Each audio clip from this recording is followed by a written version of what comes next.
digital evolution and future trajectory covering AI-enabled examination reform, digital record room, command and control center, cyber security framework, ERP for welfare bodies, etc.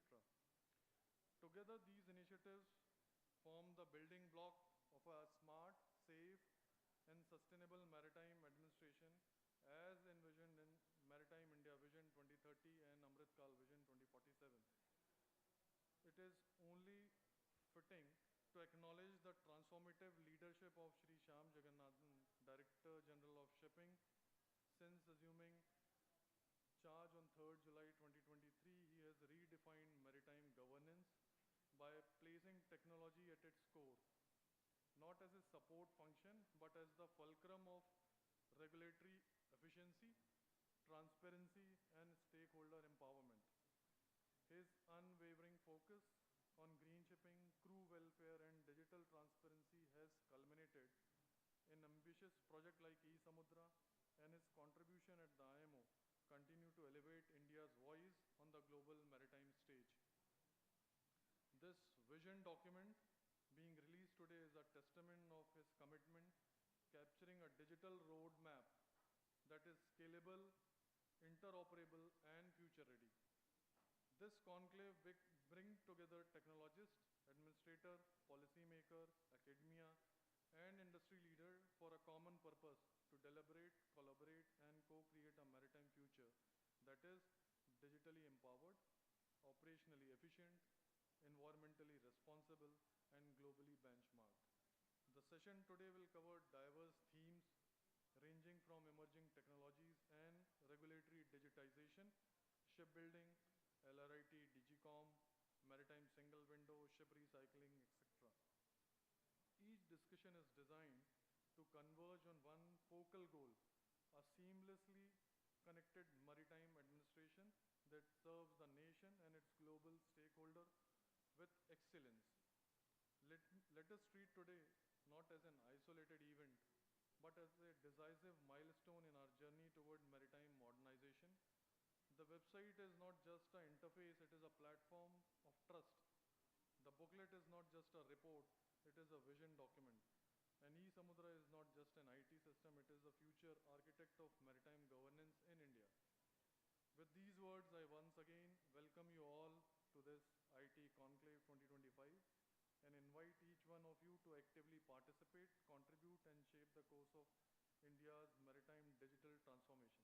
Thank you so much. Jai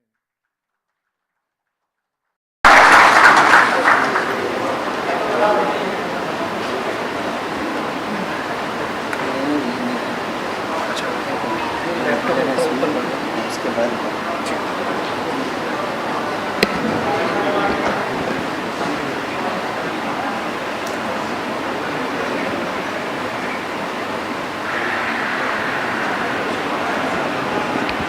Friends, we intend remaining committed to the clock, so please don't mind at all if we call out to the speakers and to the panelists to maintain time.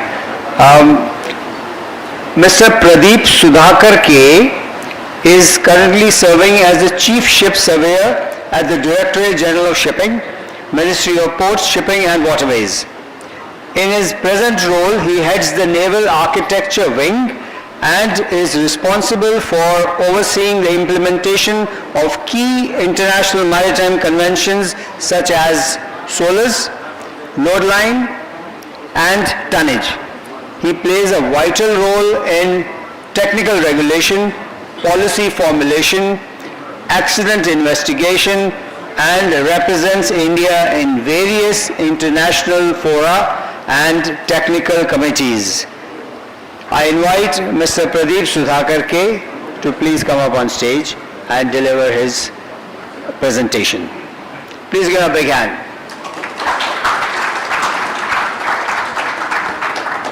Hi, sir. Yes, it's in here. I'll take this off. इसको नीचे कर दो. इसको नीचे डाल दे. सारे दो level पे चल रही हैं चीज़ें. Okay.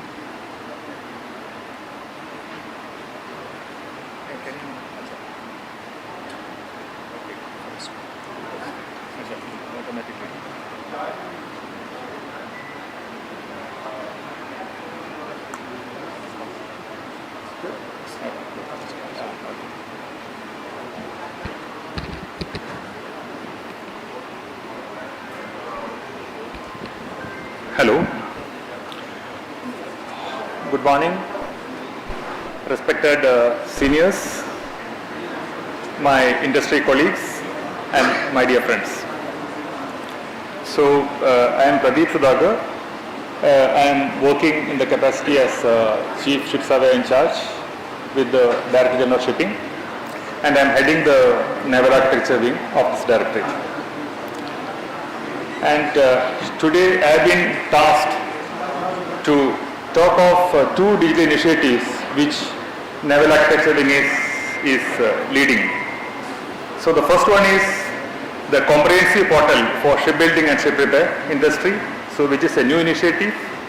And the second one is the shipbuilding finance lesson system. It's a revamped version. So this SBFA is running since 2016, but the industry was facing lots of issues in certain areas, which we have revamped it now, which will be formally inaugurated by the Honorable Minister today.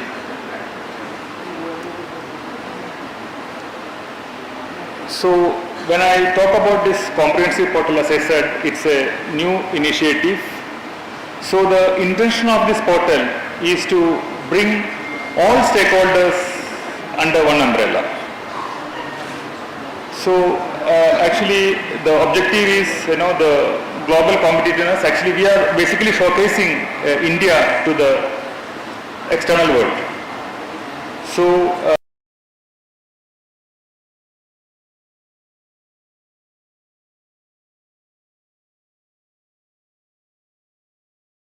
we have various agencies. Stakeholders means we have the design agency, shipyards, ancillary industries, equipment suppliers, regulators.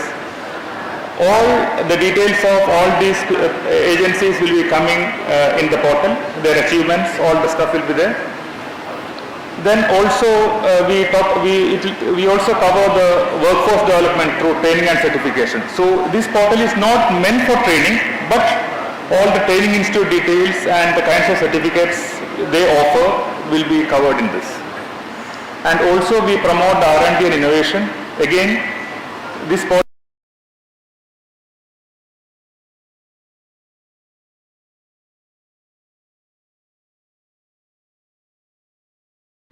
then to provide centralized access to technical information, standards and guidelines, and to provide assistance on financial schemes. Again, when it comes to financial scheme, we will showcase what are the various schemes available as of now in India, which it will be very clearly stated. And who are the stakeholders who can use this portal? So of course, shipbuilding and repairs are the first one. Then we have the ancillary industries. So as we know, India has lots of ancillary makers located in India. And most of these companies do well with the naval ships, but they don't do much with the commercial ships. So this is a small issue which we have noticed. So probably some additional cost is involved, to get the item certified and all this. So we have been approaching all these companies from the Director General Shipping, and we have been telling them to register in the portal, so that you will get a visibility, you will try to get some more business. In the meantime, you can go for certifications and all. Probably if they want to do some kind of collaboration with any foreign big players, they can do that. So this portal will be helpful to put the to basically to mention the company's roles, what they do. All these things will be explained in this. Then the design agencies, as you know, we are very good at design. Our naval architects are working all over the world in very big design agencies. So we are basically marketing our Indian design companies here. Then the skill development centers, then regulatory agencies, ship owners, ship managers, cargo owners, all will be coming in this. Then research and development centers, details will be available. Then the shipbuilding financial institutions. So it's a 360-degree engagement. And in this portal, we intend to have these 8 modules. One is the capacity insight module. So that means it displays the capabilities, projects, achievements, all this. Then the collaboration hub. Then you have the training and certification, finance and insurance, again information of funding scheme and insurance solutions, innovation centers, showcase innovative technologies and R&D projects. Then the technical library, it is repository of all technical documents, standards and guidelines, it will be showcased here. Then the regulatory compliance, updates on maritime regulations and safety standards, and the industry directory. So this is what comprised of all the modules. Then what is the portal benefits for the sector? So the first one is the policy support. So basically, whenever a government policy or anything is announced, that will be always available in this. And it is also a stakeholder feedback integration. So collecting ground level feedback from stakeholders, it will always, so there will be an interaction between the stakeholders and the government. And centralized platform showcasing all shipbuilding and repair policies. Then design standardization. So this is one area which we are looking at. It is portal-driven stakeholders, synergy foster standardization, then enhances operational performance, reduce cost, and accelerate delivery timelines. So these are the advantages which we look at through the design standardization. Then we also fostering innovation through skill alignment. So again, we look at the future-ready workforce. See now the AI is entering into the shipbuilding sector. So wherever the training needs are there, that all will be covered in this. So all such details will be available in the portal. Then information to funding opportunities. So centralized financial hubs. So easy access to government subsidies and funding schemes for shipbuilders and buyers. Also on regulatory and technical document repository, comprehensive document access, central source for marine regulations, safety codes, technical standards, etc. Then timely compliance updates. Then leveraging the training and certification module, that means skill gap monitoring, tracks trends, identify gaps and advises on curriculum and certification updates. Then strategic planning support. Then case studies and success stories. So that is also covered in this portal. So if you ask me how much we have gone ahead, the first phase is completed. So we have identified all the industries, we have contacted them, we have conducted I think 2 rounds of discussions already. Then the strategy document has been prepared. Then development of functional specifications. So phase 1, phase 2 is completed and phase 3 is ongoing. So a detailed project report is already prepared and EOI is taken already. So now we are in the process of onboarding the system integrator. So and we expect to complete it by the end of this year.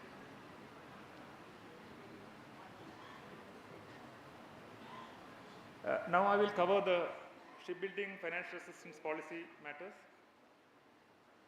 If you look at the overview of the SBFA policy, it is started in 1st of April 2016. It is meant for the contract signed between 2016 to March 31, 2026. The budget allocation at 2016 was 4,000 crores and DG Shipping is the implementing agency. And the beneficiary is Indian shipyards compliant with eligibility conditions laid out by the policy, and type of orders, it is both export and the domestic.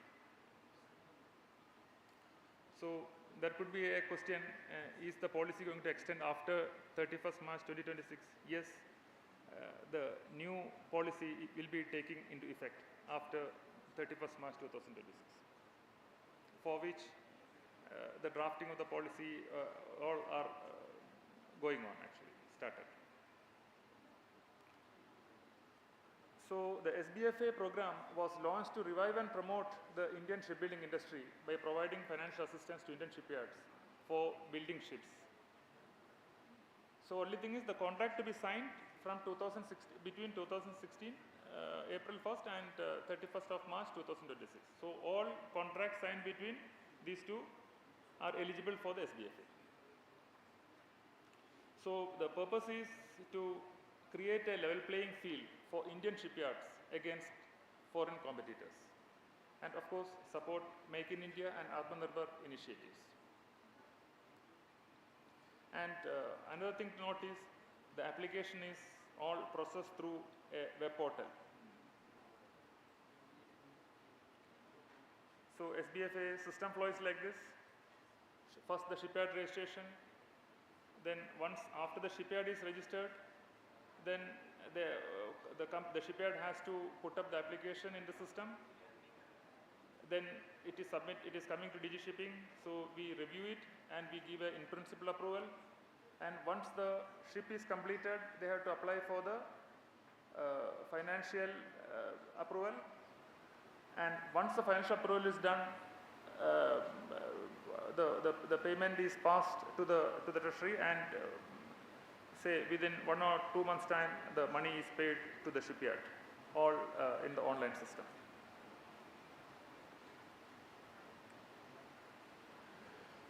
And as of now, we have a portal running, and but we found that the existing portal was having some issues, especially on the digital signature, some browser issues.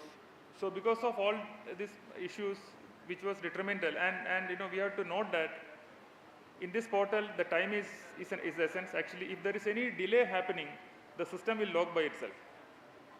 So any problems occurring like this is delaying the entire process. And we have to unlock, and it is a cumbersome process. So it was decided to prepare a new portal, and that portal is ready now.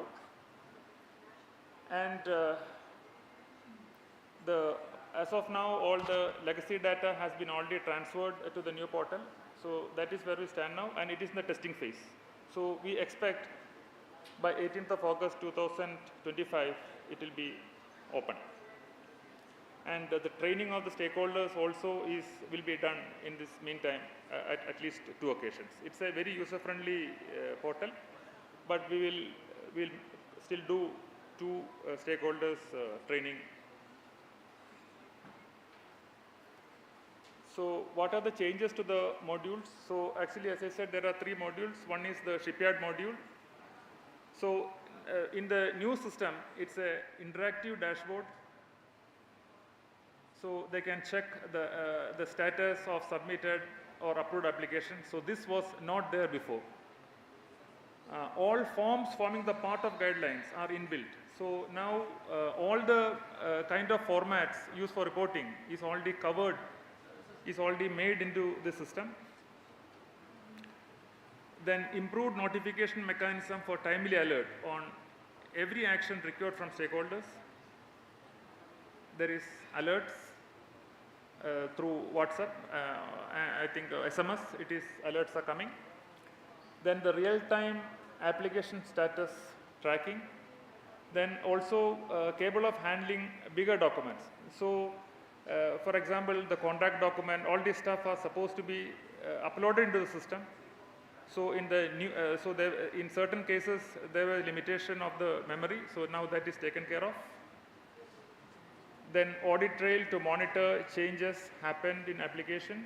Then seamless auto fetch data across modules and applications associated with a single in-principle application, and easy communication channel between applicants and officials. That means if the shipyard is submitting some document, if we find some problems or shortcomings, we have to communicate online, and the reply comes also online. So whatever we talk, whatever we want to communicate to the shipyard is all registered and captured into the portal.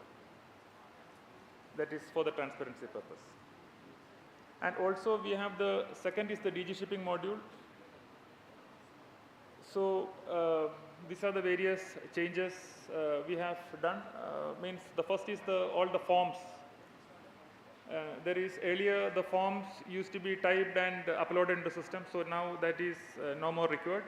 Only one-time entry, so all the forms will be automatically filled up and all standardized. Then budgeting module. So that means if the shipyard has got some orders coming up in the next year, so this can be entered into the system, so that for us budgeting from the allocation of 4,000 crores, what I said in the earlier slide, so that proper budgeting can be done. So a proper planning can be done. So there won't be any issue of the shortage of funds, to pay the financial assistance. Then another major feature is earlier the system is the whole application is processed by a committee at DG Shipping. So now, and that time we used to print out the paper, or we have to send by email to them, and they have to verify and they have to give us the comments. So now that is no more required. That is also made online. So all their comments can be done in the online phase. Then internal auditor module has been developed.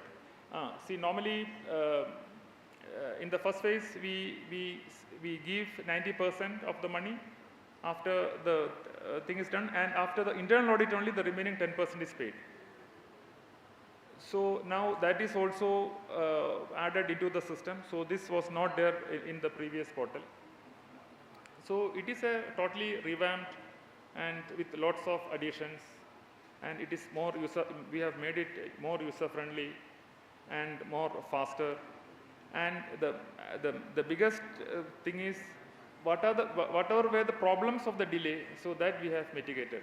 For example, the digital signature was the biggest issue, and the older version of Internet Explorer, that was another issue. So these two things, now it is friendly with all the browsers.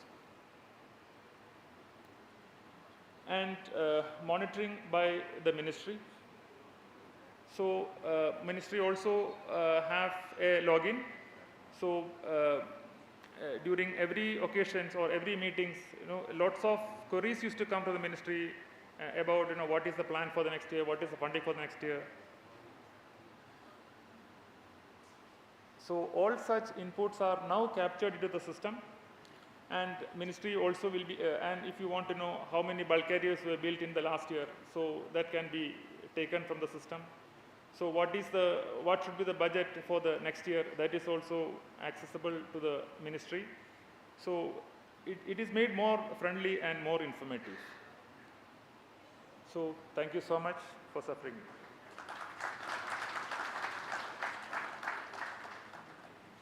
Did I keep the time?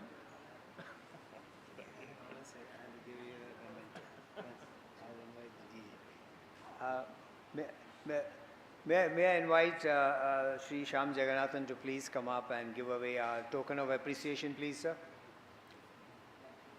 And thank you very much, sir, for keeping time. I really appreciate that. Well before time, actually.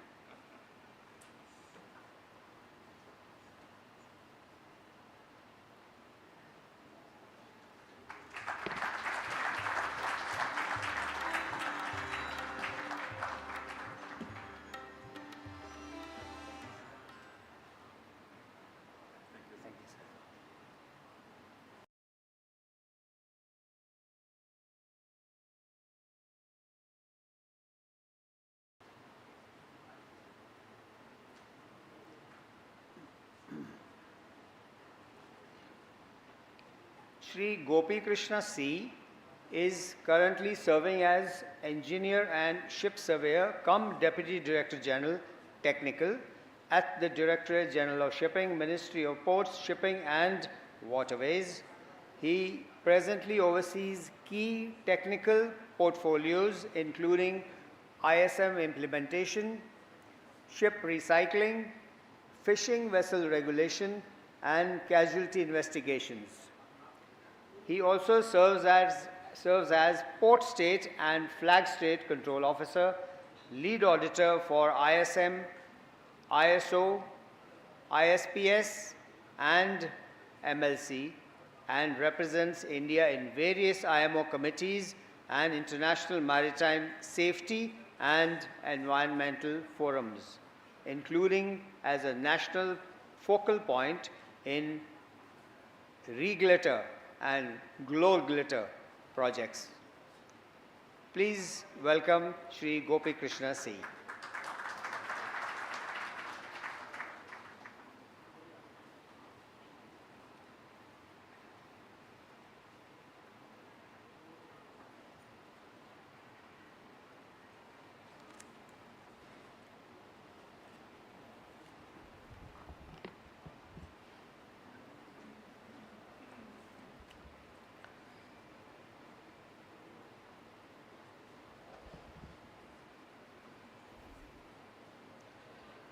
Distinguished guests, distinguished delegates, good morning to all of you. I am going to give a presentation on the ship recycling portal, considering DG Shipping has taken over as the national authority for ship recycling. And this is an initiative of our DG. I'll just give a brief introduction of ship recycling. You all will be aware that ship recycling is the best option for end-of-life disposal of a ship, wherein the recovery of materials and steel is about 99%.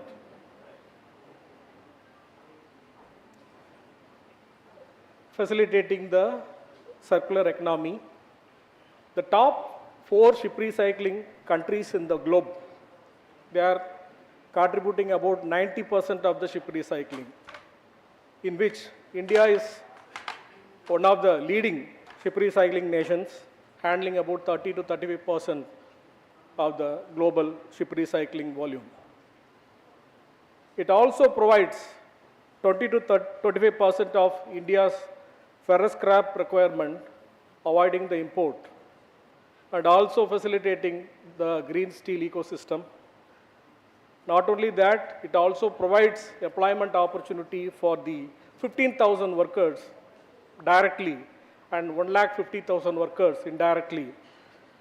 Also facilitates the low carbon emissions, by which we are able to meet the global commitments for climate change, and also strengthening India's position in global maritime sustainability.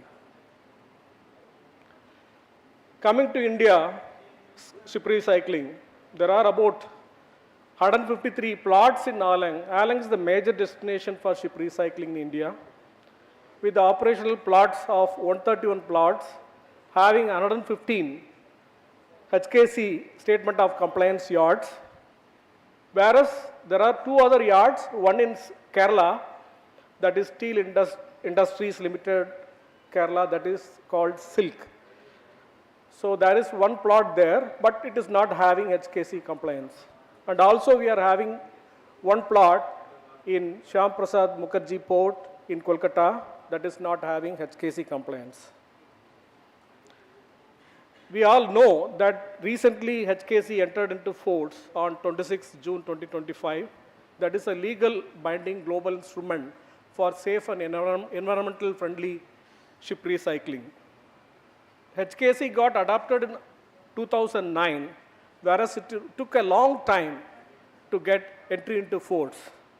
So India was one of the first major ship recycling nation to access the convention, and thereafter the notification enacting took place. The notification of DG Shipping as a national authority took place in 15th October 2020. The framing of ship recycling rules took place in 2021, and right now we are in the process of drafting the regulations. So considering the agencies involved in ship recycling in India, these are the key agencies, with Ministry of Ports, Shipping and Waterways overseeing the policy formulation and implementation. The Directorate General of Shipping is the national authority to administer, supervise and monitor all ship recycling activities across the country. With the state government and state maritime boards, as per the section 4 of the Act, is the competent authority for regulation certification in the state level. They are towards ensuring the compliance and enforcing HKC requirements. The recognized organizations of the classification societies will be conducting the inspections and ensuring compliance with the HKC standards, whereas the State Pollution Control Board and the Central Pollution Control Board will monitor the environmental impact and hazardous waste management. Towards the roadmap for HKC implementation, there are 4 key areas: infrastructure development, which needs a modernization, technology and safety measures, whereas the training and capacity building needs to be provided to the workers and the related stakeholders. The auditing and certification, there should be a robust mechanism for auditing and certification, because considering there are many recycling facilities in India, considering that India is the 115 ship recycling facilities, no other country in the globe is having such amount of facilities, so many facilities. And the policy and regulatory frameworks, we need to strengthen the existing policies and the upcoming regulations. Towards implementation, there is a synergy required between the national and competent authority. The vision of our DG is to have a 7-point vision, that is a digital interface, vision plan sharing, social infrastructure projects, upskilling the workers, and the wellness and inclusion initiatives like Sagar Mein Samman and Sagar Mein Yog also to be extended for the ship recycling workers. That is one of the very, very important aspect, considering the ship recycling industry is one of the dangerous industry. It is considered as next only to the mining industry.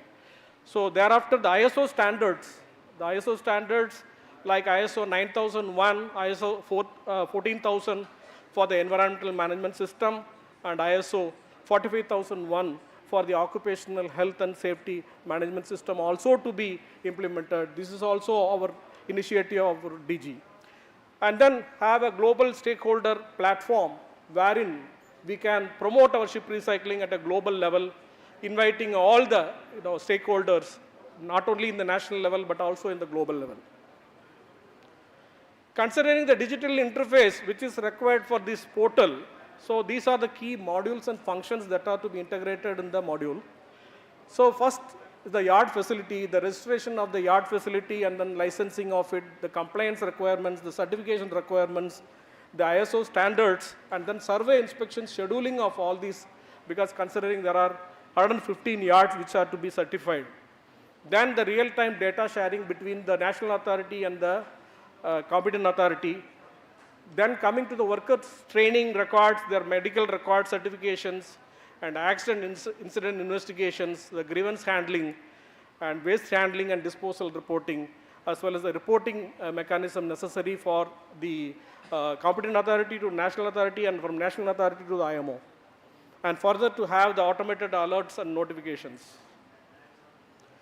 Coming to the importance of this portal will be acting as a single window platform for all the stakeholders towards the compliance monitoring and reporting mechanism for the authorities and then for all the related stakeholders as well. And this will provide a real-time coordination between the national authority and the competent authority, enhancing the transparency, traceability and accountability in the governance. And also providing a digital audit trail for the inspection and certification and social welfare schemes of the workers in the industry. And also this will be integrating the new thing as like FSDF funded projects and the green steel certification into one system, into the portal. The processing of FSDF, this is FSDF, the Ferrous Scrap Development Fund, is a fund managed by the Shipbreaking Scrap Committee under the MOPSW, our ministry, aiming at driving a safe, sustainable and welfare-linked ship recycling, supporting both the state and state-level interventions, primarily focused on the upgradation of the infrastructure, workers' welfare and the environmental safety, and upskilling the workers. This is an interface basically between the ministry, the DGS, the Gujarat Maritime Board as of now, SRIA and relevant stakeholders towards the fund management and disbursement of the FSDF. Further, as earlier our CSS sir said, the ship recycling credit note is going to be there for the SBFA 2.0. So whereby incentivizing the ship owners to recycle ships in India and also to build new ships in Indian yards, promoting the shipbuilding in India. We need to create an interface between the stakeholders to process this ship recycling credit note. That will be done through this portal. And additional features, this recycling portal will also have to facilitate and encourage the manufacture of green steel. The quantity of recycled steel obtained through the recycling will also be utilized for shipbuilding and also for the green steel manufacturing, as well as what are the other projects where the ship recycling steel is being used. This will give this portal will capture all those data and encourage green steel in the country. Thank you all for the patience listening. Good day to all of you.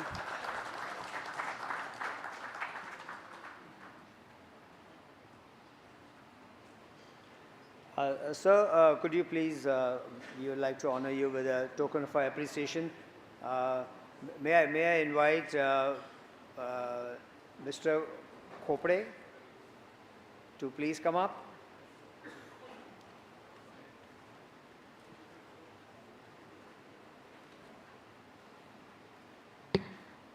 Aye, sir.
By profession, he sailed extensively on various vessels including tankers and FPSOs, rising to the rank of chief engineer before joining government service in 2013 as an engineer and ship surveyor. He holds an extra first class certificate of competency and a master's degree in maritime affairs from the World Maritime University, Malmo. With deep expertise in technical inspections, maritime safety and regulatory standards, he plays a key role in strengthening India's maritime administration. May I invite Mr. Praveen Nair, please.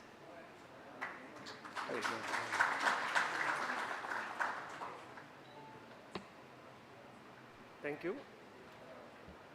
Good morning to all respected senior colleagues from the DG Shipping, from the Ministry, from the stakeholders, industry, cadets. I stand here to present on the exam reform initiative of the DG Shipping. So let me start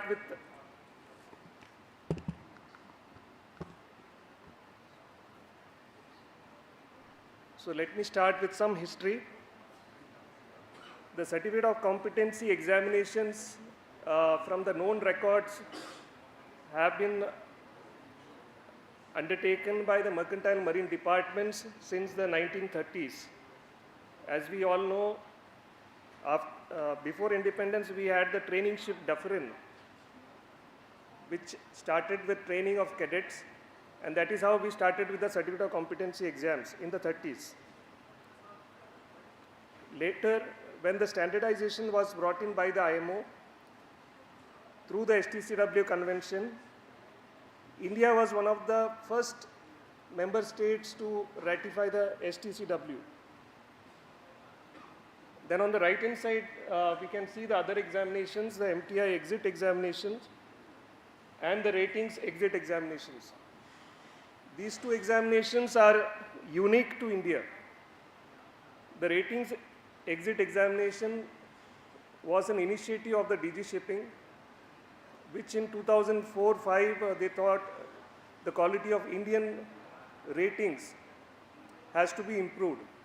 And that is how this ratings exit examinations, which standardizes the assessment, the quality of training provided to the Indian seafarers.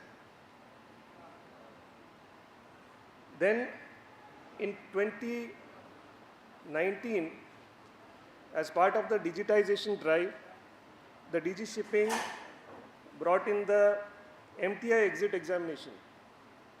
The MTI exit examination, it is an assessment platform for all the STCW modular courses, and it gives an uniform standard assessment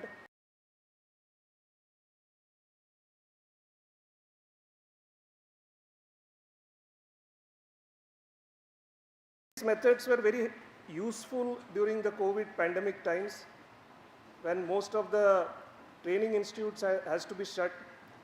The candidates' certificates have to be revalidated, and these were quite helpful.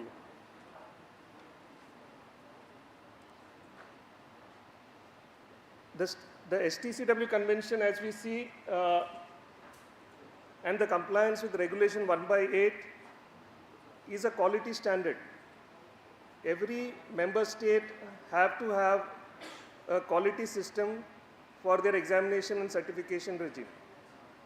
In India, our examination system is certified by the Bureau of Indian Standards, BIS.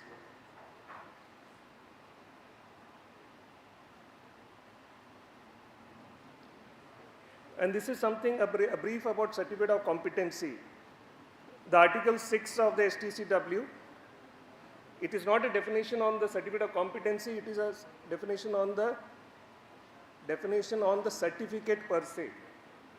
It says that it shall be issued to those candidates who, to the satisfaction of the administration, meets the requirement of service, age, medical fitness, training, qualification and examination in accordance with the appropriate provisions of the annex to the convention, that is STCW convention.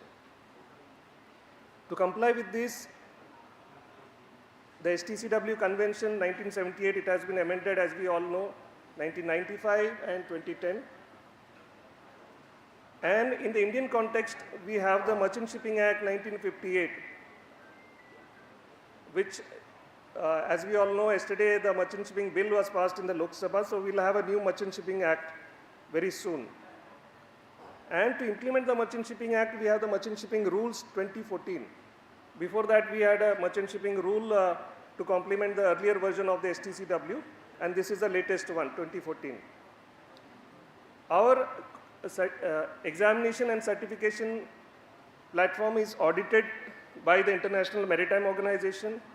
We have independent evaluations done by other maritime bodies, authorities like EMSA, which is a large employer of Indian seafarers, as well as independent evaluation as part of the IMO verification of the compliance level with the STCW convention. In the end, what figure we have given is the quantum of examinations that we conduct. Each year we have more than 1 lakh written exams, means 1 lakh papers actually, it is papers. More than 75,000 oral examinations each year, about 600 examinations, combined nautical and engineering. And in the previous year, we have issued 10,683 certificate of competencies, combined for nautical as well as the engineering. Now, why do we need the need to digitize the examination systems? So the paper-based systems that is currently on, it has got some limitations. Procedural delays. Now currently the answer sheets are being evaluated physically. If you have to send a physical answer sheet from one place to the other, we have to be dependent on the postal department. So a lot of delays do happen. And to cater to the rising number of Indian seafarers and our target to go beyond the current 12% to reach 20%, increase our global presence as well as quality, to modernize the assessment process. So we need this end-to-end digitization. It will go a long way to enhance the quality of Indian seafarers, their employability prospects, and if we consider the other two examinations, the exit examination, ensure consistent and fair evaluation across all maritime training institutes. Now these initiatives are coming in from the Government of India's initiatives like Maritime India Vision 2030, Maritime Amritkal Vision 2047.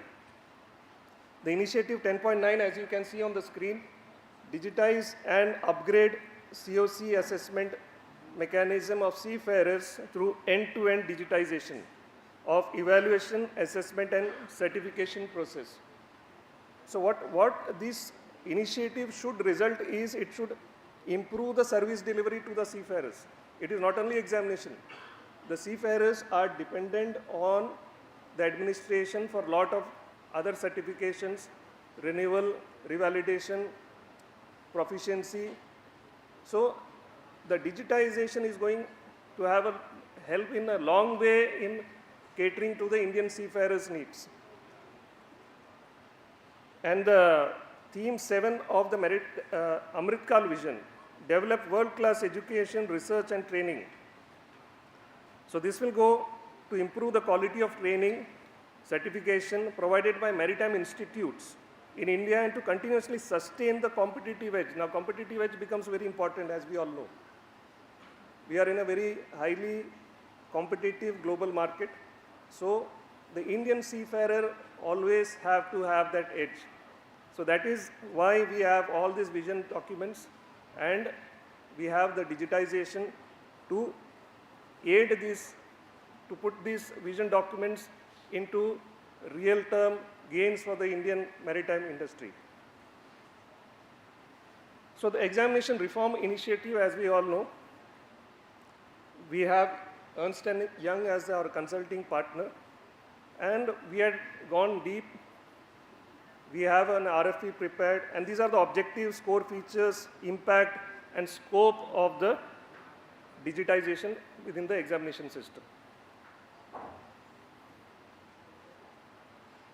So to go a little bit more detail into what is a vision and how we are going to go about revamping our examination system, this is the 8 modules that has been designed, starting with the user registration. User registration, now also we have a digital platform, but only limited to about 80% of the exam. The NCV grade is still not on the digital platform. And we have reached our limit with the legacy platform. We cannot add more. Then eligibility assessment. When we talk about eligibility assessment, it is more complex than we all think.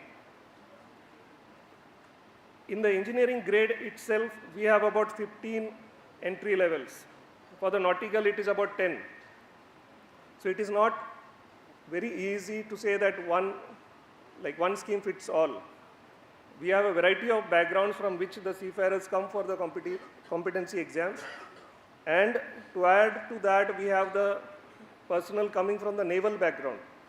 So developing an eligibility assessment on the digital platform becomes very complex, and it's a challenge. Then we have the seat booking module. That again, as I said, not all exams are on the digital platform currently. Then question bank and question paper preparation and dissemination of the question paper.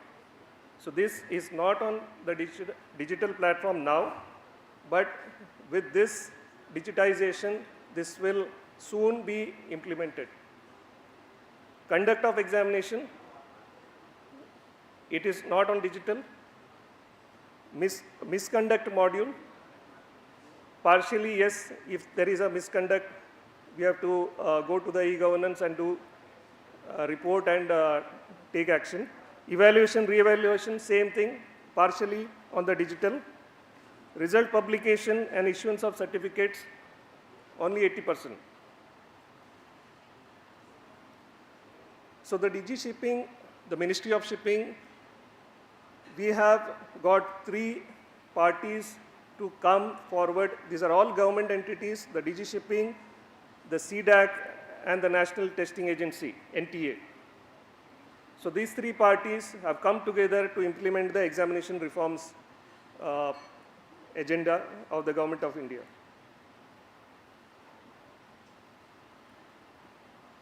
So how this new platform or the new arrangement agreement is going to work, you can see on the slide.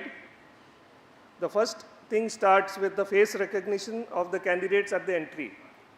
Now this is something which is very new. It's a challenge for us currently. Now there is no face recognition. We see your CDC or the passport and we let you in, and that is how we verify. Now what we are going to do is we are going to integrate this with Aadhaar or similar modules so that you have a seamless entry into the examination hall. Like a DigiYatra that we all appreciate and we save so much time with the DigiYatra. So similar thing we are going to implement for the examination access control. Document verification and biometric. This is again, biometric is still not there, but in the coming reforms, this is going to be a part of the registration process. Frisking of candidates, now not being done, but this will be done. Seating as per assigned hall ticket. Now 80% of the examinations, we have admit cards, which is digitally issued, downloaded. But now in the coming system, we'll have a bar-coded admit card, which will automatically assign you your seat in the examination hall. So nobody knows where you are going to sit, or you are going to sit behind whom. Distribution of barcoded answer sheets, invigilation, collection of answer sheets, scanning of answer sheets. This is again something new. That is how this barcoded answer sheets has come into play. Your answer sheets will be barcoded. It will be scanned. Nobody knows who is the person. It will be digitally sent to the evaluator, and the evaluation will be done remotely. So now we have commenced since April a pilot examination at MMD Noida. The pilot examinations has required a major overhaul of the examination hall. As you can see, we have all-in-one PCs on top of the desk. We may have to even change this desk to in the coming months. So this pilot has commenced at Noida. Question papers are being securely displayed through these PCs. So no more hard copy to be given to the candidates. High-speed scanners have been deployed that will scan the barcoded answer sheets and securely, safely send it to the evaluator. So no more packing, sending it through speed post, and so much time is saved in all this. So the pilot examination at Noida, as I said, it's on since April 1st. So after this, we are going to implement the entire 8 modules in Noida. As I showed you, the 8 modules, the software is under development. Then after stabilization of the entire 8 modules in Noida, we'll be scaling it up to the other MMDs all over India. Coming to the other 2 examinations, that is MTI exit and the rating exit examination. As I said, one of the examination is going on since 2005. and the other one since 2020. So recently we had SLA-based contract with the vendors so that we have a control over the process, the question bank, and the seafarers will get a better and easier access. The future alignment of examination ecosystem, it's four items, that is simulator-based assessment. The simulator-based assessment is basically for oral examinations, and this will help with this will essentially include the bridge and the engine room simulators for immersive assessment and training. Then we have CBT-based assessment. So some of the exams we will move to CBT in the near future, and the rest in a time-bound manner. Whatever possible, we will do it. Learning management system. It's a modern curriculum. Now also we have a learning management system, but we want to upgrade it so that the seafarers are benefited. And for each modular courses, it is updated and it is useful. Digital TAR book, the training assessment record book, we are on the job, and we will be moving from the paper-based TAR book to a digital TAR book very soon. So thank you very much.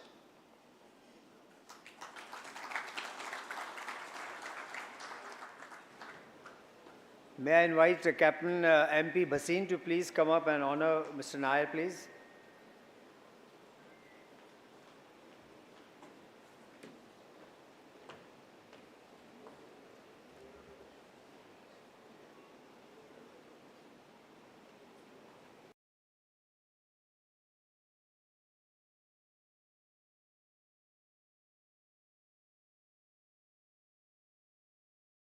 Pause a little bit for the next few minutes. We are waiting for the Honorable Minister to come up and join us. So please bear with us while we wait for the Minister. Thank you.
Ladies and gentlemen, please take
Ladies and gentlemen, the ministers will be here any minute now. So kindly keep that passage clear there around the door, please. Thank you.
Ladies and gentlemen, a very warm welcome to our Honorable Union Cabinet Minister, Shri Sarvanand Sonowal, and our Honorable Minister of State, Shri Shantanu Thakur.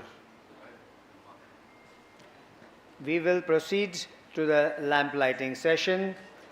For lighting our inaugural lamp, a great Indian tradition, I invite Shri Sarvanand Sonowal, Honorable Union Minister, Honorable Minister of State, Shri Shantanu Thakur, Shri T.K. Ramachandran, IAS, Secretary, Ministry of Ports, Shipping and Waterways, Shri Rajesh Kumar Sinha, IAS, Special Secretary, Ministry of Ports, Shipping and Waterways, Shri Shyam Jagannathan, IAS, Director General of Shipping, and Chairman CMMI, Captain M.P. Bhasim.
Ladies and gentlemen,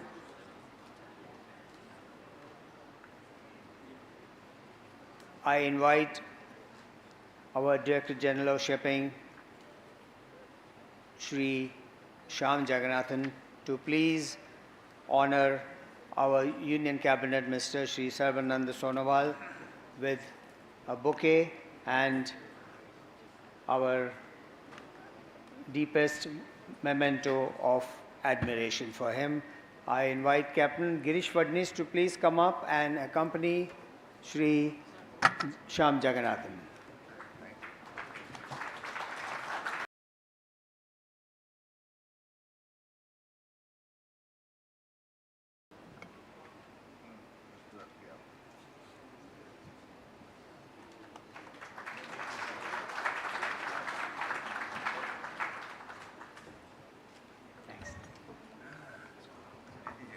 I invite Shri Shyam Jagannathan to also honor our Honorable Minister of State, Shri Shantanu Thakur. I invite Captain Pradhan to please come up.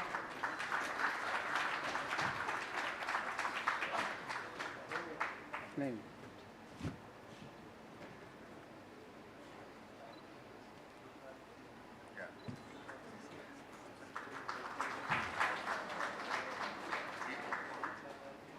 Shri Jagannathan, please, I would like you to also honor Shri T.K. Ramachandran, IAS, Secretary, Ministry of Ports. I invite Captain Vivek Bhandarkar to please come up and accompany the flowers, please. Come.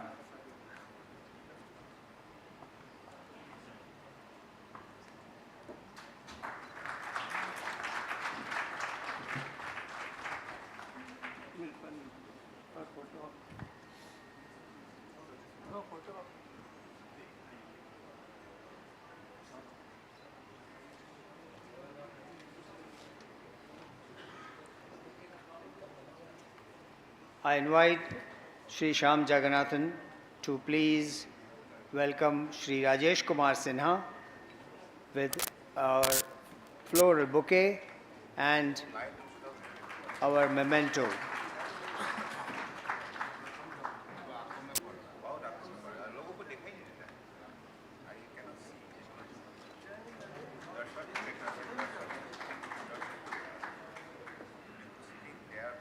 I invite Shri Jagannathan to also honor our Captain MP Bhasin, Chairman of CMMI.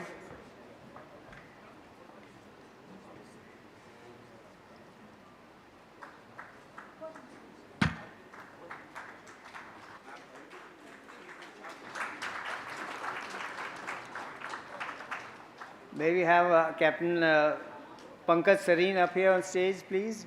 Yes. Sir, Mr. Jagannathan, kindly also honor our Shri Sushil Mansingh Khopde.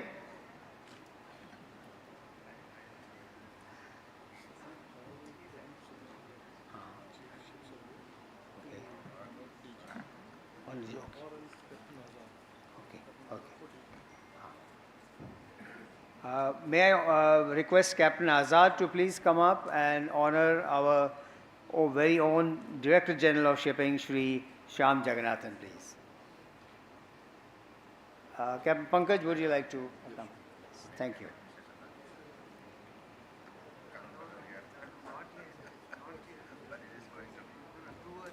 That's it.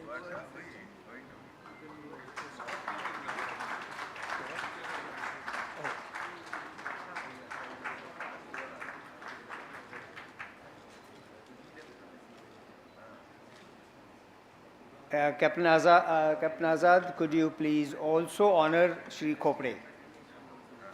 Thank you.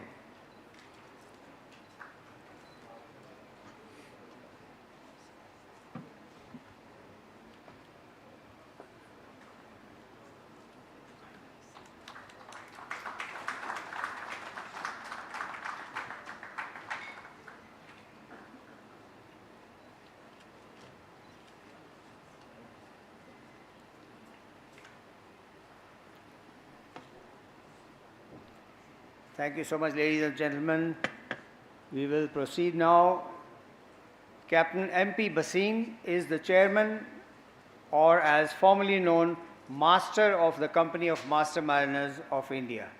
And he is Managing Director of MSC Crewing Services India, where he oversees the crewing and training of nearly 18,000 Indian seafarers for MSC's cargo and cruise vessels. I think that deserves a big hand. 18,000 is a number we all admire very much. Actively engaged with DGS, several DGS committees and international maritime fora, he plays a significant role in shaping maritime workforce development. Please welcome Captain MP Bhasin for his address.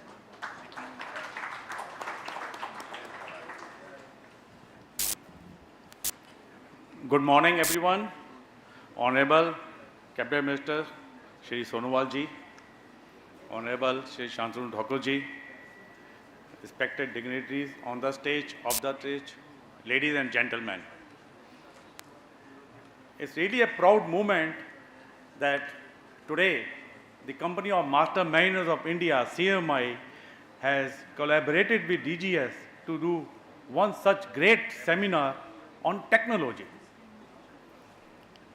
We all know digitalization, technology is the way forward.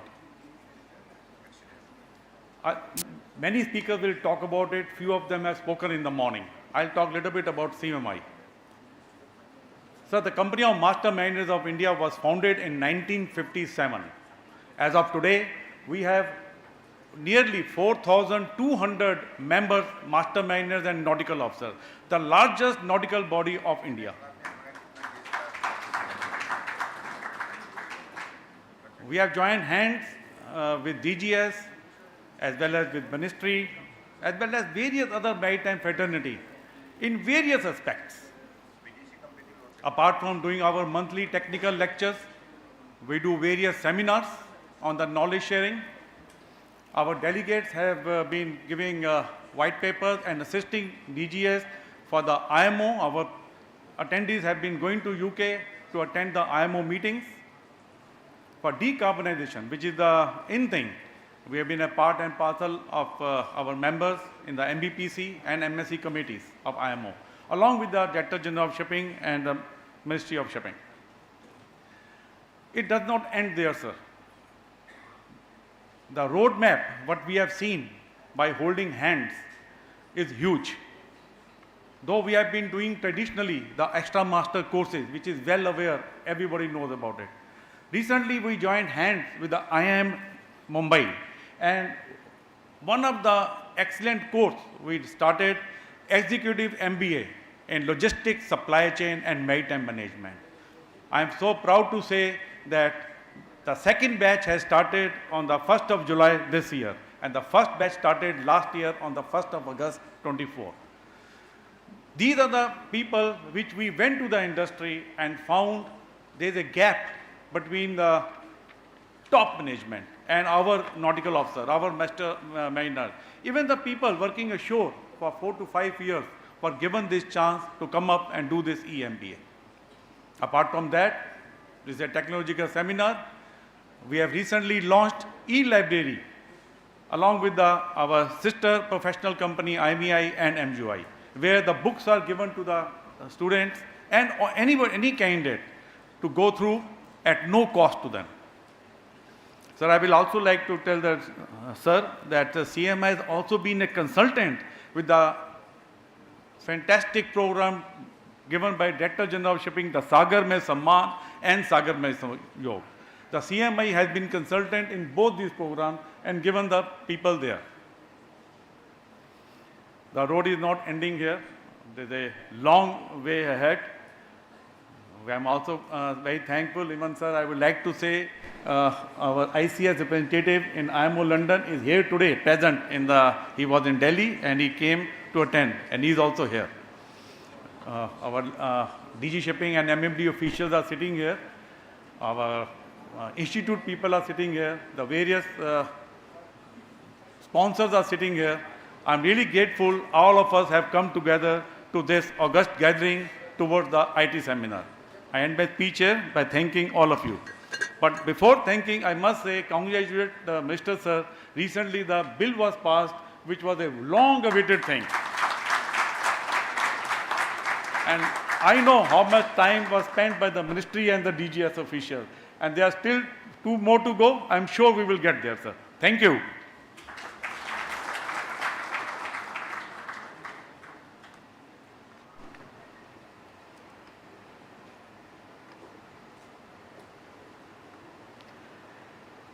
Thank you very much, Captain Basin. Shri Shyam Jagannathan, IAS, assumed charge as the Director General of Shipping on the 3rd of July 2023 under the Ministry of Ports, Shipping and Waterways. With over 2 decades of administrative experience, he heads India's apex maritime regulatory authority, overseeing the implementation of international maritime conventions, safety standards, and national shipping policies. His leadership is focused on driving digital transformation, regulatory reforms, and aligning India's maritime growth with the Maritime India Vision 2030 to strengthen the country's position as a global maritime hub. I welcome Shri Shyam Jagannathan to the podium to please deliver his address.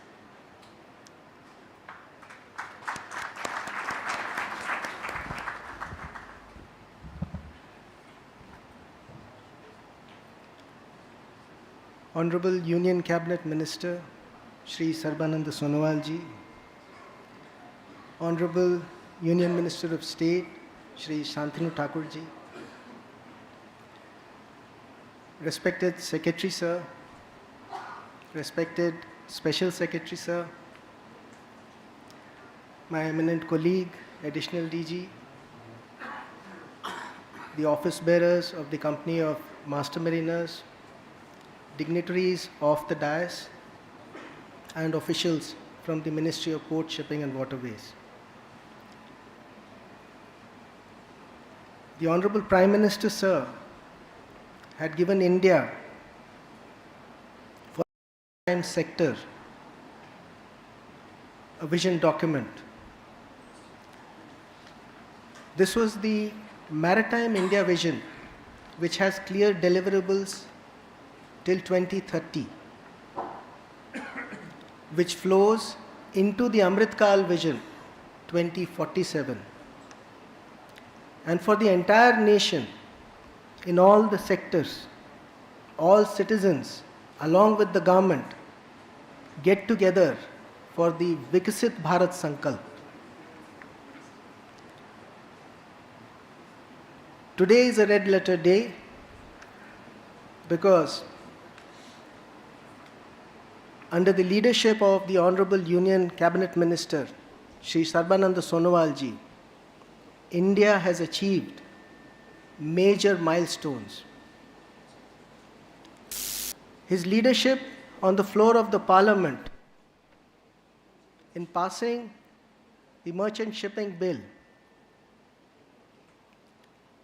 the forthcoming Coastal Bill, the Bill of Lading, and the carriage of goods by sea, which will enable the Bill of Lading to be accepted electronically. His leadership as a second stint in the Union Cabinet in the very same ministry has translated in several landmark milestones.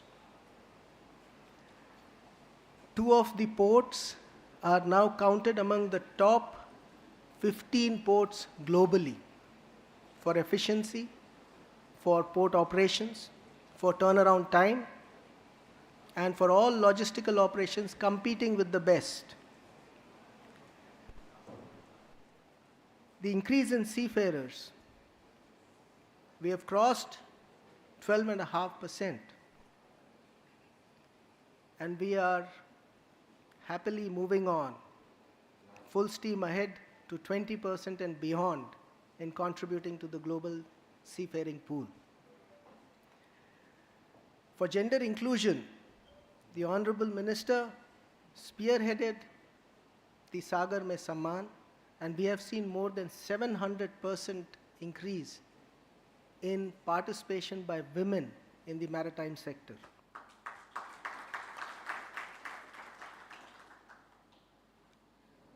Globally, it is well known the maritime sector will be defined by 2 pillars of change. The first being sustainability, and the second being technology.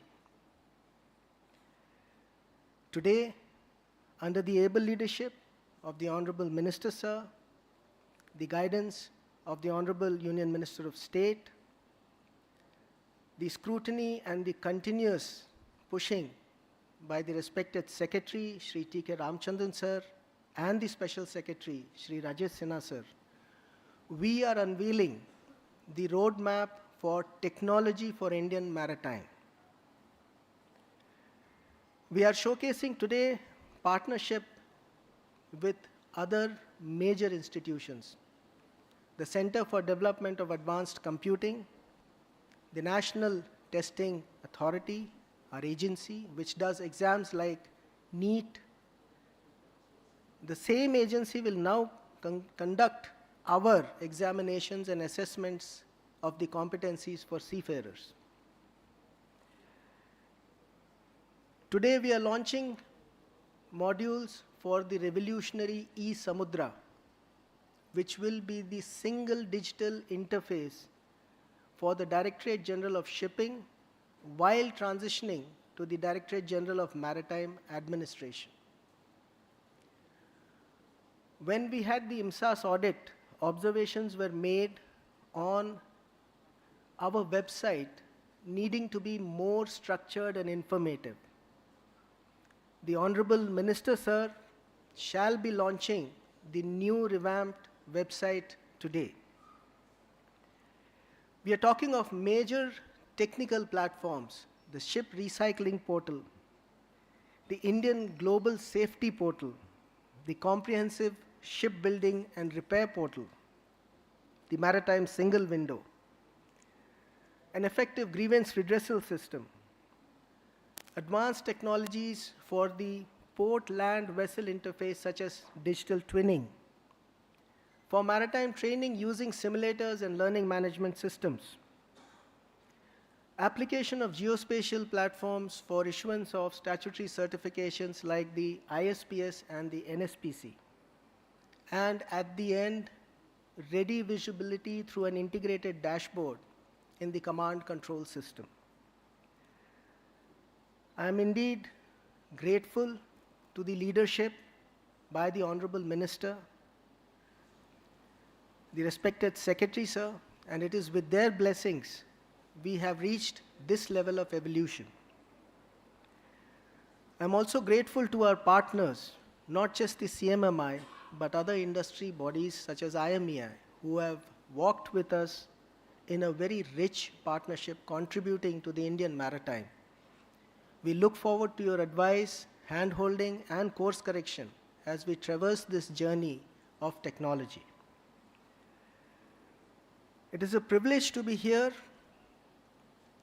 posted and incumbent in the post of Director General of Shipping, while it is transitioning to the Director General of Maritime Administration, and proudly serving the nation for 75 long years and moving for a 75th year of anniversary too.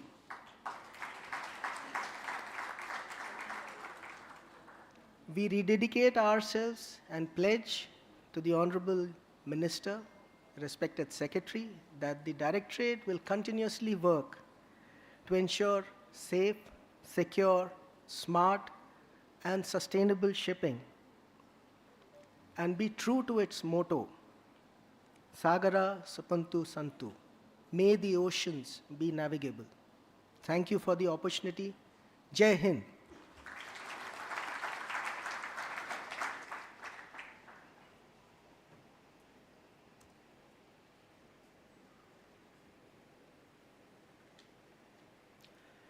Thank you so much, Shri Shyam Jagannathan ji. We have Shri T.K. Ramachandran, IAS, who is serving as the Secretary, Ministry of Ports, Shipping and Waterways. Since September 2023, he has been singularly prominent in this role. He leads key national initiatives focused on port-led development, inland waterways, and coastal shipping, while steering transformative programs such as the Sagarmala project and Maritime India Vision 2030. With a strong administrative background, he plays a central role in advancing India's maritime infrastructure and global connectivity. Please welcome Shri T.K. Ramachandran.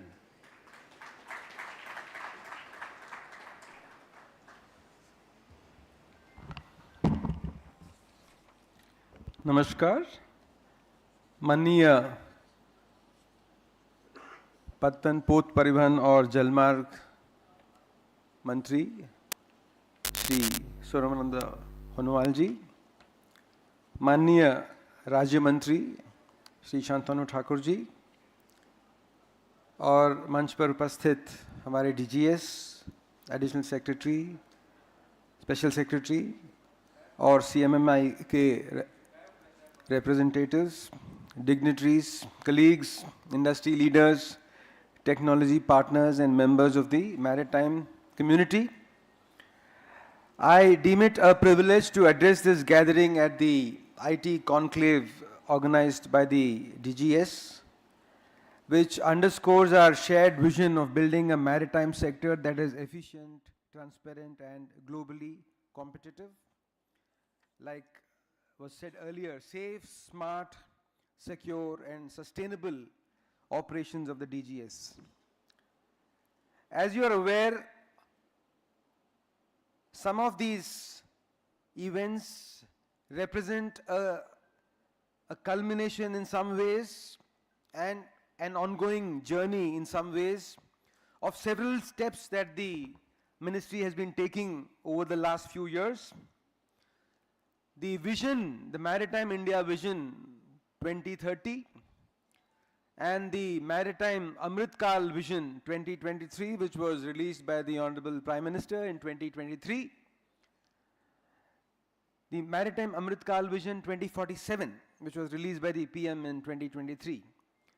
These form the cornerstones of our implementation. The Honorable Prime Minister has told us that the maritime sector needs to be given a boost. It is the next big thing in the Indian economic landscape. So under the guidance of the Honorable Minister and the Minister of State, we have been taking a series of steps, not just in the DGS, but across the sectors, the three sectors, the verticals that we look after: the port sector, the shipping sector, and the inland waterway sector. And in each sector, the vision, the Maritime Amritkal Vision, talks of several key areas, focus areas that we need to look at or concentrate on. And one of them is IT. Of course, there are other sectors like focus areas like HR, like port-led industrialization, like cruise, and green ports, shipping, waterways, and so on. So the entire spectrum is what we are trying to transform. As Honorable Minister keeps saying, transform, perform, reform, inform. So this is one of those informing initiatives. We have to tell you what is being done. And I'm glad that as part of this initiative, as part of the IT initiatives, the DGS is today launching both the examination reforms as well as the IT reforms. Now, when I talk of the entire spectrum in the shipping, because the shipping fraternity is here, I must touch upon the other facets of this maritime spectrum that we are looking at. And that starts not just with regulation of pollution or safety or security or training, things which you are all familiar. But the other aspects, like let's say financing, insurance, chartering, ownership, operations, registration, technical management, shipbuilding, repairs, and recycling. The entire gamut, arbitration, legal issues. Therefore, for all these, whatever subject you take up, the underpinning entities, if I may call them that, are HR, training welfare of the seafarer community, and IT to ensure that we have efficiencies across the board. Therefore, our concentration on IT is actually, the purpose behind this is to ensure that we deliver efficiency. We deliver transparency, fairness, equity in whatever we do. Whether it is HR, or whether it is regulation, or whether it is any of the other processes that the DGS or the ministry looks after. So among them, IT is important because, as you are aware, any service that is provided by the government has to be done in a manner that is fast, that is easy, that is transparent, and that tells the customer, all of you, that what we are doing is something that is based on process and will be done in a time-bound manner. A process that is approved. It's not whimsical. It's approved. It's an approved process. It's based on SOPs. This IT project took quite a long time, I know. But I think around 2 years back when we started on this particular edition of this project, I think we went lock, stock and barrel, looked at the entire process. We ensured that the tenders were settled, and they were settled in reasonable time. And today, what we are seeing is the result of that process, the e-Samudra. It's a part of the whole, I do acknowledge, but that is important because this is the first step.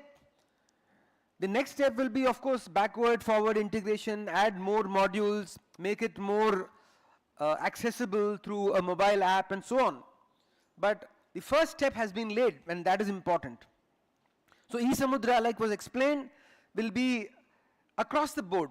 It will help seafarers to register, it will ensure the exams are done properly, it will ensure not that they were not being done properly, but it was a manual exercise. So today, the world is moving to CBT, computer-based testing, and therefore, in the Ministry of Port Shipping and Waterways, we have said that we will move towards a CBT where there is absolute transparency across the board and fairness as far as evaluation is concerned. And I think in a few months, the entire the bouquet of services for examinations will also be launched. Now the pilot is being launched today. It's already happening for the past few months at Noida. Across the country, this will be launched.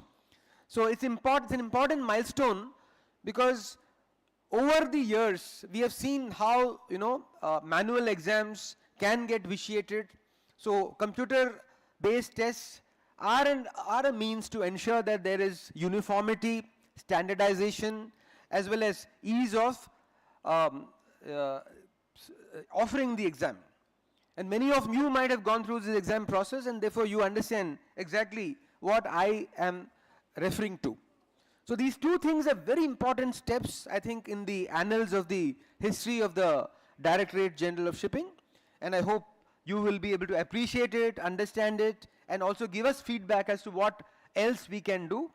And when we talk of the entire spectrum, it is including all the facets that I mentioned earlier, and every single facet we want to include.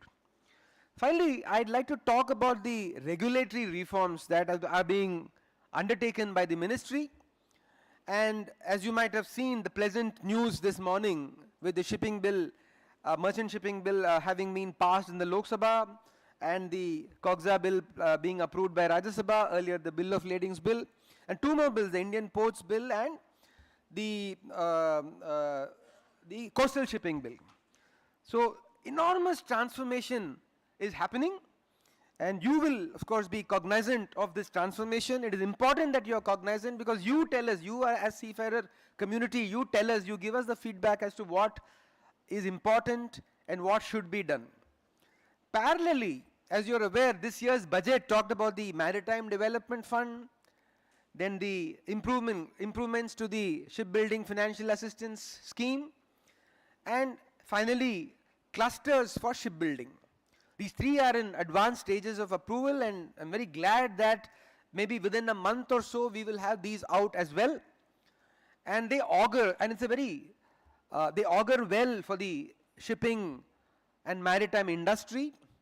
All of you must act as our representatives. You must go around the world and tell them of the transformation, the revolution that is happening in the Indian shipping industry. And tell them that we want to be Atmanirbhar. As the Honorable PM says, we need to build, we need to own, we need to flag, we need to finance, we need to insure. We are dependent, and when we are dependent, what happens is we lose strategic control, and we have seen that happening on and off in the last few years. When COVID happened, when Red Sea happened, when Ukraine happened, every time there is a crisis, we end up suffering or we end up being held hostage. And therefore, it is important that we are self-reliant, and that is the mantra which the Honorable PM has said, given us, and we hope to be able to ensure that this will give us strategic presence, global, and it will also lead to a global impact. And we always recall the Sanskrit shloka, which I quote, often, and it goes like this: Udyamena hi siddhyante karyani na manorathaihi nahi suptasya simhasya pravishanti mukhe mrigaha. I think many of you might have understood. A lion sitting with its mouth open cannot expect deer to walk into it so that it can have a happy meal. No, it doesn't happen that way. Udyame nahi siddhyante. Only through hard work and not through manorath. Manorath se nahi hota hai. You just dream will not happen. You must dream, but that is not enough. So in the ministry, under the Honorable Prime Minister's vision and the guidance of the Honorable Ministers, we don't just dream, we work hard. We ensure that every single stakeholder, every single person, every single official, to the last man and woman, work hard. And today, IT, this inauguration is a reflection of the hard work that we put in.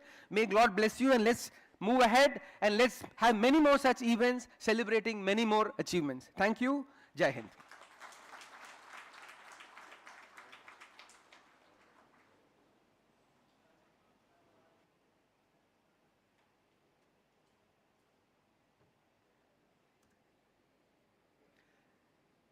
Thank you so much, Secretary Sir. And now I'd like to invite Shri Bisen to come up and do the honors for the inaugurations.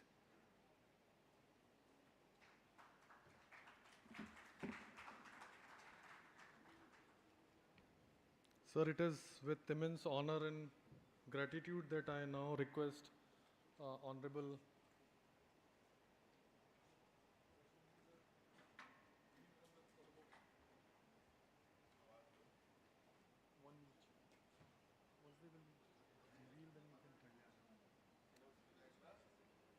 the official publication of the Directorate, which chronicles our journey of reforms,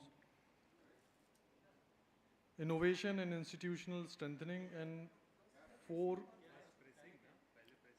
Sir, this is book launch. This is after that book.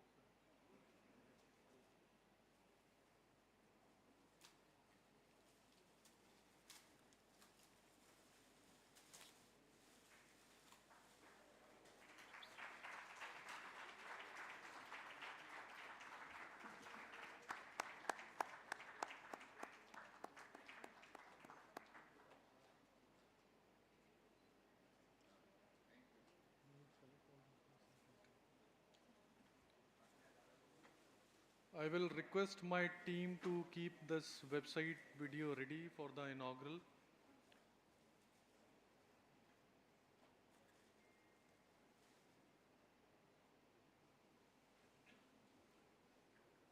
I will request Honorable Minister Sir to kindly inaugurate our new revamped official DGS website. This is designed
Financial assistance module.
Transport operator module. I will request for allowance.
Huge step for a transformative action that is taking us into the very, very growing and deep domain of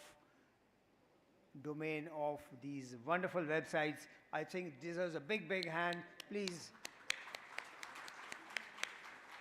And thank you, Mr. Bisen, for introducing these wonderful new steps.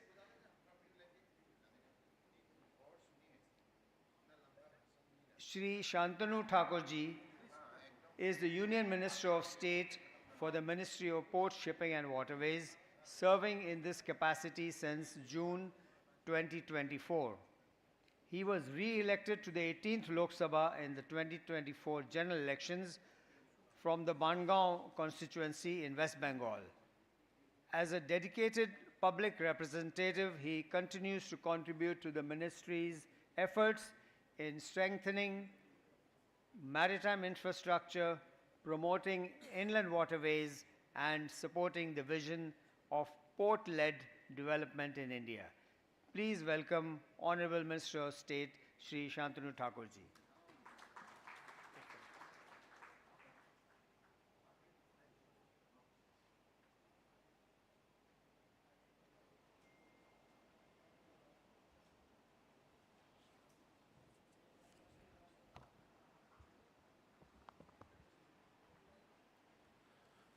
Namaskar to everyone, and today is a great day for DG Shipping and this conclave, IT Conclave 2025.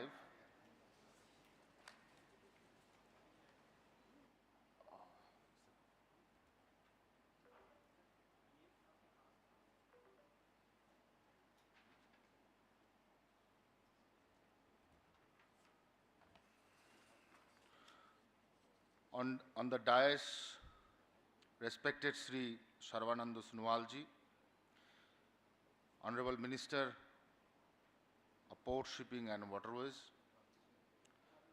respected Sri T.K. Ramchandranji, Secretary, Ministry of Port, Shipping and Waterways, respected Sri Rajesh Kumar Sinhaji, Special Secretary, Ministry of Port, Shipping and Waterways, respected Sri Syam Jagannathanji, Director General of Shipping, respected Sri Sushil Mansingh Kopitji, Additional Director General of Shipping, respected Captain M.P.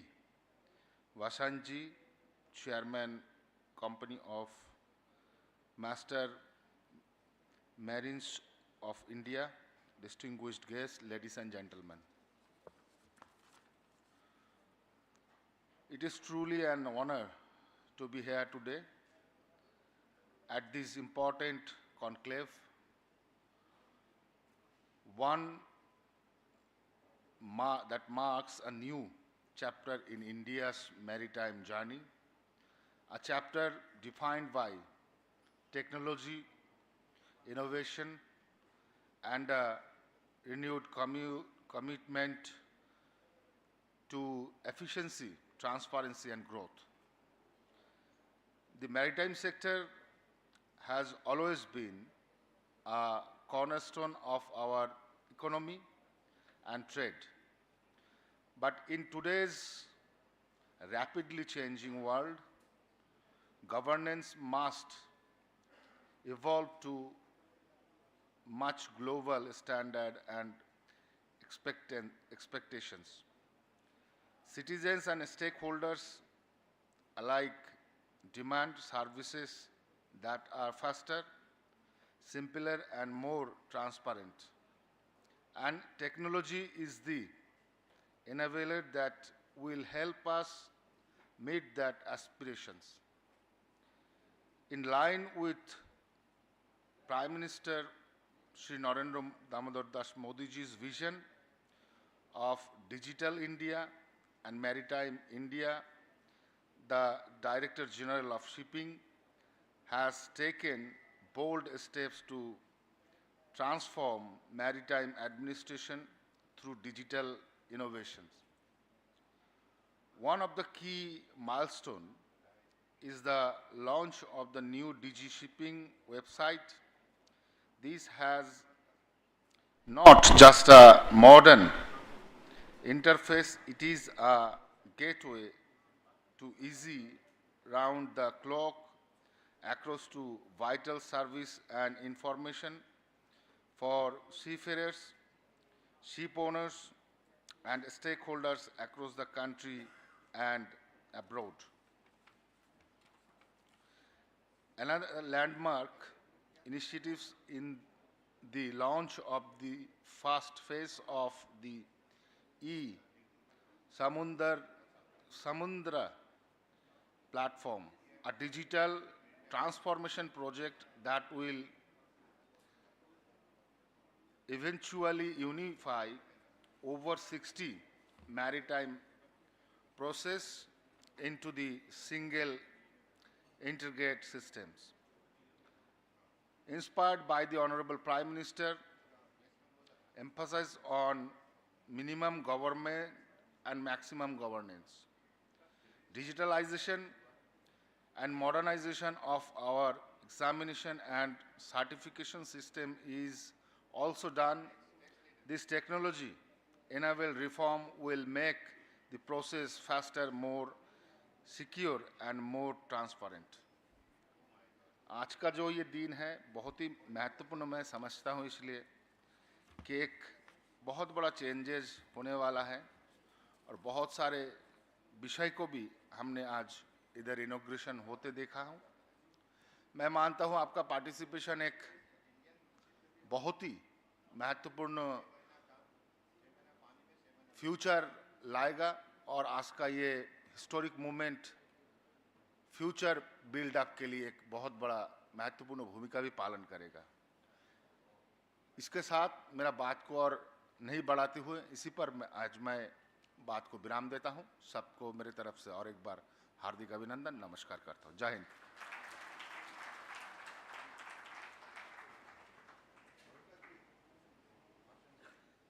बहुत बहुत शुक्रिया sir. आपकी encouragement की बहुत ज़रूरत है और इसका हम आदर करते हैं।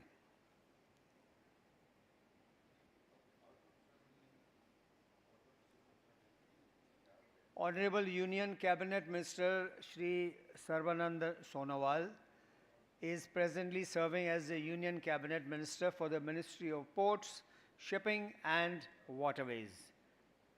A seasoned parliamentarian and senior leader of the Bharatiya Janata Party, he has previously held key positions including Chief Minister of Assam State and Union Minister of State Independent Charge for Youth Affairs and Sports. His leadership continues to guide transformative initiatives in the maritime and inland waterways sectors with a focus on modernization, digitalization, and sustainable development. Please welcome Shri Sarvananda Sonowal ji.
Namaskar. Today, our assembly is mainly to dedicate our very important time for the cause of the country, for the cause of the maritime sector. DG Shipping is organizing this IT conclave mainly for leveraging technology in maritime towards smart, safe, and sustainable maritime administration. That is the objective. In this particular auspicious occasion, we have the presence of Honorable Minister of State for Port, Shipping, Waterways, respected Shantanu Thakurji, respected Secretary, Ministry of Port, Shipping, Waterways, T.K. Ramasandranji, respected Special Secretary, Rajesh Kumar Sinhaji, respected DG Shipping, Shyam Jagannathanji, respected Chairman, Company of Master Mariner of India, Captain MP Bhasinji, respected Additional Director General of Shipping, Sushil Mansingh Khopriji, distinguished guests, ladies and gentlemen, and my media friends. It is a privilege to inaugurate this landmark event, which signifies India's unwavering commitment to leveraging technology for a smart, safe, sustainable maritime sector. Over the past decades, under the visionary leadership of our Honorable Prime Minister, Shri Narendra Modi ji, the Ministry of Port Shipping Waterways has steered a digital transformation that is shaping a future-ready maritime ecosystem aligned with Digital India, Maritime India Vision 2030, Amritkal Vision 2047. India's maritime sector is the backbone of global trade and a critical driver of our economy. Today, we stand at the cusp of a new era where technology drives every dimension of this sector: ports, inland waters, dredging operation, lighthouses, maritime administration, and seafarer welfare. At the Director General of Shipping, which is a statutory national authority for the governance, regulation, and facilitations of India's maritime sector under the Section 7 of the Merchant Shipping Act 1958. We are witnessing the beginning of a major governance transformation to revamp DG Shipping website, which is fully GIGW 3.0 compliant, is being launched today to provide an inclusive, multilingual, accessible digital interface for maritime stakeholders. The ambitious e-Samudra platform, which will ultimately integrate over 60 plus processes into a unified e-governance system, has begun its rollout with a few key modules such as the chartering permissions and licenses, shipbuilding financial assistance, multimodal transport operator module, and visitor access management system for DGS being introduced in the first phase. These includes core seafarers and shipping entity services, which will improve transparency and reduce physical interface. We have also piloted digital examination reforms at the Mercantile Marine Department in Noida, introducing AI-based assessment with remote proctoring. This marks the beginning of a nationwide modernization efforts for certification and training evolution. In parallel, initiatives such as digital record room, learning management system, web-based simulation training, ERP solution for seafarers welfare funds, and integrated command and control and network operation centers are in procurement design phase. This will progressively be implemented to create a resilient, cyber-secure, and user-centric maritime governance framework. This IT conclave is also the occasion for releasing a significant publication, the Leveraging Technology in Maritime Towards Smart, Safe, Sustainable Maritime Administration booklet. This document presents a comprehensive blueprint of ongoing and planned initiative, including e-Samudra examination reforms, cyber security framework, ERP integration, and next generation digital platform for maritime education and governance. It is a vision document that highlights where we are today and where we aspire to be by 2030 and 2047. Our major ports have been pioneers in this journey. The port community, shipping lines, customs, and port stakeholders for faster cargo clearance and transparency. Smart gate automation using RFID and OCR combined with the logistic data bank for real-time container tracking has reduced turnaround times and improved efficiency. GIS-based platform under Sagarmala have enabled data-driven planning for port-led development, supporting India's logistic competitiveness. The Inland Waterways Authority of India has rolled out multiple digital solutions to enhance operational efficiency and safety. Platforms such as the vessel trackers and Pani portal provide real-time river navigation data and road planning tools, while river information services integrate AIS radar meteorological system for optimized traffic management.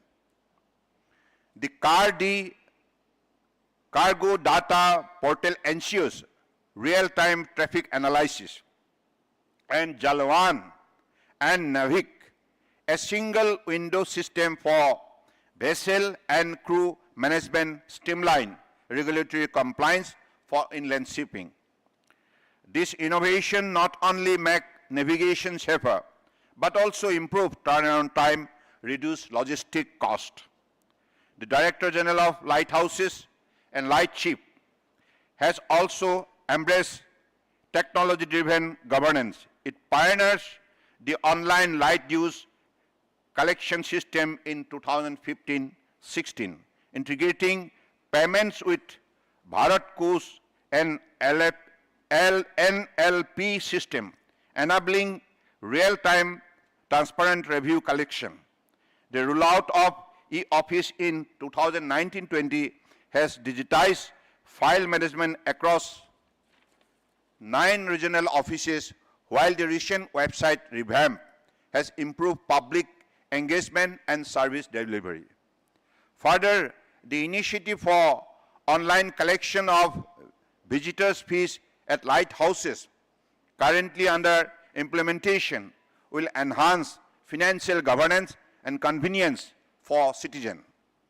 The Dredging Corporation of India Limited has modernized its operation through ERP system for finance, HR and material management, employee self-service portal, biometrics attendance system, and digital file management. A disaster recovery site ensures business continuity, and upcoming initiative includes an integrated command and control system for vessel performance monitoring and predictive maintenance tools, which will further strengthen dredging efficiency and asset availability. This initiative represents a bold shift towards technology-driven operation, reducing human intervention, improving ease of doing business, and enhancing stakeholders' confidence. While some milestones are being achieved today, the broader digital roadmap covering AI-driven monitoring, big data analytics, and blockchain-based trade solution will define our maritime sector future. As we advance towards 2030 and beyond, our focus remains clear: building a fully integrated maritime digital ecosystem, fostering innovation, and aligning technology with sustainability. We will continue to strengthen cyber resilience and expand cloud-native architectures and adopt global best practices to ensure that India's maritime sector become a benchmark for efficiency, transparency, and safety. This transformation is the result of collective efforts of our ports, IWAI, DGLL, DCIL, DG Shipping, and all our partners in industry and academia. Together, let us continue this journey with renewed resolve, positioning India as a global maritime powerhouse where technology, sustainability, and innovation go hand in hand.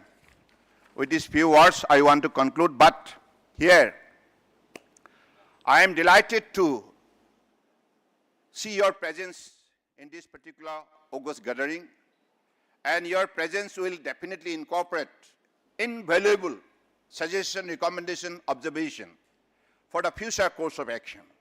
We'll have to strengthen all the arms of the Ministry of Port Shipping Waterways, all the arms, whether DG Shipping, DGLL, like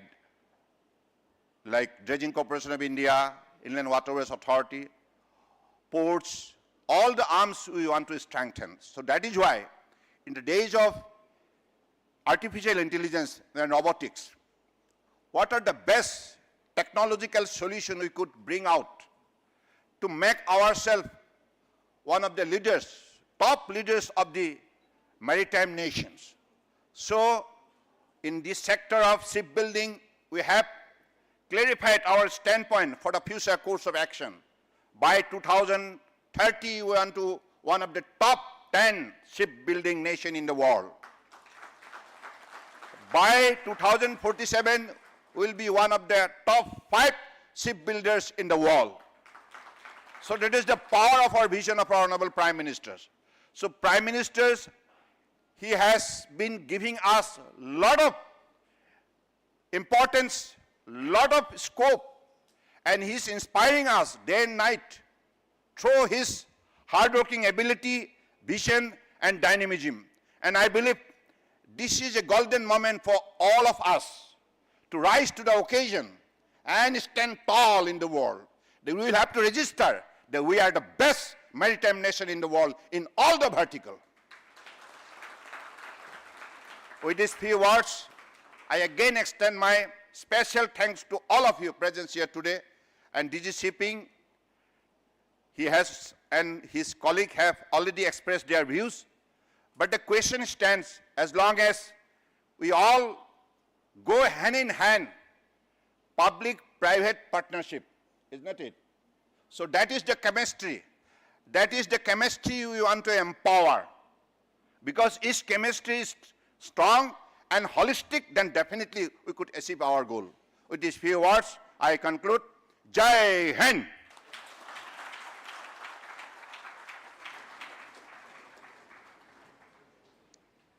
Thank you so much, Minister Saab. That is really a very motivating speech from you, and I'm sure indirectly you have conveyed our Prime Minister's encouraging views as well, and I'm sure this will go in very well with the audience, and we will take home all this encouragement and convert it to action. Thank you very much, sir. So may I please request all of you to come forward for a group picture.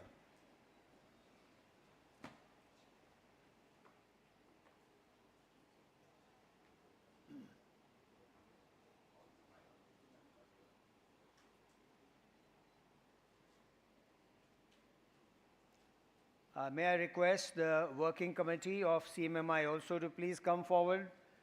All the organizing committee to please come forward for a group picture. Sir, sir, एक minute, sir.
There will be the one presentation before the lunch break, so kindly take your seats. Ladies and gentlemen, your seats please. Thank you.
Your seats, ladies and gentlemen, your seats.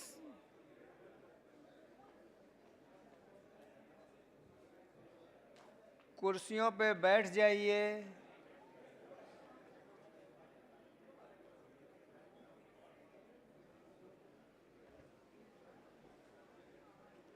अब मैं पंजाबी में बोलूँगा, यहाँ पंजाबी बहुत हैं. कुर्सियाँ पे बैठ जाओ.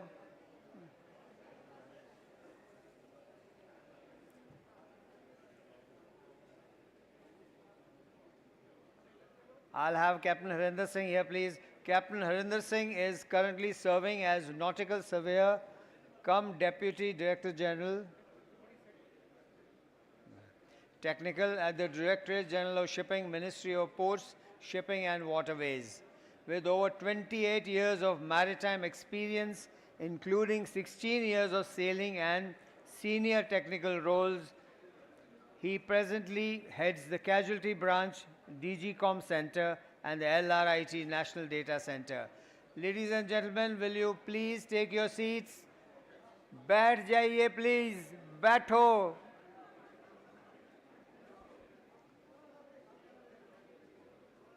Gentlemen,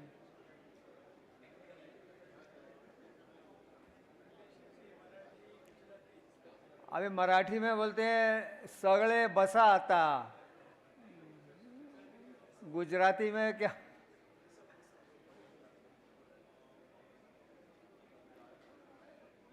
Okay, I'm going to start calling out the names of people who are not listening. One is Poonam. Poonam, sit down. Sureen, sit down. और कौन है? सारे बैठ गए. Captain Harinder Singh, the audience is ready for you. Please come up and start, sir. Sorry, सारे चले यार. Slide the who's controlling?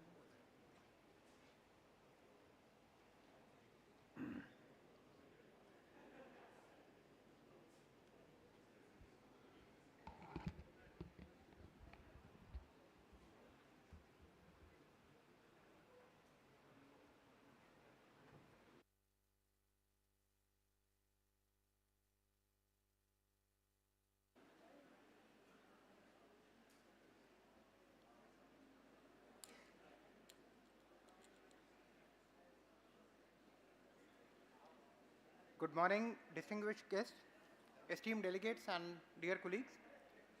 It's an absolute honor and privilege to be here at this year's IT Conclave, a gathering that reflects the growing intersection of technology and operational excellence across various sectors. As in charge of the Casualty Branch, I stand before you today to shed light on two vital pillars: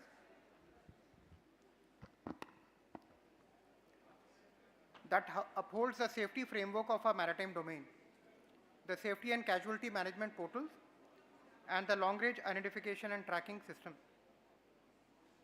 In an era where maritime operations are becoming increasingly complex and globally interconnected, the timely information, coordinated response, and robust digital infrastructure are no longer optional, they are essential. Today I'll be taking you through the two systems, not only which support our core mission of maritime safety and incident response, but also how they represent a shift towards smarter, data-driven decision making in the directorate in the time of crisis. As we are all aware, India has made significant strides in maritime safety, aligning itself with maritime standards, the international standards, and strengthening institutional infrastructure.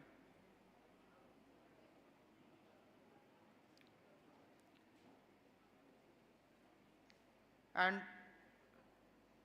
first I will be covering the LRIT infrastructure, followed by DGCOM, and then we will run through the safety and the casualty portal, the global maritime safety platform that we envisage to build on. The long-range identification and tracking system is India's obligation under SOLAS Chapter 5, and this reflects the country's vision to securing our seas and to tracking our ships. The LRIT system plays a very critical and key role in tracking all Indian flagged vessels anywhere in the world.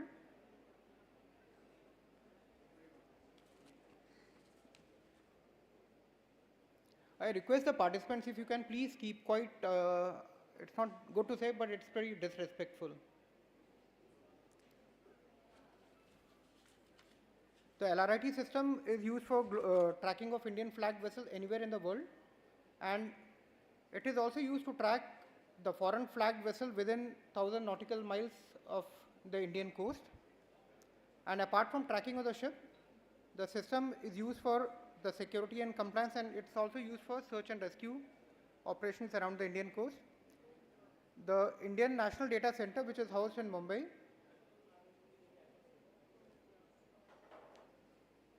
we are also a regional service provider. We provide services free of cost to Sri Lanka and Maldives, and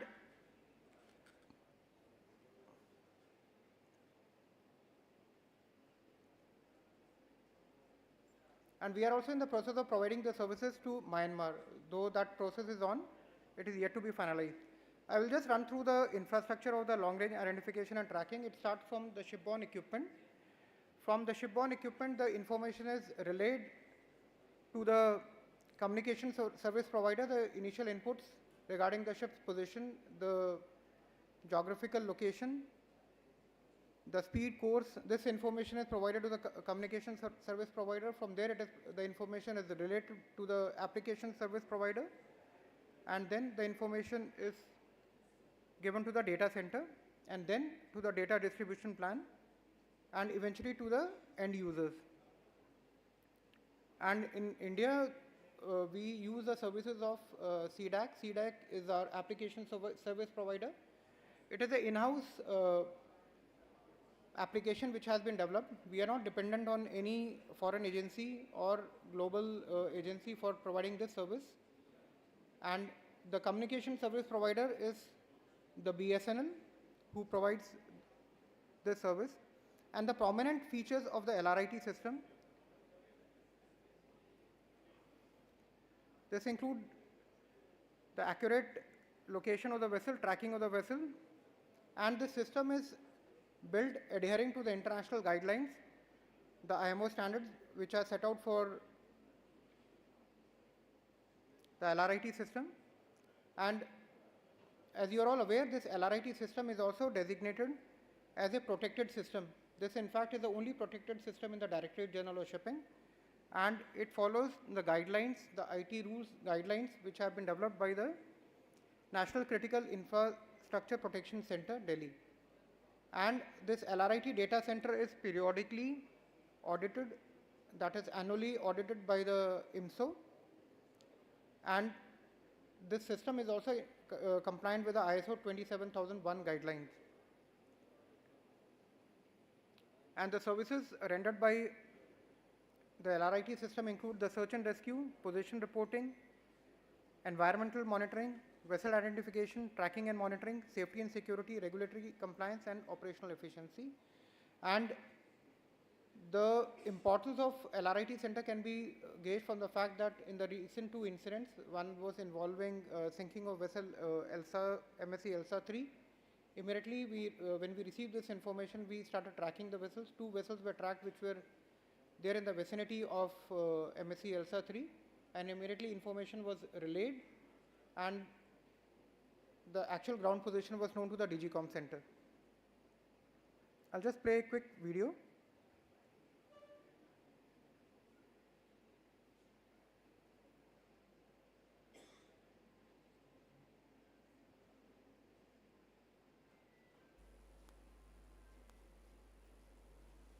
इसका audio नहीं आ रहा।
we are also in the process of upgrading the LRIT National Data Center, and the two important steps that we are taking is the ship security alert system that we receive from the ship. We are in the process of integrating this with the Information Fusion Center, Navy. So while we and the company receive the alerts, now there will be a provision by which the alerts will also be directly received by the Navy. That is to improve efficiency and to improve the response time. And the LRIT feed is provided to the national security agencies, that is to the Navy and Coast Guard. And we are also in the process of developing NMDA, that is National Maritime Domain Awareness, which is being spearheaded by Indian Navy. So this National Data Center will receive critical information from these centers, that is from IFC, Iowa, that will give us better analysis of the situation.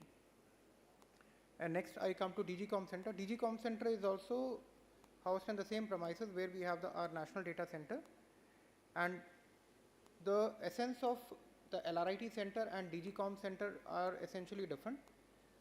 The National Data Center for LRIT was set up as a response to the international obligation under Chapter 5 of SOLAS, and DGCOM Center is our obligation under ISPS code. And this is for receiving the ship security alert system from the ship. That was the initial domain, or I would say the initial charter of duty for this center, but of course over a period of time we have progressed, and now we are covering a very vast era of response. And the center is manned 24/7 by master mariners and radio officers. We respond to distress alerts which are received from the ship, and also search and rescue. We closely coordinate with the MRCCs, the Indian Coast Guard, and also with any Coast Guard agencies of foreign countries where when we receive information either from the flag or from the country's Coast Guard that Indian seafarer has fallen overboard or has met with any incident or any injury or any casualty. And this center centralizes communication, and the importance this center played was evident in last 3 months, where India faced simultaneously 4 critical emergency situations, which I will be covering. And any incident, any marine casualty happening anywhere in India involving either Indian flag vessel or foreign flag vessel, the information is immediately conveyed to the DGCOM Center. This is the first point of contact. We are the first responders, and we are also tasked with the timely information sharing, and we coordinate very closely with the MRCCs, and we are also coordinating with the ship owners in the ISPS drills, the conduct of ship security alert system, and the SSAS conformance report which is received, that is sent by this center. And whenever we receive any security alert, this center also promptly disseminates the information. And it's a collaborative framework, and it is at the heart of any kind of crisis monitoring and response. And whenever the center receives information, we act very swiftly, and the information is relayed to the security agencies, to the company. And this is how I would describe the roadmap for the DGCOM Center. This is what we envisage to do. We have developed an online casualty reporting module, and we intend to have it on an automatic mode. The information will automatically be relayed to the companies, and the companies can update data there. And regarding the staffing, as I mentioned earlier, the center is manned by experienced master mariners and radio officers. And we also have training content developed for the training of the staff which is here in the center. And we also had regular meetings with the Navy, the Indian Coast Guard, to further improve or enhance the efficiency of the center. And lastly, I come to the third initiative which has been taken by the casualty branch, that is Global Maritime Safety Platform. And the vision and objective of this platform is to have a zero incident involving the Indian seafarer. and this module will be designed and developed on similar lines as has been done by EMSA's MSIP module, which you all must be aware. And it is based on basically the 5 pillars. One is knowledge and publication. It will all be available here. The incident response, hosting and security, data analytics and training. And the idea is to, as we improve or as we look at increasing the share of our Indian seafarers, we are duty bound to ensure that we have a mechanism wherein the safety and the well-being of the seafarers are also looked at. And we need to have an institutionalized kind of a mechanism. And this is a step towards achieving that. And this platform will have real-time dashboard with 22, 25 KPIs, and it will have training modules, all the safety circulars, all advisories which are being issued by the Directorate General of Shipping. It will be all hosted here. And we are also developing, in fact, we are, I would say, one of the first maritime administration who is also actively working at developing safety videos.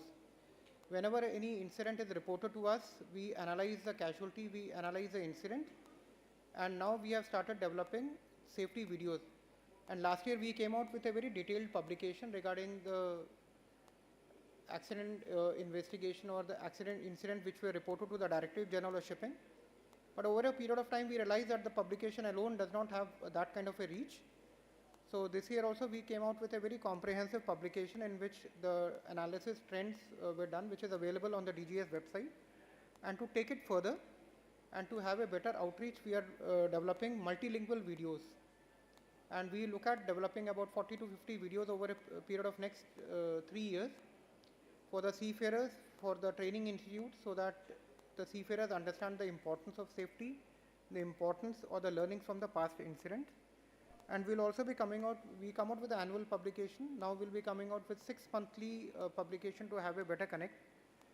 And these platform will be compliant with the security, cyber security guidelines. And as I conclude, I would like to say that we are building a unified tech-driven maritime safety framework, which will be integrating our LRIT, DGCOM and casualty management portals. The LRIT system, which enables a secure satellite-based tracking of vessels, is being further upgraded. And very shortly we will be connecting our ship security alert system, which we receive from the ship, directly with the security agency. Thank you. Thank you so much.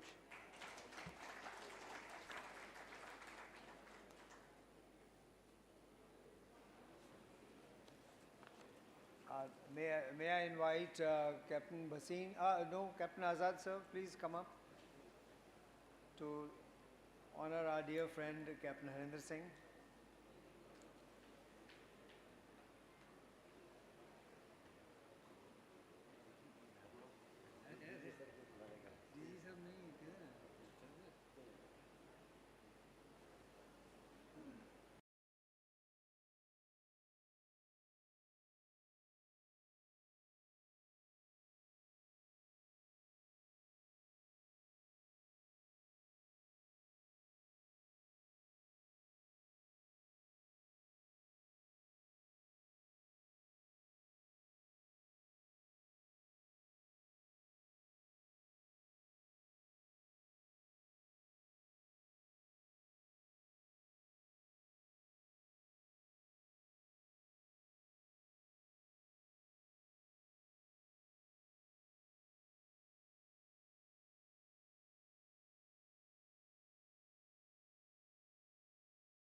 for the warm introduction, sir.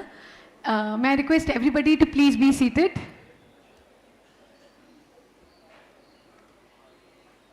And now we are about to proceed, so can I have little energy in the room? Can I have a big round of applause, everybody?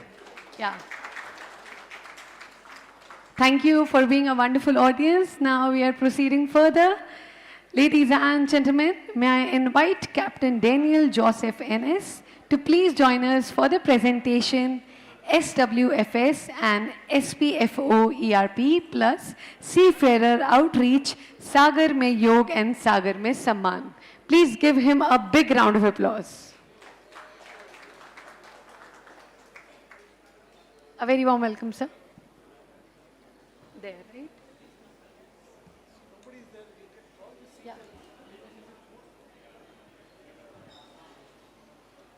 May I request once again everybody to please be seated? What about, this is more to do with seafarers. So those seafarers, cadets outside, can somebody put a word to them? It's all more to do with seafarers.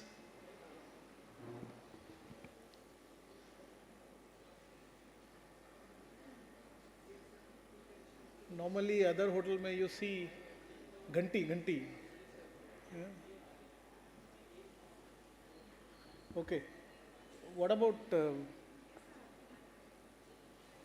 so it will move from here? The clicker on the dais, please.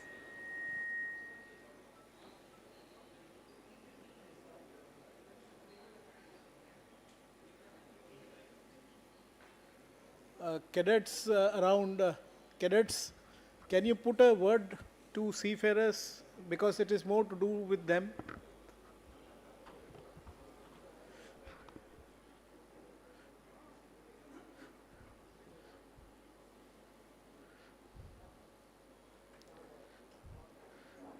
So the topic is the leveraging technology in maritime towards smart, safe and sustainable maritime administration, especially related to the ERP solutions in SWFS, SPFO and Sagar Mein Samman and Sagar Mein Yog initiatives. So these are the sections which I'll be covering.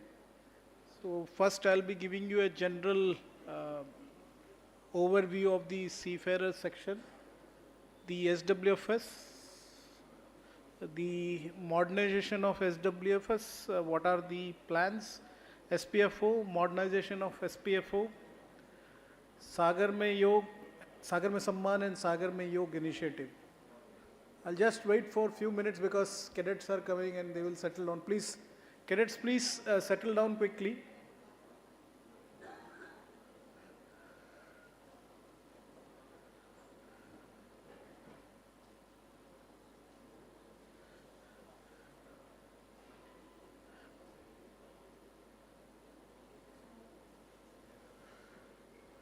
So the first slide is about the overview. If you see, India is among the top 5 maritime nations, and we are all here because of seafarers. Something or other, we are all connected to the seafarers part. So if you can see the seafarer engagement details, active seafarers around 307,000. This is end of 31st December 2024. And as per the ICS BIMCO report, year 2026 will have a shortfall of around 26,000 officers.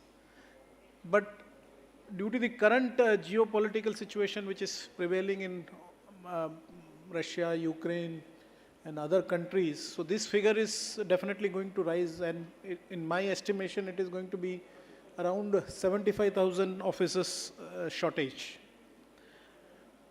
So if you see, there are a large number of seafarers which we cater to, and that's why the welfare and other aspects come into play.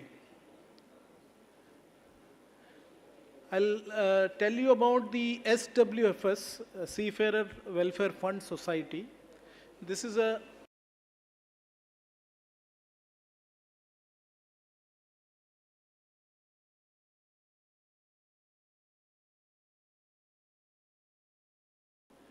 So this society is an autonomous society which is administratively controlled by the Ministry of Port Shipping and Waterways. And it is at the Naubhavan where the popular MMD exam center is there. And it is just below the Shipping Master's office.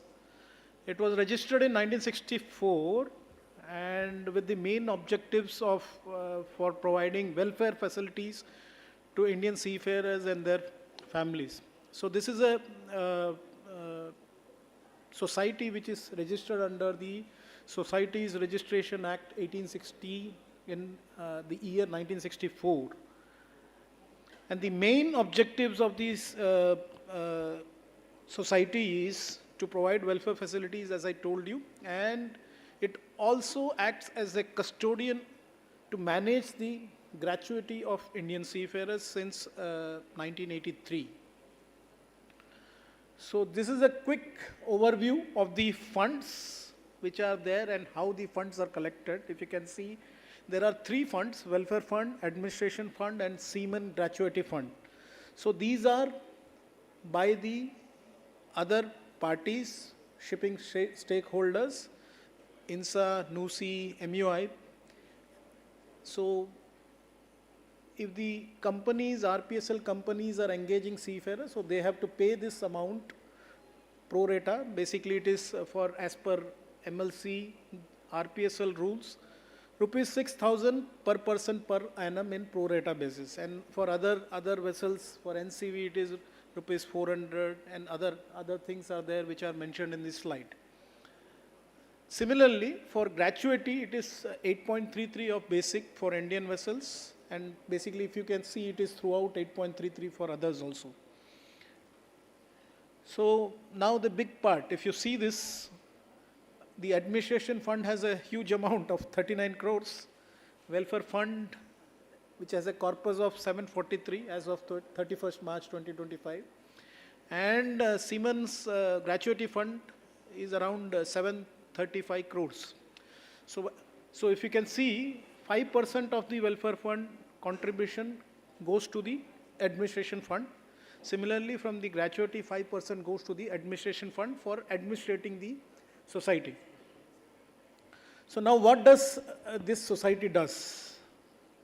So these are the present schemes which are available as per MLC, because India is mandated, India has ratified MLC. So regulation 4.5 talks about the schemes which are mandated for the welfare schemes for the benefit of Indian seafarers. So if you can see, survival benefit, invalidity benefit, maternity benefit for women, old age benefit, and family benefit. The other things are just the new schemes which have been proposed and created, like assistance on death for foreign flag vessels, super seniors who are more than 75 years, spouse of deceased seafarers, gratuity schemes, and also the SWFS supports Seafarers Club across the India, which are under administrative control under the principal officers of MMD. The proposed new schemes subject to the approval of Committee of Management. Committee of the Management is the management which controls the SWFS and institutes new schemes and runs the schemes which are available. So these are the schemes which have been proposed, and these are all under review. Seafarers widow sustenance allowance, and financial allowance for the deceased seafarers, 1.5 lakh per annum till 18 years up to 2 children. And you can see death on board, scholarships program, standard seafarers thing, and especially cancer and HIV reimbursement, medical insurance schemes, children topping exams. A consultant has been hired to make tailor-made insurance policies, crew connect program, animation, carriers counseling, medical camps, medical insurance, life insurance, blood donations, and also there have been a proposal to have MOUs with port health hospitals. These port health hospitals are managed by and controlled by the Ministry of Health. So we are under negotiation with them to have government hospitals tie up for seafarers, especially medical checkups, and promoting the state government promotion of Seafarers Club. So these are the new schemes which have been proposed and which are underway. Unfortunately, these all schemes which are there, the earlier schemes and new schemes, till date, since 1964, everything is on manual mode. So for this, there have been proposed modernization. Theme for today is related to IT. So there is an enterprise resource planning plan which will automate the entire essential functions of SWFS and will reduce the manual labor, streamline operations, and will have automated system for the stakeholders for enhancing the overall efficiency. So what are the objectives of ERP? As these are listed out: digitization, standardization of the processes, enhance transparency, real-time tracking, and improved governance and compliance. So it will be a paradigm shift from paper-based to completely online, and enhance a service delivery where the directorate will have scalable digital expansions in the maritime welfare ecosystem. So these are the strategic benefits of the IT solutions which we are planning. So it will be transparency, process efficiency, which I have just told, data security, and monitoring and evaluation. So this is the rough comparative impact assessment which has been done. So if you can see on the extreme left, these are the functional areas of the system and what was prior the ERP and what will be the benefits of the ERP. So if you can see online submission, centralized structured database, automated verification, automated workflow, digitized document repository, integrated ticketing system, digital logs, auto-generated dashboards, MIS, role-based authentications, and system-generated FAQs and user manuals. So these are the modules which have been planned in the SWFS. If you can see on the left side, what all actions will happen: beneficiary, scheme eligibility, financial disbursement, duplication, legal and RTI, monitoring, grievance redressal, role-based access, and MIS and compliance reports. Presently, the RFP for the ERP is under process. So what we are envisaging is T+9. So another 9 months down the line, we will have this complete ERP automated solution for the SWFS. Next in line is the SPFO. This is also somewhere there in the Ballard estate. It is created under the SPFO Act, Siemens Provident Fund Organization. So it is not a gender sensitive. If you see Seafarers Welfare Fund Society, in 1964 itself they have thought about seafarer, but 1966 had this Siemens Provident Fund Organization. And especially the main services which they do are listed down: receiving a fund, provident fund, fund management, housekeeping of accounts, and settlement of the settlement for the seafarers post their retirement. So this scheme is the first social security scheme for merchant seafarers under the Provident Fund Act 1966, with effect from 1st July 1964. So it is administered by Board of Trustees. DG Shipping is the ex officio chairman, and there is a SPFO commissioner which manages as a secretary to the organization. So how it is done? So one portion is given by seafarer as a contribution. The other similar percent of 12% is given by the company, and it is collated. And by the end of the superannuation of the seafarer, as per the rate, whatever applicable rate is there for that year, that amount is given to the seafarer. So that is how this organization works. This organization is little better than the SWFS. This has a dedicated website, but unfortunately, it is not automated. So there also we have included this similar kind of modules, enterprise resource planning. If you can see the left-hand side, these all things are planned and worked out. So the RFP is already prepared and ready. So this will also be going very soon. So T plus 12, it is expected, because this has much more complications, so it is expected by T plus 12. In another 12 months, it will go live. That is what is our plan for this SPFO. So what are the cloud requirements? This is similar and applicable both to SWFS and also SPFR. So you can see it will be Maritime paneled, IAS deployment, ISO compliance, high availability, secure, cyber secure, backup policy, disaster recovery, and elasticity, ability to resource dynamically based on the load, and access control, role-based secure access control. So these are the cloud requirements for SWFS and SPFO, which have been planned in the RFP. So that's about the two SWFS and SPFO organizations of the directorate and the leverage of IT, where we are keeping our fingers crossed so that the RFP is ready. So by 9 months down the line, SWFS will go live, and in all probability another 1 year down the line we will have the SPFO live. The next topic is the Sagar Mein Samman initiative. So what is this Sagar Mein Samman? So Sagar Mein Samman is honor at sea.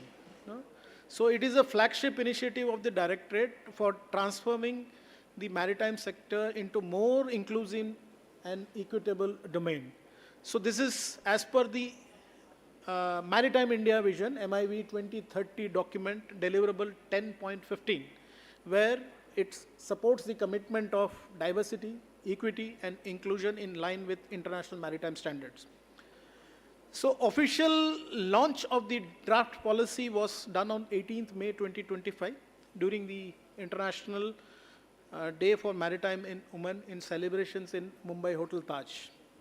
So I'll give you the key objectives.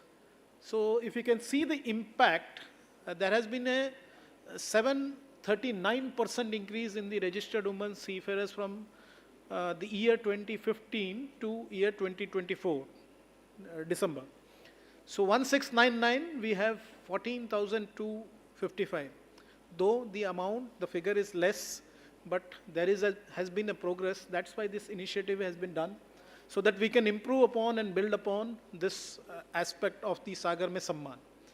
The goal is to build a resilient, diverse, and future maritime workforce. These are the 6 pillars for the draft policy. If you can see: planning, community outreach, training and development, research innovation, governance, and communications.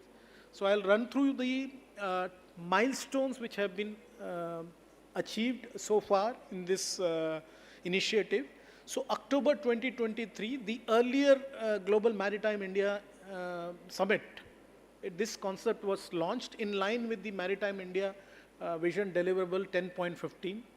So to kickstart this, there was the key thing which happened in November 2024, where the directorate issued the DGS order number 18 of 2024. By this, 77 women, and mostly 90% were women, and a few men joined in because they were all working in silos. We had ISTA, VISTA, so many women associations, So we brought them all together and created a workforce, task force, which worked on the 6 pillars which I have just told you earlier. These were the 6 committees on the right side. So they were equally distributed according to their choice, and this committee started working on the draft policy. So for supporting this draft policy and supporting by fund, so we had an agreement with MOU with Maritime Union of India, where an agreement was signed in January 2025. Then by January 2025 end, we launched the logo for the Sagar Mein Samman initiative. So if you can see the logo, this is the logo which was launched, and this was created by one of the members of the task force. And then this was presented in February for international recognition and green shipping when the IMO Secretary General was there. And the policy launch was done in May 2025, which I have told you already. So what is the roadmap? How the IT solutions will be impacted? There are very popular women in this pictures. Can anybody identify who are they? So food for thought, very popular ones. Okay, so phase 1 will be research and policy formulations, gap assessment and surveys which have been already done by the task force, consultation with the industry, stakeholders, visit to other women-oriented countries for study and course correction of the policy document, drafting and vetting of the gender equity framework. So that draft policy is already ready and it was published in the Directorate website. So what will be the implementation expansion? National rollout, awareness campaigns, launch of feedback, grievances, redressal, and monitoring mechanism, formal release of the policy framework, which is now in the draft stage, and creation of an institutional mechanism to monitor and progress and ensure the policy formulation. So this will be key. There will be an institutional mechanism set up, not such a big institutional mechanism, but it will be in similar line to, you never know, National Commission of Women, not in that big scale, which is as per the Act, but there is a proposal mooted to create an institutional mechanism to monitor, and there will be fixed tenure for the people who are there in the committees. So it is being worked out. Similarly, the progress, whatever is being done, then it will be presented as a concept paper in IMO for the steps being made. So that is regarding Sagar Mein Samman. Next, I will talk about the Sagar Mein Yog initiative of the Directorate. So this is for all the seafarers. This is the one of the flagship initiative of the Ministry of Port Shipping and Waterways through the Directorate General of Shipping. So Sagar Mein Yog is not, I repeat, it is not just yoga or yoga. It is a comprehensive wellness program which has the 10 modules, if you can see in the right side. It includes emotional, spiritual and physical. The top 3 are covered by yoga. The other are occupational, economic, environmental, climatic, intellectual, social and cultural. If you see, there are so many other aspects which are there related to the complete wellness. Somebody says me, if there is no financial guarantee, seafarer will not know what do you talk about the other wellness. You know, there is no other wellness. Financial wellness is one of the component. So our time we never knew what to do with money. You know, cadets, young cadets, you just get money, you buy home, you buy a car. You didn't know how to manage your finances. So those things also will be taught to the seafarers, especially related to finance management, then social, how to involve socially. What about the digital? Digital will come in social, how to interact, overuse or less use of the digital impact. So many other things are there where it is a complete comprehensive wellness program which is being tailor-made for the seafarers. So these are the milestones which have been achieved on this Sagar Mein Yog initiative. So November 2024, there was a very key initiative. DGS order number 19 of 2024 was issued. So we included all yoga experts and all experts, wellness experts in this committee, and they started working on the syllabus. January 2025, where we had Sagar Mein Samman, the MOU with MUI, Maritime Union of India. Similarly, we had a MOU with NUSI, National Union of Seafarers in India, where this MOU was signed, and then we launched the logo. So Sagar Mein Yog logo. So the center one is the logo for the Sagar Mein Yog initiative. And then by February, we had a presentation to the IMS Secretary General, and we was very keen that we present these modules to the entire world at IMO. So we are planning the train the trainer syllabus for seafarers, where we will be training the people, the seafarers or the yoga gurus or the experts who will be in turn delivering it at the MTIs. So we are going to mandate this very soon to the MTIs, where MTIs will be mandated that at least to start with pre-C, they have to include this in their syllabus. And we are planning to launch the formal launch of 10 modules, which was done in June, International Yoga Day. The 10 modules which I had spoken, the entire 10 modules has been prepared in well-curated, documented videos and interactive sessions. This will be officially launched in the month of possibly in August or September, where the learning management system is under being worked out. So don't think that this will be another e-learning system. It will be very highly interactive videos, which I myself, when I tried it, it is very addictive, you know. What is next? What is next? So it will be very, very interesting aspects where 10 modules can be covered for seafarers in pre-C. Then subsequently, we will bring in the second phase in the post-C, and then for at-sea protocols. And depending upon the success, we may introduce this in MTIs, RPSL, and other shipping companies for their shore-based staff. So that is on the pipeline. So if you see the leveraging of IT technology, which I have just said, phase 1, yoga and mindful integration. So if you can see the Train the Trainer program is almost ready for instructors. We are collaborating with Ministry of Ayush for certified implementation. And this will be embedded in the daily practice techniques on board ships. Similarly, the full wellness curriculum which is underway, so we have partnered with CMMI and Trajok and MUI for support, NUSI for supporting these modules, where we had consultation with companies and MTIs. The pilot launch is expected anytime soon in the organizations, maybe second week or third week of August. Almost everything is ready. If you see, these all syllabus and programs have been put up in DG website, if you have seen that. It is for stakeholders' inputs. The learning management system is ready today. So 7th was the deadline. So the Trajok has submitted that the learning management is ready. So possibly when we go back, we may have a trial on those learning management, and possibly by this month end, we have the rollout of this under the 75th anniversary of the directorate.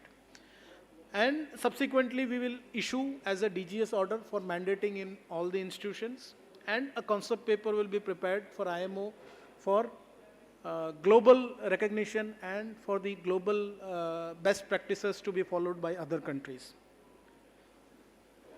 So thank you. These are my email and my mobile number. And because of the paucity of time, there will be no question and answers. Anything you can email me or WhatsApp me. I'll be very happy to respond to your queries. Thank you very much.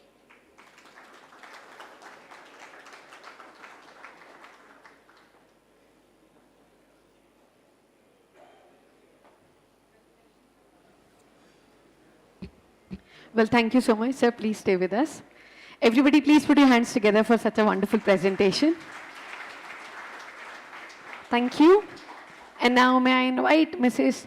Naomi Riwari for token of appreciation to Captain Daniel Joseph. Everybody, please put your hands together.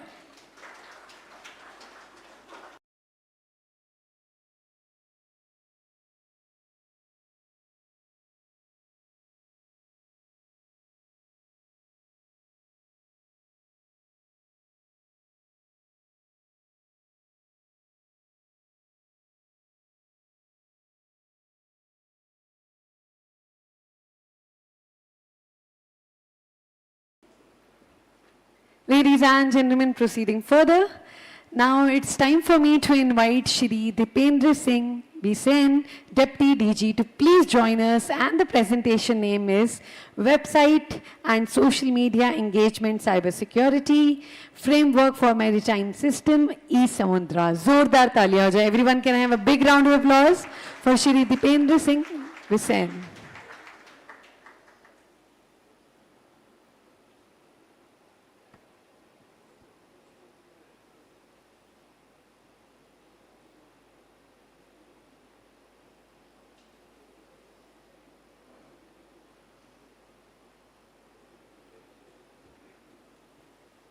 A very warm welcome once again, sir.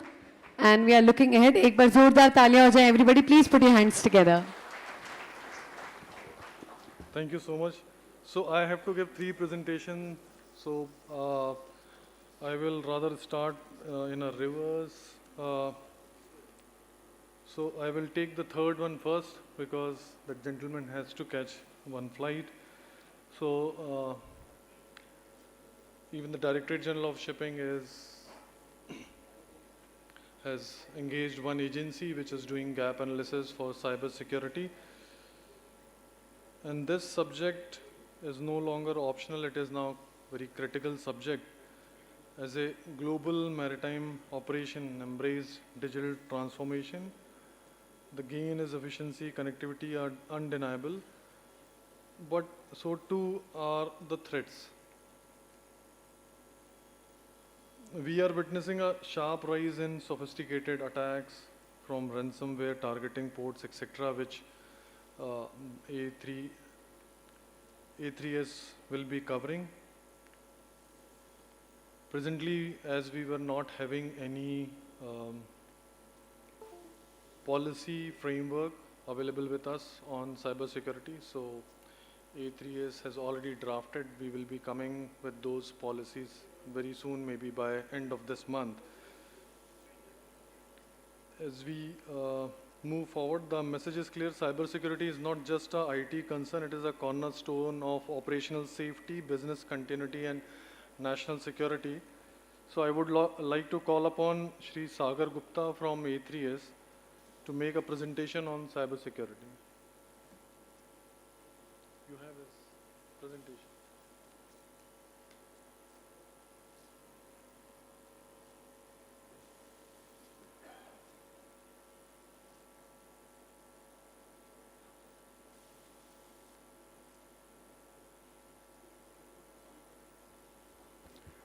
Hi, good afternoon, everyone, and welcome to this post-lunch session which focuses on cybersecurity. Before starting off, I'd like to thank DG Shipping for inviting A3S Tech here for this IT Conclave 2020-25, and also I'd like Bishan sir for introducing me.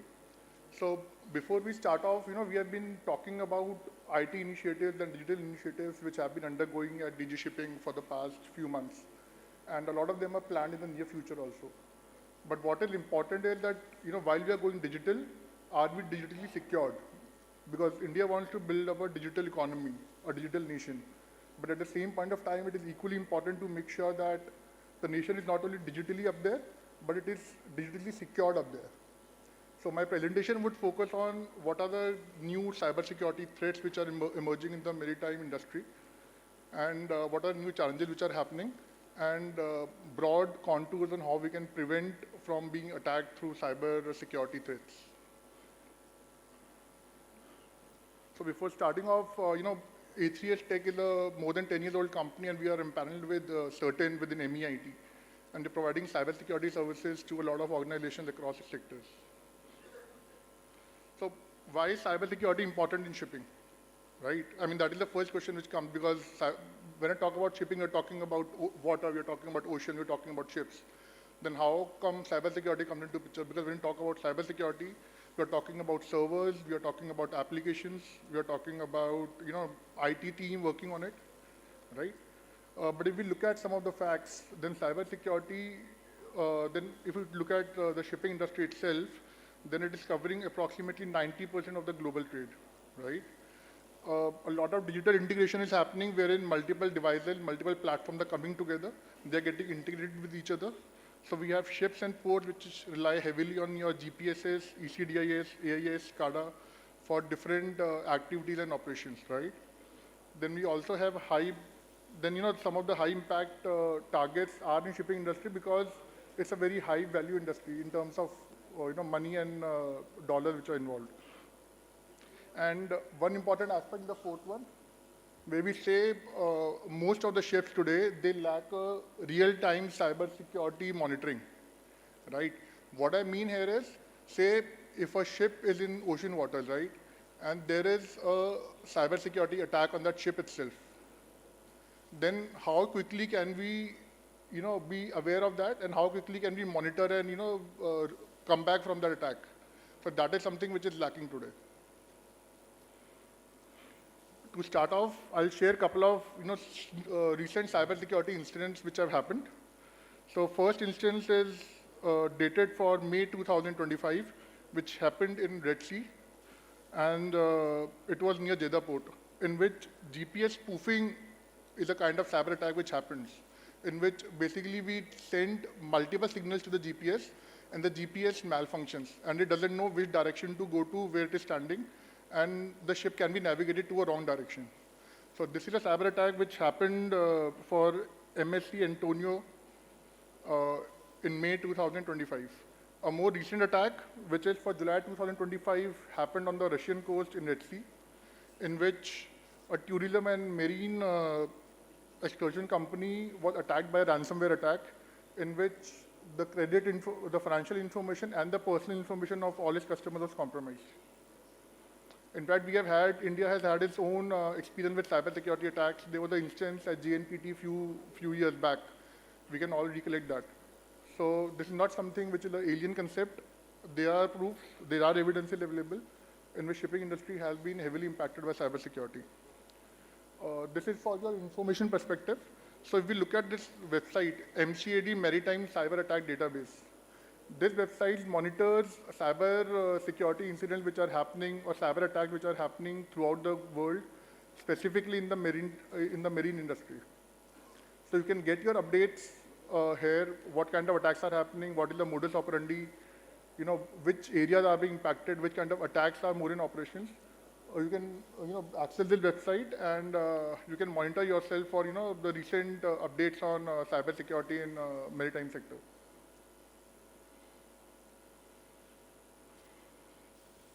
So when we talk about cyber security, then two things come to our mind, right? One is, who are the people who are doing the cyber attacks? And the second is, how can they do it, right?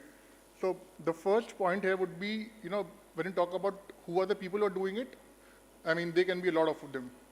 So we talk about key attackers, we talk about advanced persistent threat groups, which could be state-sponsored also. In fact, a lot of wars which are going around the world, we have seen these things happening in which state-sponsored cyber terrorism groups are targeting the other countries for maritime cyber attacks. That is one. Secondly, ransomware gangs. So they are spread across the sectors, and maritime is one sector which is not averse to them. And also you have insiders. So insiders mean the people who are already working in the organization, who are part of your system, who are working day in, day out. They can also carry out cyber attacks, either intentionally or unintentionally. So you have other cyber security aspects like social engineering, phishing attacks, honeypots, in which you compromise a user who is working in the organization and use that individual to perform some cybersecurity incidents or attacks in the organization. What are the entry points? Entry points are satellite communication systems like VSATs and Inmarsat systems, which can be compromised. Then you have remote vendor accesses. A lot of us rely on third-party vendors to carry out different pieces of operations for us, right? Right from maintenance activities to a lot of paperwork, groundwork. They have access to so many documents, confidential information, to a lot of systems. So if I am secured, but my third-party vendor is not secured, or the people who are coming from the third-party vendor, they have a gray background, then, I mean, cybersecurity would be affected by that as well. And a lot of times when we talk about cybersecurity, we talk about technology piece, but we leave out on the people piece. So people piece is as important as the technology piece, because ultimately it is the human who are going to use the technology. If a human is compromised, his user ID password are compromised, his conduct is not up to the mark, then he can misuse the systems to drive across a cybersecurity incident. Again, USB devices, especially when we are on ships and on the sea, then USB devices is something which is used, and if those devices are compromised or they have some malicious code in it, then they can impact the entire system. So coming on to common tactics which are used, which we have observed over the past few years, which have been used. One of them is GPS spoofing, which just an example of that couple of slides back. Then ransomware and port systems, right? Again, we saw an example of that. social engineering attacks in which you befriend a person who is working into the environment through social media sites or to some other means. You befriend a person and then you misuse that person to carry out some cybersecurity attacks in your organization. So these are some of the commonly used techniques. I'll not say these are the only techniques which are being used, but these are the most prominent ones which are used. So when we talk about maritime system, it's a very complex system, right? Because we are using a lot of systems. We are using IT, we are using OTs, we are using communication systems, and of course people are there to operate on all of them. So if we look at these four major pillars of a ecosystem in a maritime environment, in IT systems we are using a lot of ERPs. We just saw few portals being launched in which they have multiple modules which are integrated to each other. So we have ERPs, we have booking platforms, then we have networks. So all of these are can be attacked for ransomware attacks, data breaches, business disruptions, and all that. For OT systems, we are talking about platforms like ECDIS, VMS, SCADA systems which are being used. They are subject to attacks on GPS spoofing, system hijacking, physical damage, and safety incidents. Then we come on to the communication piece, like VSAT devices, radio and Wi-Fi networks. Again, they can be compromised to signal jamming, spoofing, and other cyber attack means. And people, your crew personnel, your third-party people, they are subject to phishing attacks, insider tradings, insider threats, and of course, social engineering attacks. So what can we do to prevent cyber attacks in an environment? Network segmentation is one of them. This is more from an IT perspective, in which we segregate our network into further finer segments so that even if one of the segments is compromised, my other segments are secured. So even if a cybersecurity incident is there or attack is there, the impact of that attack is limited to only one segment which has been compromised. That is one thing. Behavioral analytics, again an important aspect. There are tools which are available which monitor the behavior which is there. And if they found there is something which is beyond the trend or something which is fishy, then they'll raise an alarm against it. Then talking about vulnerability scans, VAPT is one activity in which your entire IT and OT framework is scanned for vulnerabilities which are there. Whatever patches are not available or they're not implemented properly, those scans are conducted and the entire IT setup is secured against those vulnerabilities. Endpoint protection, when I talk about endpoint protection, it is one of the most neglected areas going around. So endpoint is, I'm talking about your end user desktop laptops. We have, in today's age and world, we have seen instances wherein even a simple anti-malware has not been implemented on a laptop. And that laptop is being connected to the network and it is used for all kinds of services. We have seen admin, user ID and password being used. And that has been ongoing for a few years. The people have come and gone. Users have left the organization, new people have replaced them. The password and the ID remains the same, admin. Or DGS @123 or some organization ABC @123, right? So this is the hard fact, this is the reality of endpoint security today, even in a lot of organizations. Then we talk about secure remote access. So when I talk about remote access, I'm talking about technology like VPN. So what it does is it basically creates a secured, encrypted tunnel between the user and the server to whom the user is connecting. And all the transmission happens through VPN networks, through the secured network. It's basically, it's a kind of a digital tunnel which is created between the endpoint, the user, and the server. In fact, on the recent guidelines from MEIT, emphasizes on using two-factor authentication if you're using a remote access mechanism. So if you're using a VPN, then it has to be authenticated through a two-factor authentication, which means maybe a password and an OTP combination or a password and some RSA key combination. Then centralized logging, again, very, very important. So when we talk about centralized logging, say, I'm talking about a ship, right, which has a VSAT system. Now, when any technology, any device is working, it would create some logs. And by analysis of those logs, we can identify how the device was working. But do we have a mechanism here wherein we can centrally capture and store all the logs which are available and monitor and review them and analyze them to come out with something, to come out with the solution that whether everything is working fine or there is some problem. So do we have that problem or not? A lot of time what happens is that, if an attack happens on a ship which is there in the waters, until unless the damage has been done, right, and there's something which is malfunctioning or not working well, no one comes to know about it. It's only when the damage has been done, the people come to know that something is wrong, and then they start investigating. But by the time we reach that stage, the ship has already sailed. We are past the stage to control it, and then only thing which we are doing is limiting the damage which can be caused. So centralized logging and real-time monitoring of logs becomes very, very important. Also, this is very important from a continual improvement perspective, because until unless we know what has actually gone wrong, how we are going to make sure that it is not repeated again. If an incident has happened once, the best way to is to plug it and to make sure that it is not repeated again. But until unless we analyze it, we do a log analysis, we'll never come to know what actually went wrong, what was the root cause of that incident. So centralized logging, again, very important aspect. We have touched upon this briefly. I just run through it. We are talking about VLAN separation, firewall zones, intrusion defense systems, secure firmware updates. When I talk about VAPT and patches, cloud-based log forwarding, which is again, log monitoring, we covered that, and role-based access controls. So when I talk about role-based access controls, I'm talking, we give a lot of accesses without understanding what their impact would be.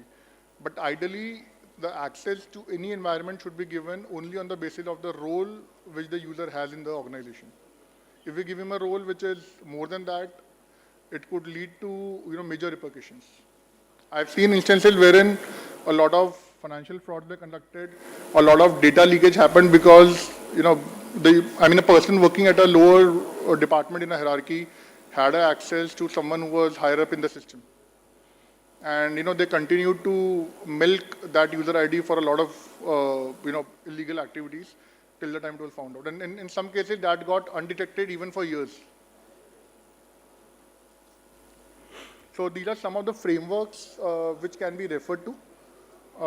These include IMO MSC 428, BIMCO Cyber Guidelines version 4, IEC 62443, USCG NVIC 1/20, and EU NIC 2 directive.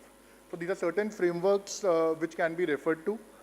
We have been working with DG Shipping for better part of 6 months now, and we have done a lot of gap assessment for them to identify, where do the gaps actually lie in terms of cyber security. And we have been working with them to build up a governance structure, a risk structure, and to build security by design into the processes, right? So that, irrespective of who is working, how it is working, what technology you are using, cyber security is ingrained as a part of the DNA of every project which is undertaken. So we are working with them on those aspects. We have designed a framework on cyber security with DG Shipping. We have drafted some policies and SOPs for them also. But as we say, we have started off, this is still a work in progress. We have made some strides, but we have a lot of things to cover in the future as well. So we'll be working with them. But these are something which you can refer to as a part of ongoing activity for cybersecurity awareness. Again, some things from a cyber resilience perspective. So cyber resilience means how can I prevent myself from being attacked. So I need to have proper backups and recovery procedures in place. I need to have a threat stimulation exercise done for me. So when I talk about threat stimulation, I'm talking about stimulating a real-time environment. So red teaming, for example, in which hire a group of professionals who will act as attackers for me, and they would try and penetrate into my system by whatever means they can. And if they find any loophole, they'll identify that and share it with me. So those are threat stimulation activities. Training of the crew, again, very important. We have a lot of training companies going around which are offering different courses. So I'll request them if something on cybersecurity can be added to their already existing domain. I think that would go in a long way to spreading cybersecurity awareness. Then vendor management, we talked about that. We should make sure that, and see, maritime is one of the critical infrastructure which the country has, right? So vendor management again becomes very important. So the background of the vendor, the kind of people who are being deployed, whether we have proper background verification checks or not on the people who are there, all of these checks become very, very important. And of course, threat intelligence sharing. So this is something which can be done, through logs analysis and all.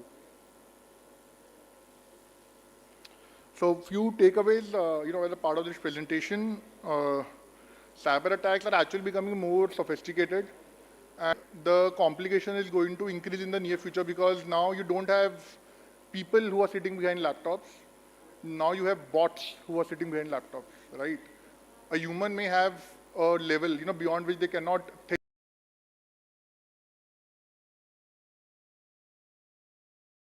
Technology like AI to carry out these attacks. So a person can, simply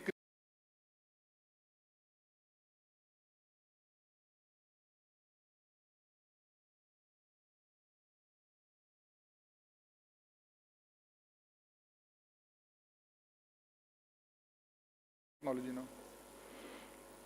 Compliance with regulations, again, very, very important. And it's important to have a holistic strategy around IT/OT.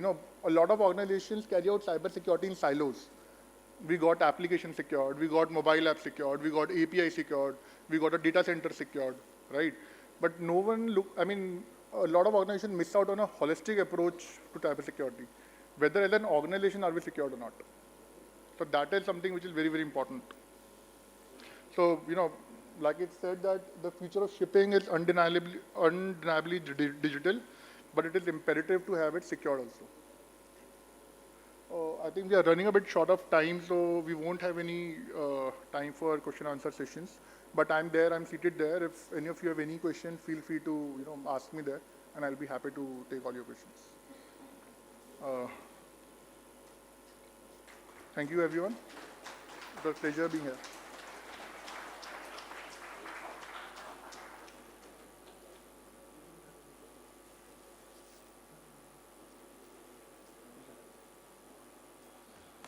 So thank you so much, Mr. Sagar. You have really given a very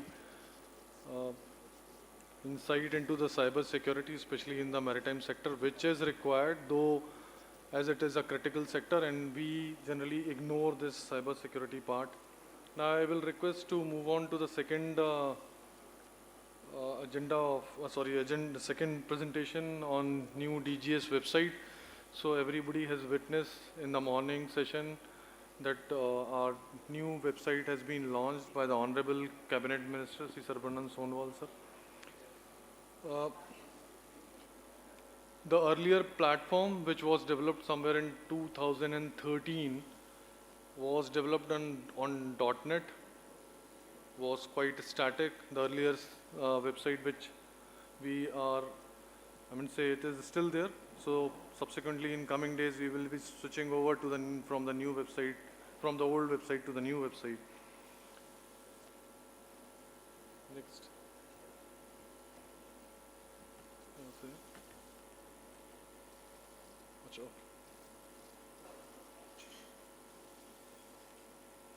So this new website is designed and will be compatible in all operating system. Will be very user friendly for all the stakeholders, whether it is seafarer or any shipping companies.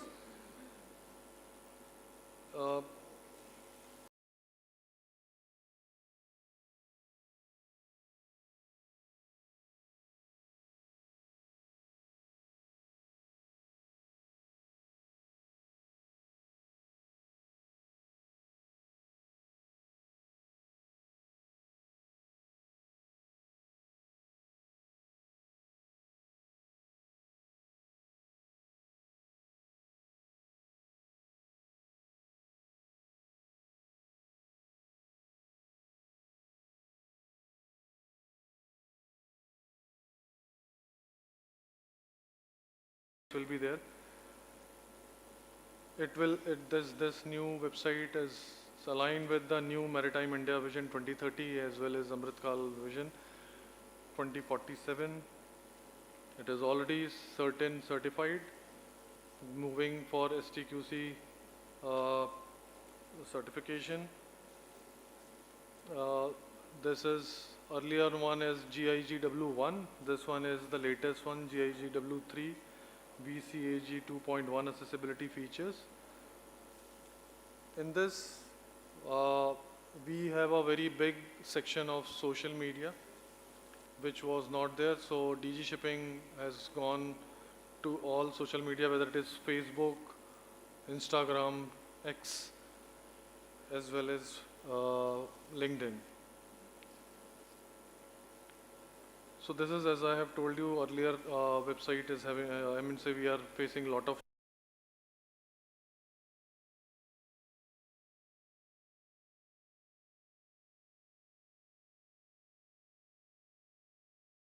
Internet Explorer, etc. So in this, as I have just mentioned, there is very high speed resolution will be there, mobile responsive. This is the part where we are still working, but our main focus in the new website is our search engine. The search engine will be an AI enabled search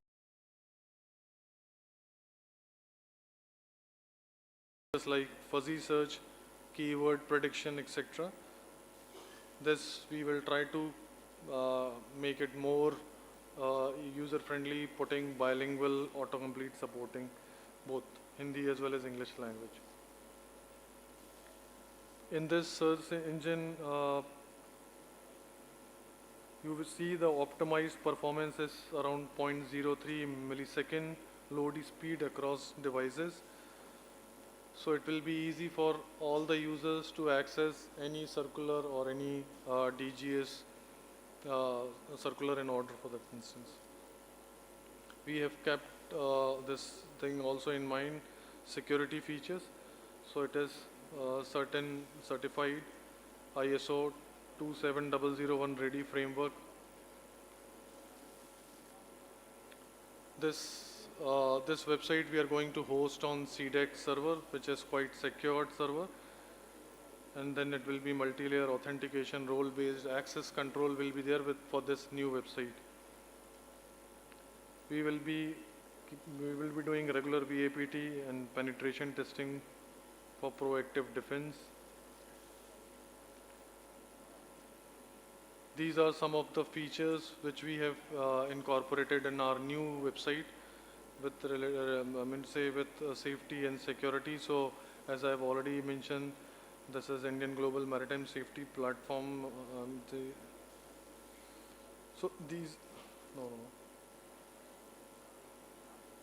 So all these will be the part of, it will be easy for any user to reach out to the various different modules which will be populating on our website.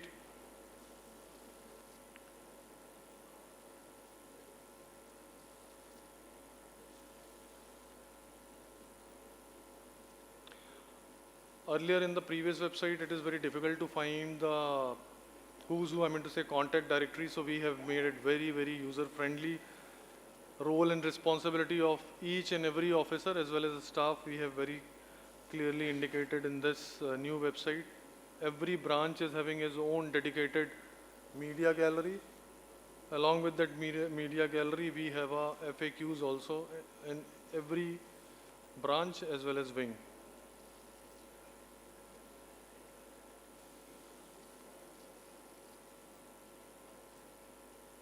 So we have one feature, this event calendar. So through this, an appointment can be booked. So a user can book an advance appointment using this calendar.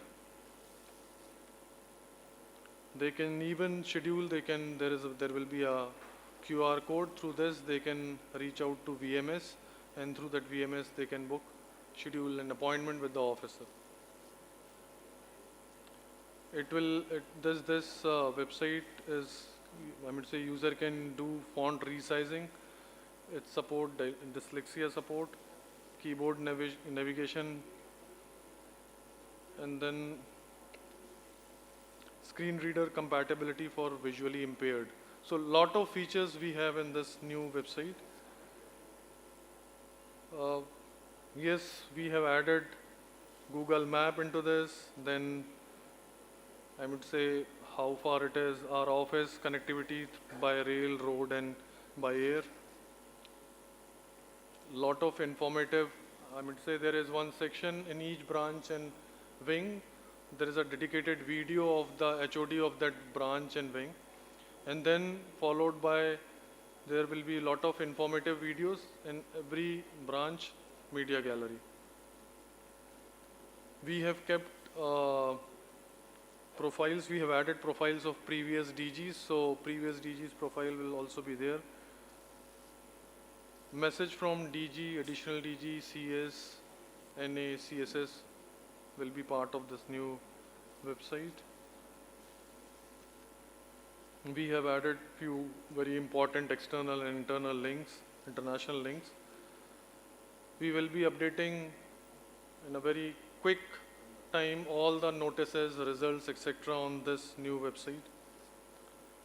Full of media gallery, full, I mean say it is this, even the social media integration will be fast the moment we will be publishing any of our information. One can see on our website as well. We have already covered lot of big events through our social media handles. Now the next will be DGS 75 years, which we have already started the celebration. We are completing 75 years in the next month in the month of September. So as I have just mentioned, these are the social media handles where DG Shipping has already account, and day by day we are getting more and more followers. So leadership messages from DG, additional DG, CSNA is there.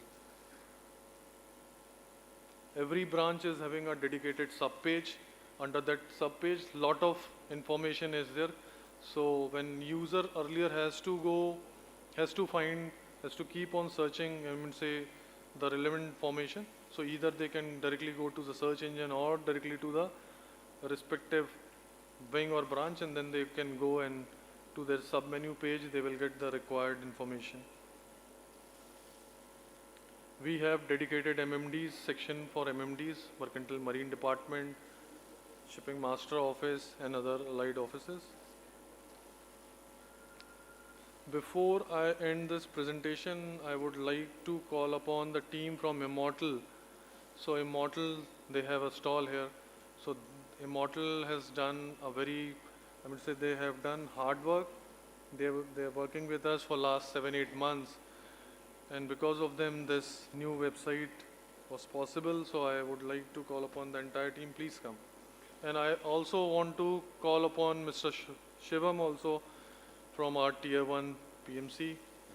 He is from Ernst & Young, so I would like to call upon Shivam. Harshad also from my office, from Directorate General of Shipping.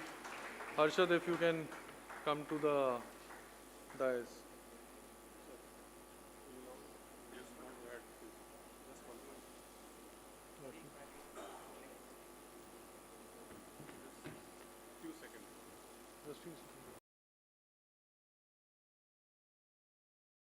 Seconds, so yes, please.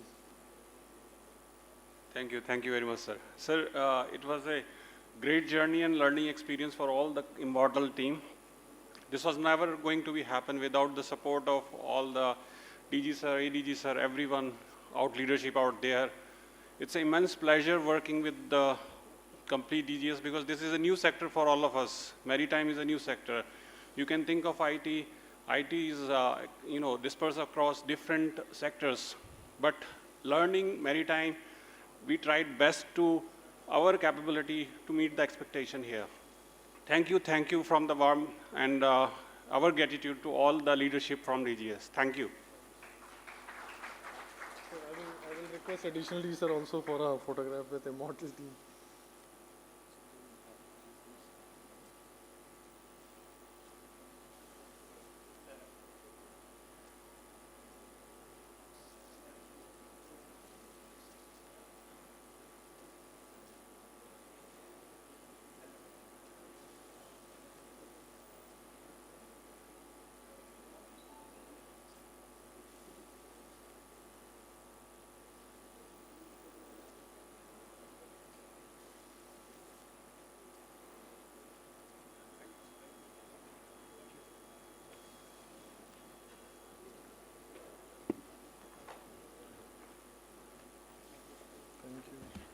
Now, I'm moving to the third and the last presentation.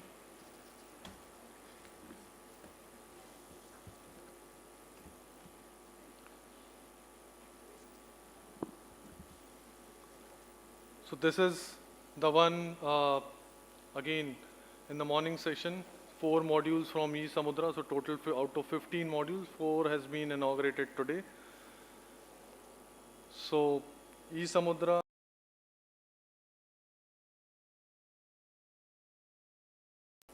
they are developing this e-Samudra project. So before I start this presentation, I just want to mention that e-Samudra is not merely a software update, it is a transformation. Presently we are having a very old e-governance system with us.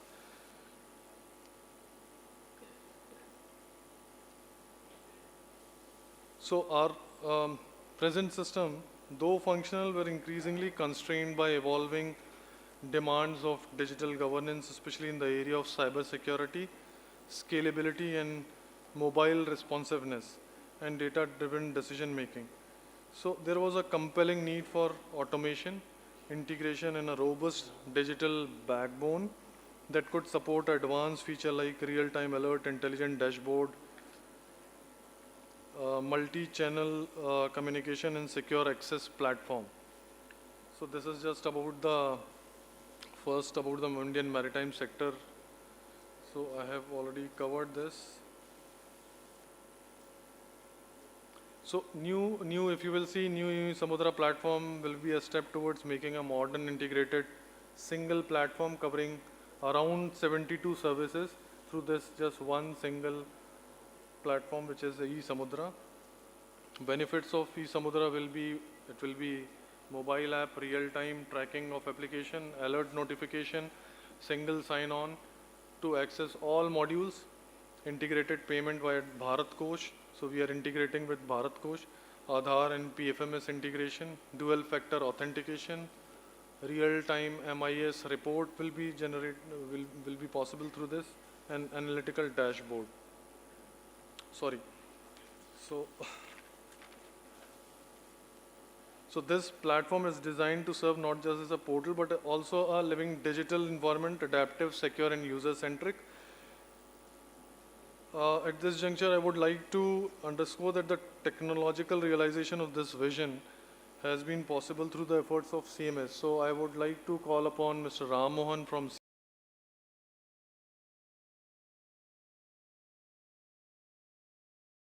what actually e-Samudra is, but before he start, I will like to play one small video on e-Samudra.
a few of the critical points which were not covered as part of it, and I would like to explain few things which are important for the e-Samudra.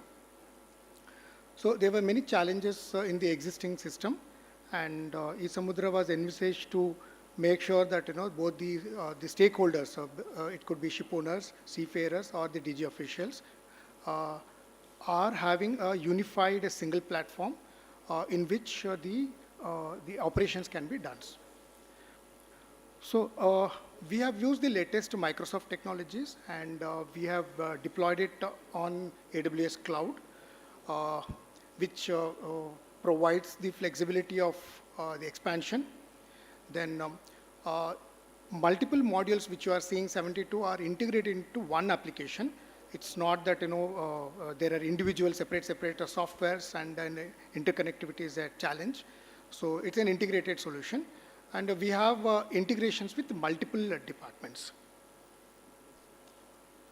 So some of the important highlights would be the single sign-on, wherein the current challenges of taking the user ID passwords of multiple applications, remembering them, was a challenging thing. So we have avoided that, and all the modules will be seamlessly integrated, and only one single username password for e-Samudra is sufficient to access other modules.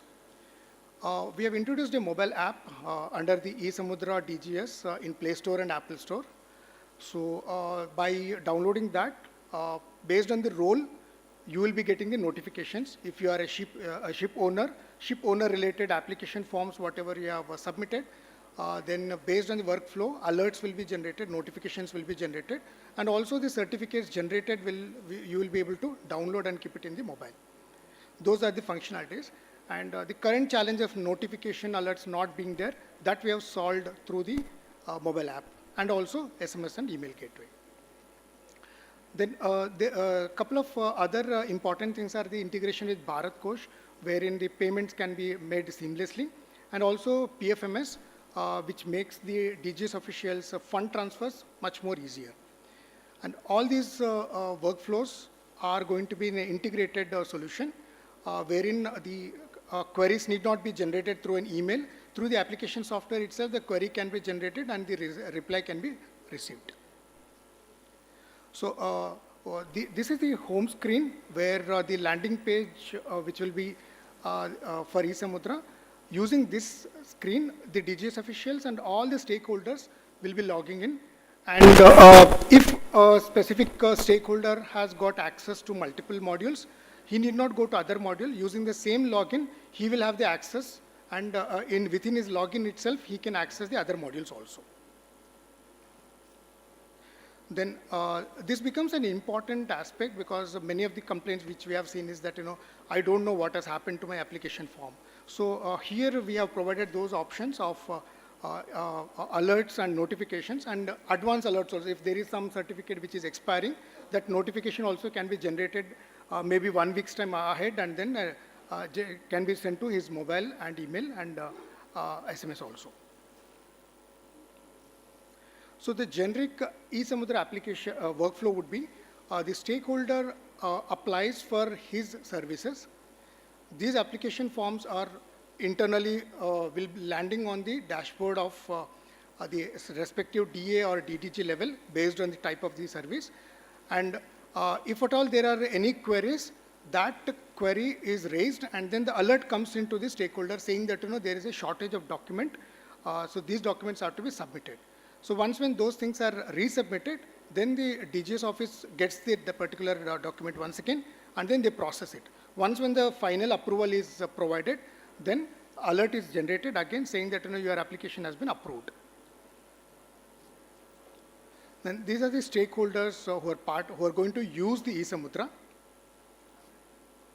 Then the 15 different modules which are going to be there are VAMS, charter permission, seafarer related services, SBFMS, MTO, shipping entity profile, sailing vessel seamen, service providers, ISM auditors, ports, survey and certification, medical practitioners, ROs, the common processes, and FAP. So this will be the login page. This will be the dashboard after logging in. It's a single kind of a design wherein the DGS officials as well as all the stakeholders will have a unified single dashboard. And based on the type of the service and the stage of the service, those status will be changing. And this will be the eSamudra mobile app, wherein the visitor request can be for appointment. Somebody can actually ask for an appointment by using this mobile app. And the same mobile app, based on the role, will be receiving the notifications also. So this will be the analytical dashboard for the DGS officials, which will give insights. It will have the foresights, prediction. All these functionalities will be available.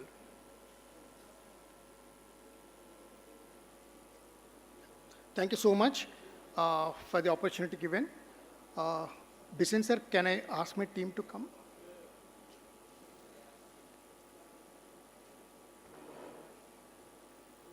Yeah, I will request CMS team to please come upon the stage.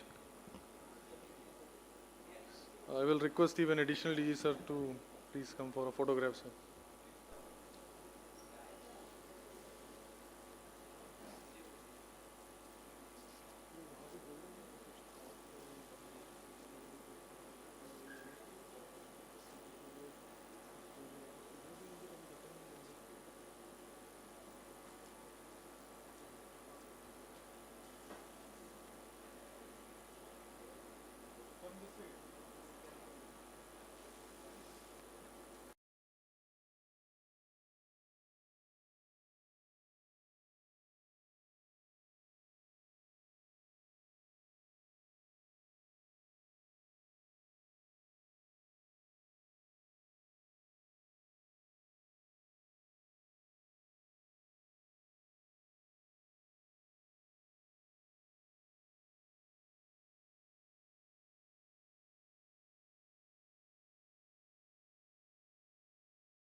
आप आइए, please come.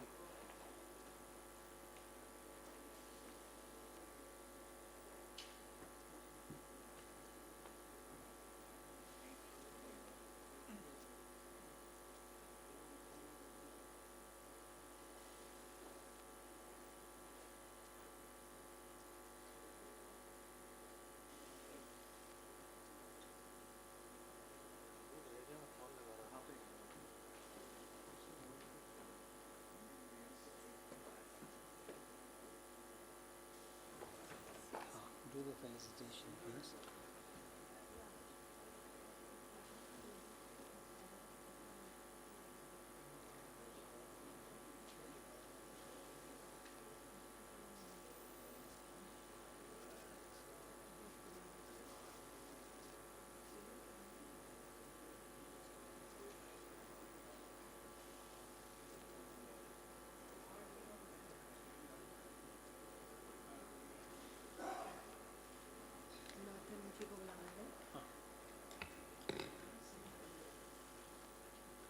All right, thank you. Thank you, sir, for the wonderful presentation.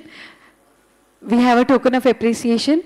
So, can I request Mr. Nathan to please join us for the token of appreciation? Everybody, please put your hands together for Mr. Nathan. Thank you. And may I request Shri Dipendra Singh be sent to please join us onto the stage.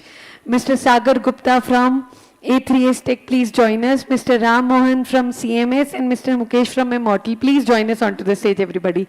Everyone, please put your hands together for such a wonderful presentation.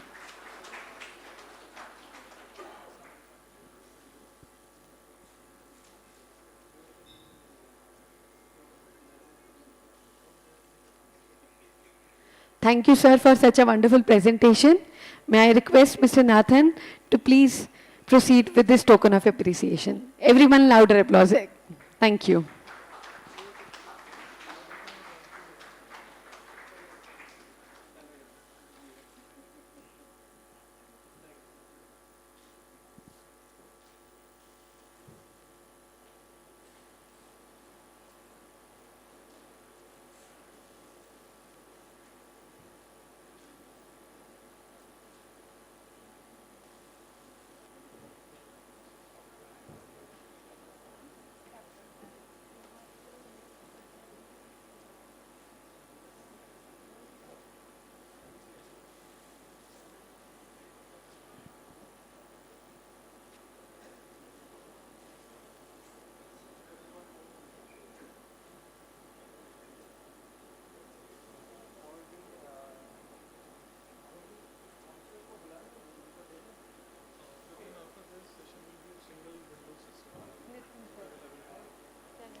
Thank you, everyone. Ladies and gentlemen, now we are proceeding towards our next presentation.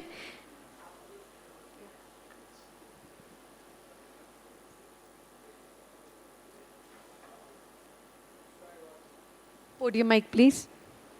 Hello. Sorry about that for the interruption here, but I'd like to invite Captain Harinder Singh to the stage, please. Captain Harinder Singh. Few weeks back, the company of masterminders conducted a wonderful seminar called the Popuri, and that was held in Mumbai. Captain Harinder Singh was very generous in giving his time to us, and at very, very short notice, he attended as our chief guest. Somehow, we didn't have the right plaque to honor him, but today we have the plaque, so we would like to have him please come up. I invite the CMMI's master, Captain Bhasin. We have Captain Fadnis, and we have two more captains, a lot of captains over here. Kaustubh Pradhan and Captain Sareen. Please come up, sir. I'll join you chaps as well. Please give Captain Harinder Singh a big hand. Everybody, please put your hands together.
Well, thank you, everyone.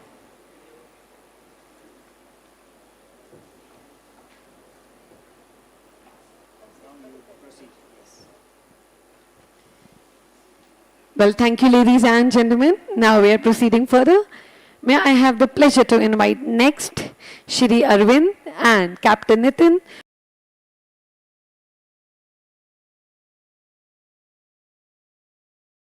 Window and geospatial platform. Everybody, please put your hands together.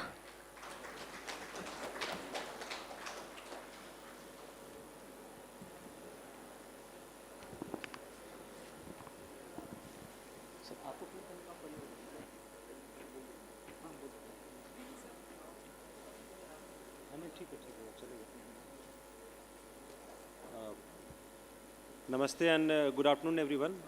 First, that this MSW and PANS presentation will be given by Mr. Arvind, Executive Director of IPA, and I'll be also supplementing on the MSW, and after that I'll come back to geospatial also. So over to Mr. Arvind for the MSW 2.0 and PANS.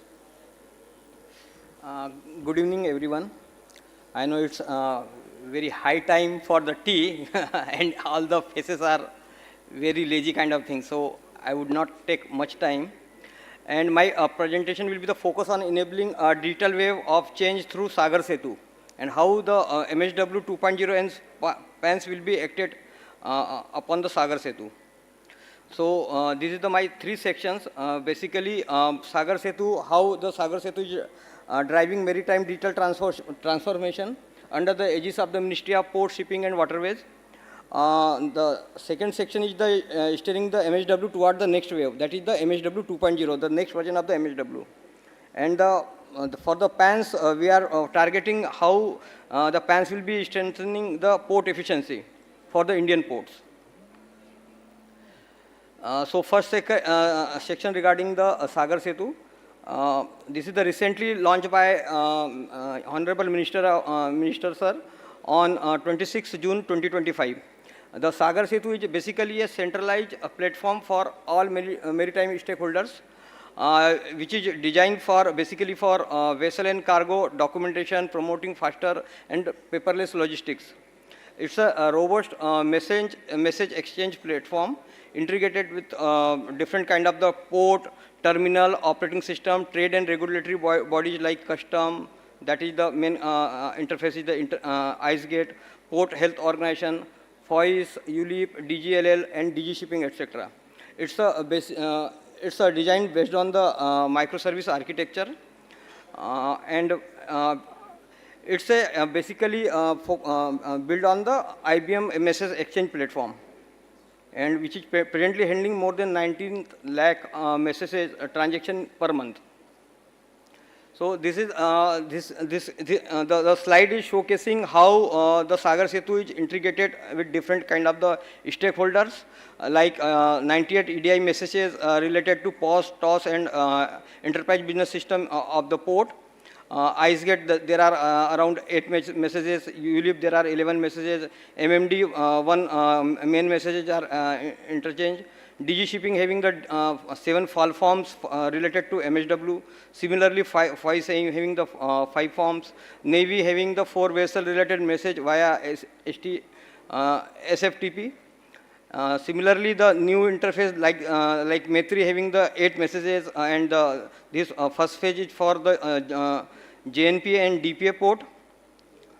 DGLL also integrated with this Sagar Setu, and the PHO also having the 2 key messages. So this Sagar Setu is playing a critical role for onboarding different kind of the stakeholder of the maritime, and you can consider this it as a complex ecosystem in the maritime. So these are just a key snapshot of the January to June 2025. It's a Sagar Setu having more than transaction of 6.3 thousand crore. Message are 1.1 crore messages are exchanged. More than 15,000 vessels are registered through this platform. We have handled more than 320 million empty exim cargo. More than 17.5 thousand PHO certified granted through Sagar Setu. And as of now, there are more than 22,000 total registered users available on this platform. We have onboarded more than 60 ports, wherein 12 are the major ports and other are the non-major ports. 40 plus stakeholders are there. Monthly payments through this platform are more than 1,100 crore. And we are having 12 banks in the payment gateways. Now the average vessel profile approval times reduce less than 4 hours, and similarly the PHO certification approval is also take more than 5 hours. This is the drastical changes in the ecosystem. Now we'll see how this Sagar Setu will play a critical role and act as a new version of the MSW 2.0. So just if somebody is new in this ecosystem would like to ask what is the MSW. So MSW is the Maritime Single Window. This is mandated by the International Maritime Organization called the IMO. So as per the IMO mandate, there are the 7 forms, and these forms, the IMO mandates clearly mentioned that there should be the single entry point, and the minimum requirement should be catered at one single point, that is the MSW portal. Interagency collaboration should be there, standardized data should be there. There should not be the duplication or any kind of the another issue related to maritime single window. Data should be secure and confidential, and all the trade related facilitation, ship clearance and other regulatory requirements should be catered through the one single portal. So this is the simple IMO guideline given by the International Maritime Organization to all the countries who is providing this kind of the service. So presently in the Sagar Setu, we are having the simple flow. We are compliant with the IMO guideline as of now, where the 7 forms are there, and these 7 forms are used by the more than 60 ports, and the 55% of the total vessels sailing in the Indian water are MSW compliant. Now, what we are proposing, there will be the new interface MSW 2.0, where master of the ship will enter the share the data with the shipping agent, ship liner, or the other agency related to ship vessel data, and the ship agent will log in on a single platform that will be the MSW 2.0. Ship agent and or master will fill all the ship related data in the MSW 2.0. This will be the unique transaction number will be generated through the MSW portal, and this form will be fetched by the Sagar Setu for the port and PHO related services. For the immigration, it will be going to the IVFRT system.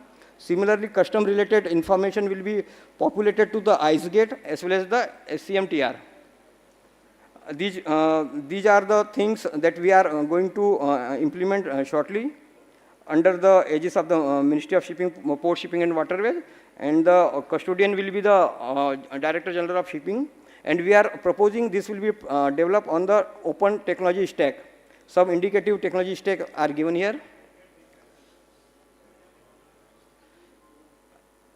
We will follow the similar system design approach, where we will design, we will prepare the BRD, SRS, we will develop the thing, then we will test, and then rapid rollout will be there for the system. Now we will discuss about the PANS. So let's see what is the PANS actually. The PANS is the mandate of the IMO, pre-arrival notification of the security.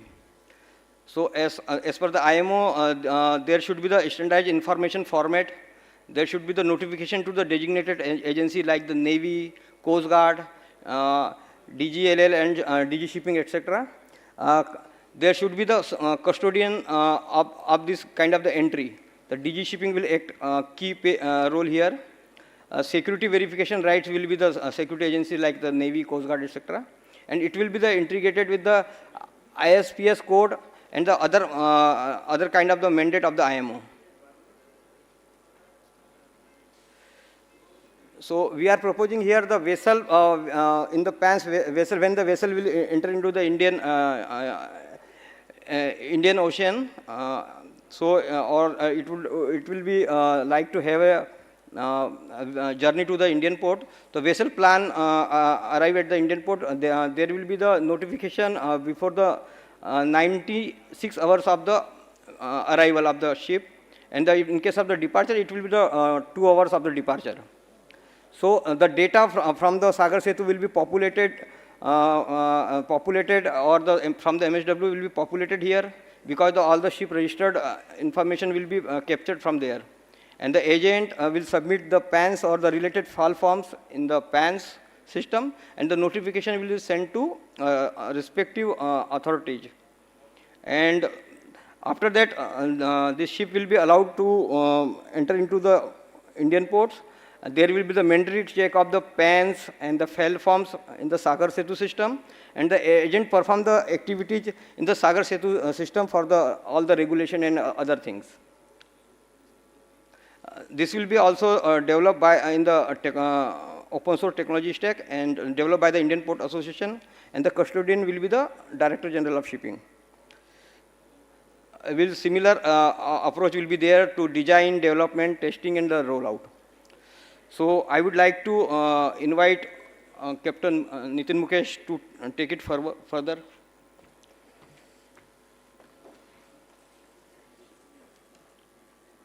Thank you, sir, and good afternoon to all.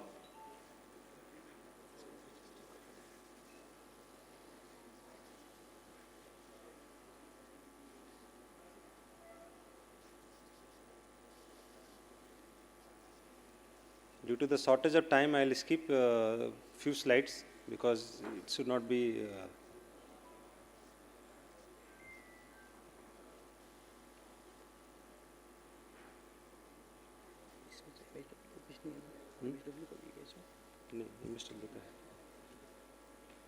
So I'll skip this part because everyone knows that maritime single window came into force from 1st Jan 2024, and we issued one circular, and after that it came into the force. And still the agents and all, they are filing in maritime single window. This is the current status of maritime single window. 87% of the vessels calling India has reported on the MSW system, which is 1.0, and which that Mr. Arvind was showing to convert to MSW 2.0. And 85 ports have been successfully onboarded.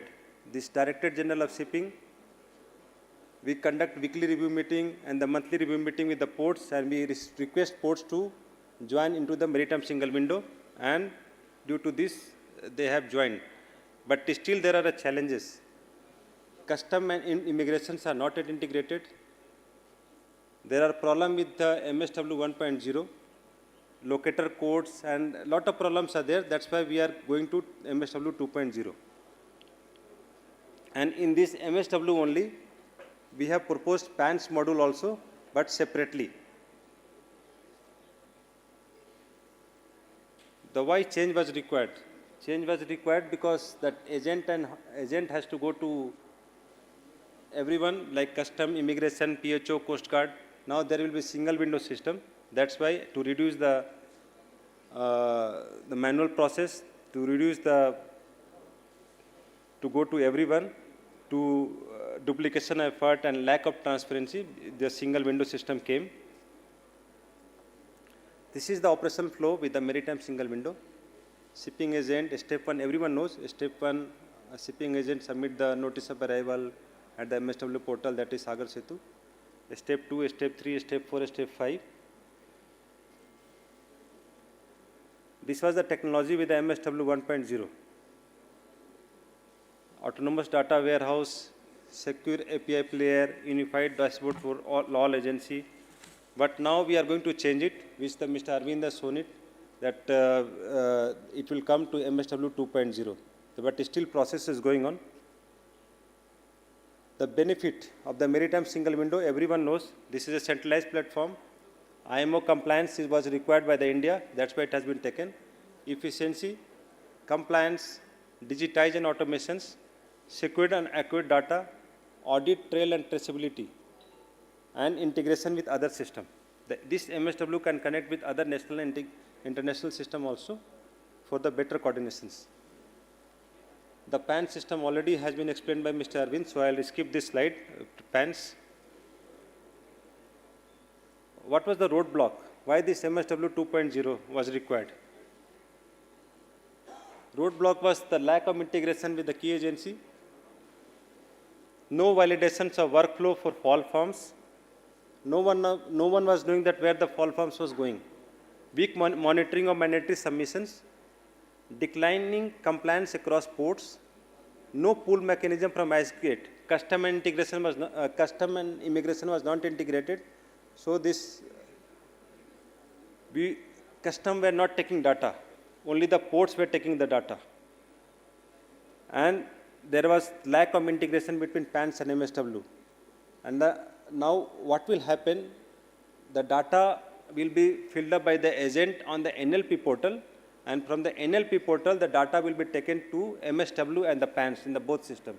So the agent has to fill up at one place only, and the data will flow to the other system. So this is the plan at present.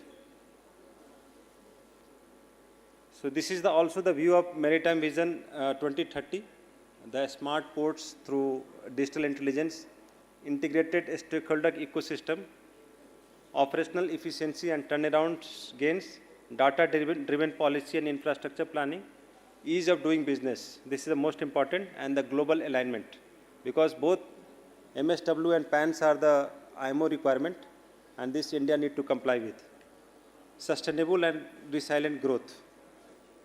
Now, what I will request to IPA to bring it all together. This include finalizing the BRD and the SRS through active consultation with the Director General of Shipping and other stakeholders. When you are going for MSW 2.0, so there should be active consultation with DGS. It should not go in the solo, that IPA is going solo and it is developing the MSW system. DGS to be fully involved, because DGS will be the custodian of data, so it should be there. Integration with digital twin technology will further enhance MSW capability, enabling real-time simulations, berthing optimizations, and proactive port operations. So in both MSW and PANS, the DGS involvement is required for the well-structured system, because MSW 1.0, it fails to serve the purpose. That's why we are coming with the MSW 2.0 and the PAN system. PAN should have come before, but it is not there, only the email system is there. So now I come up with now the second initiative, the third initiative which the Directorate has taken, that is the geospatial platforms for the ports. This is the third initiative which I am going to talk about.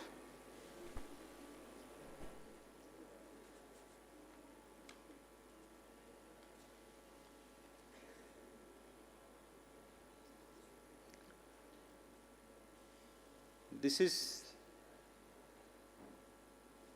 the mapping of the port and the mapping of the port infrastructure. What is the infrastructure inside in the geospatial platform?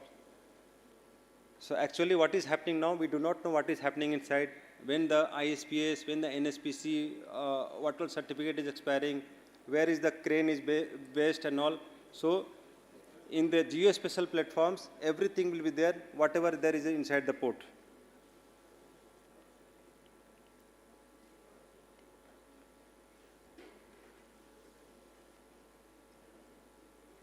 This will be the features of geospatial: interactive map viewer and spatial analysis tools, data download, exports and visualization options, a strong focus on security, personalizations and compliance standards.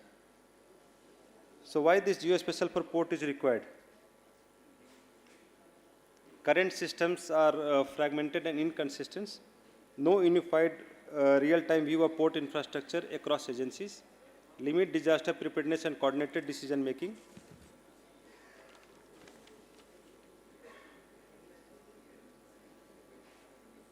This GIS, it improves the logistics, safety and emergency preparedness. It enhances surveillance, risk management and incident response. It streamlines the cargo flow and access control under ministry jurisdictions. What will be the impacts and benefit of these geospatial platforms? It will boost the port efficiency, capacity and navigational safety. It reduces delay and improve coordinations across port departments. It enables the real-time berthing planning and integrates with MSW and the port MIS.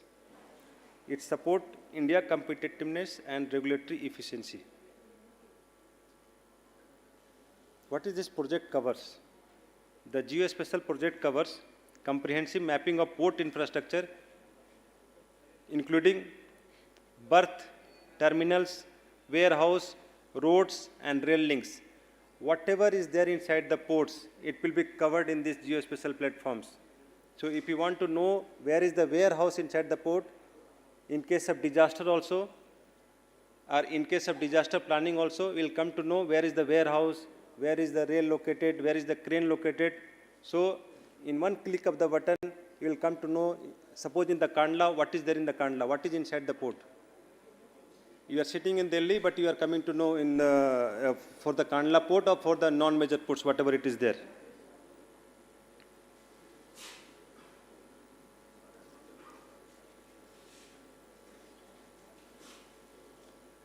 What is the way forward?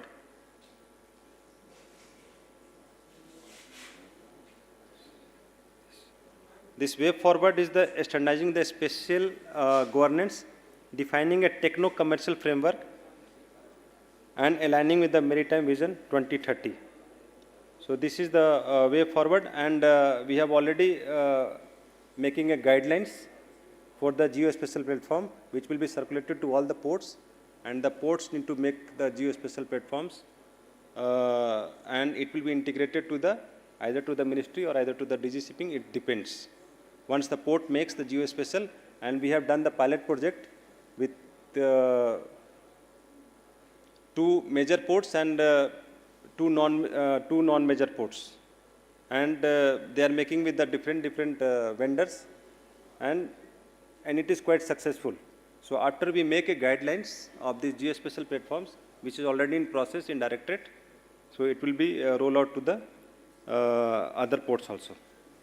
So thank you very much for listening me. Thanks a lot.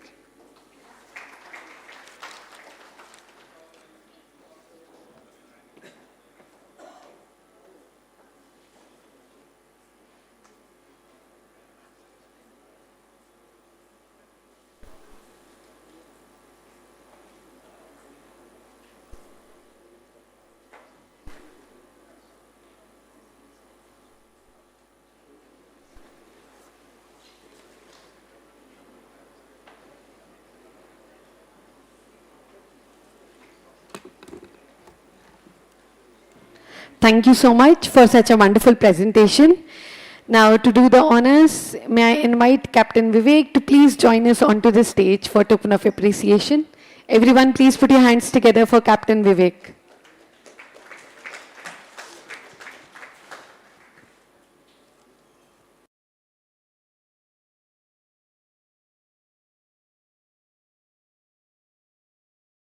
I invite Shri Arvind ji and Captain Nitin Mukesh to please join us. Everyone, please put your hands together. Thank you so much, sir, for such a wonderful presentation.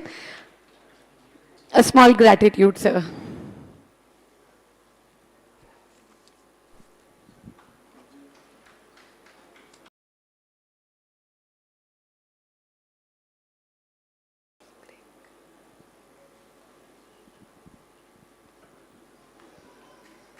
Thank you, everyone. A small token of gratitude. Thank you. Well, thank you for your time. We are having a very short break for 10 minutes. Thank you.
All right, may I request everybody to please be seated.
All right, ladies and gentlemen, may I have your attention, please? And now, proceeding further, may I request Shri B. Sen to please join us onto the stage along with Mr. Khopre so that we can start with the felicitation. Everybody, please put your hands together. Thank you.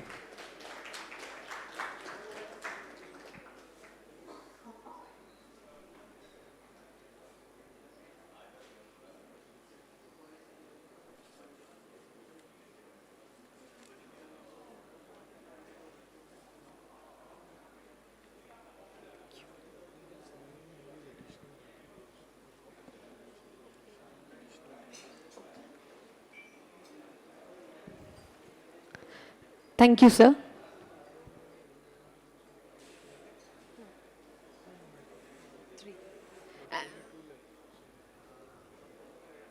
Okay, let me call one. It's ARI, right? Everyone, please put your hands together as I invite ARI to join us onto the stage.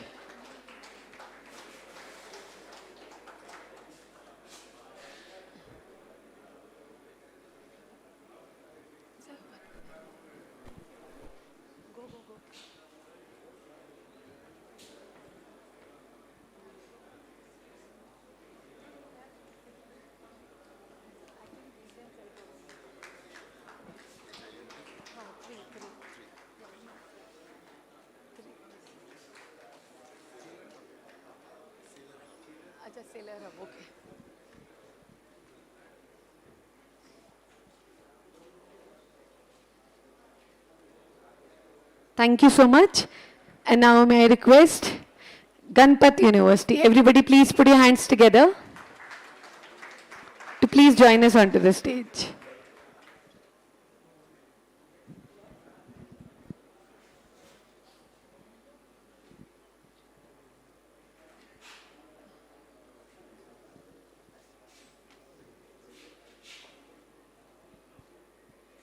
Everyone please put your hands together.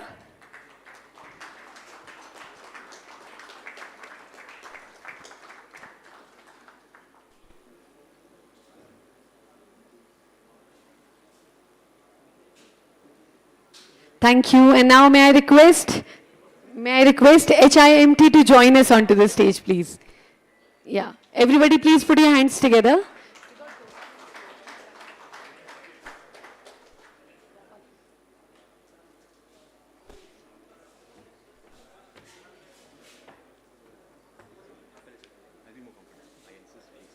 Thank you.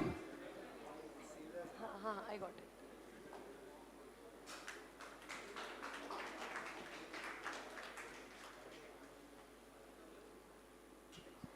Thank you.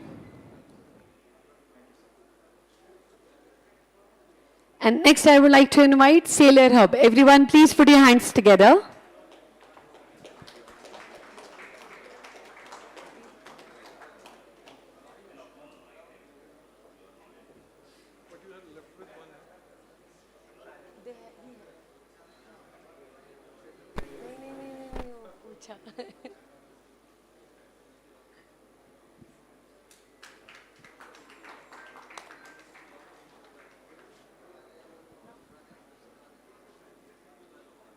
Thank you. Thank you, sir. Please be seated.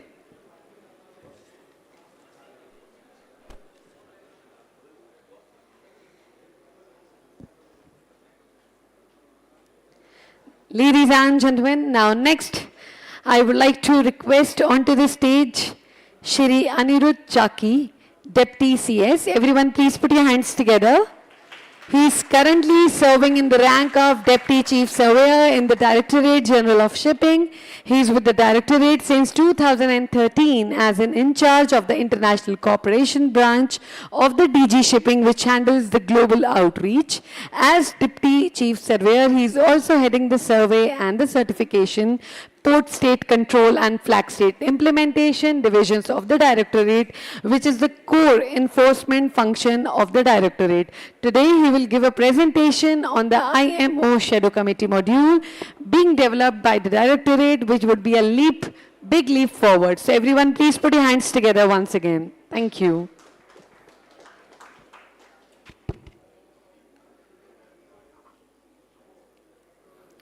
Thank you, ma'am, for the introduction. So without much ado, I'll just start off with my presentation on the IMO Shadow Committee engagement platform that we are developing along with the e-Samudra system. So before I go on to the Shadow Committee module that we intend to develop, a brief on the IMO's functions, what exactly we want to capture and why is it so important that we have this module. So as most of you would be knowing that the main role and responsibility of the International Maritime Organization is to develop international regulations for maritime safety and environment protection. It formulates international treaties and conventions. You've all heard of SOLAS, MARPOL, load line, tonnage, STCW conventions that have been developed by the IMO. Then it also monitors the compliance and implementation of these conventions. And another very important function of IMO is it provides technical assistance to the developing countries, the least developing countries, the small island developing states.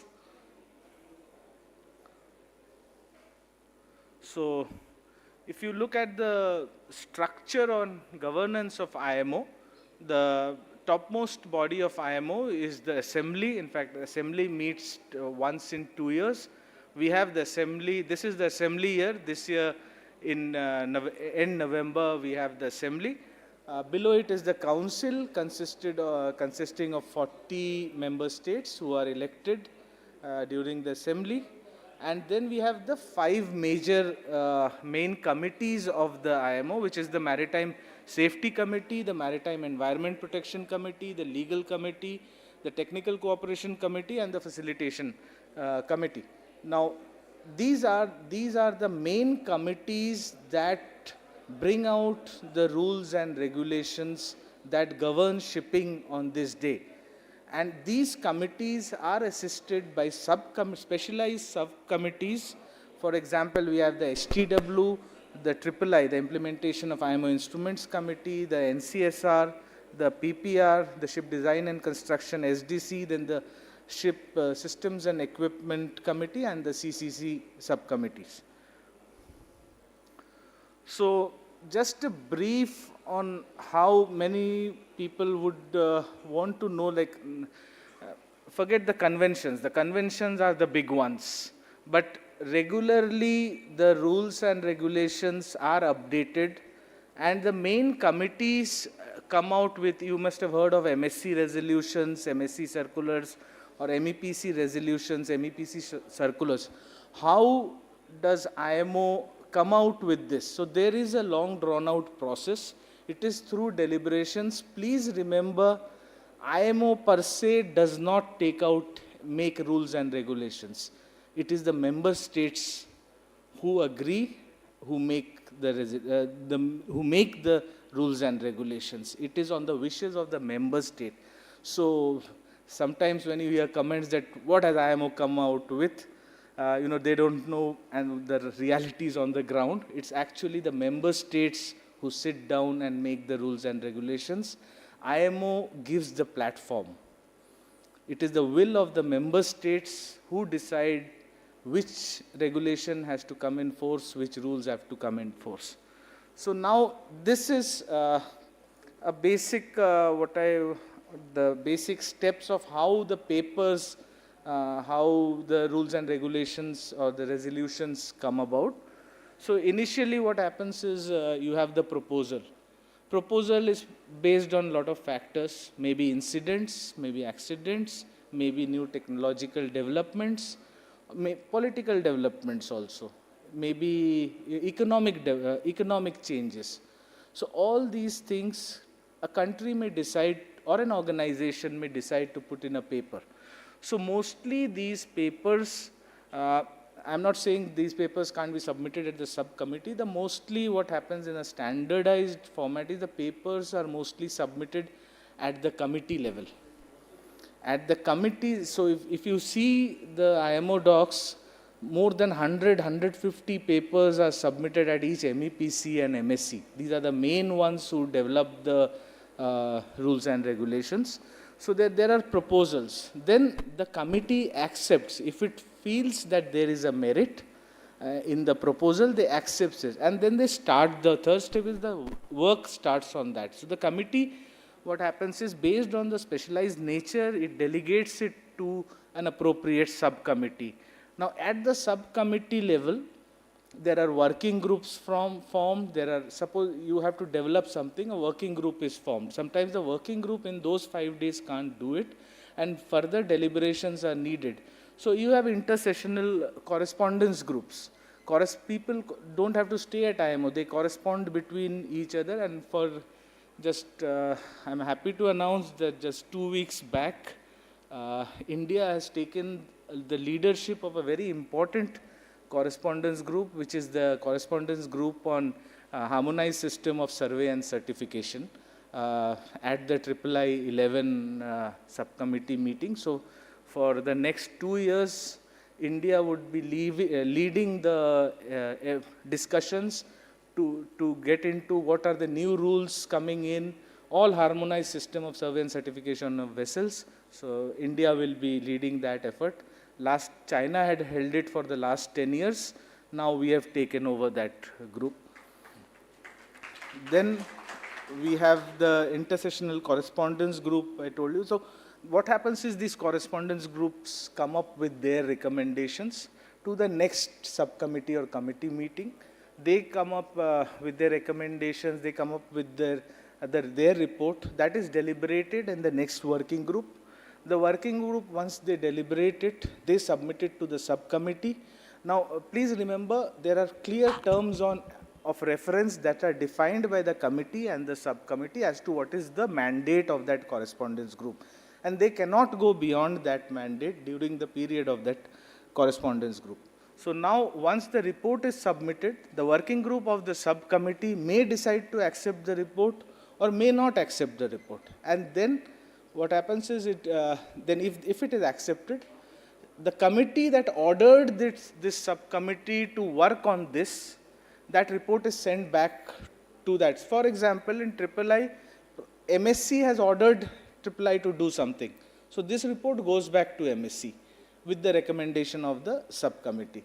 So finally, once it reaches the committee level, that's the highest body that comes up with the rules and regulations, they again work on it. If the need is felt, a working group there again works on it.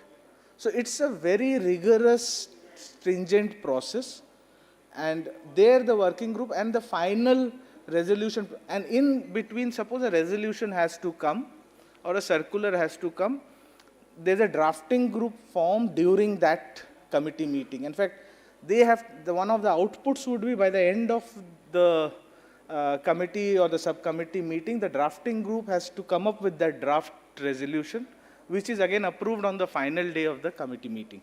And then it becomes a rule, not immediately. There is always a timeline, 2 years, 3 years for it to come into place. So that is how the papers are developed and the resolutions come. So this is the working pattern which I had explained in a nutshell. Now, where does this shadow committee thing come in? See, all these decisions made at the IMO committees or subcommittees have consequences on the shipping industry, on our industry, on our stakeholders. The shadow committee concept is, we will have shadow groups of our stakeholders who work to protect our interests in that committee or subcommittee. Please remember, a lot of preparation is always required to put forward our point. So these shadow committees work in advance to formulate India's stand in this matter. And then if India needs to submit a paper or needs to, put forward interventions on other people's papers. This is the subcommittee that is actually helping the delegation that is sitting there in the background. So there is no denying the big, great importance of these shadow committees that are formed. The main function of the shadow committees that are here: deliberation, preparation, presentation, and submission. I have deliberately put deliberation before preparation, because first you deliberate what is going to be your stand. You first thrash it out amongst yourselves, amongst your stakeholders, because even our own stakeholders may be pulling in different directions on a policy. So you first deliberate, do we need to take a stand? Do we need not take a stand? What is the impact? Then you start preparing for that, preparing your papers, your submissions, etc. Then the presentation part. The presentation is to many of our stands are actually, we have to get it vetted not only by DG, don't think it stops at DG shipping. It is vetted by the ministry, it is vetted interministerial. Our MEPC teams would be quite aware that our stand is being vetted not only by our ministry. There is a whole lot of ministries that are involved, and deliberations are going on as to what our stand should be. And then finally, the submissions.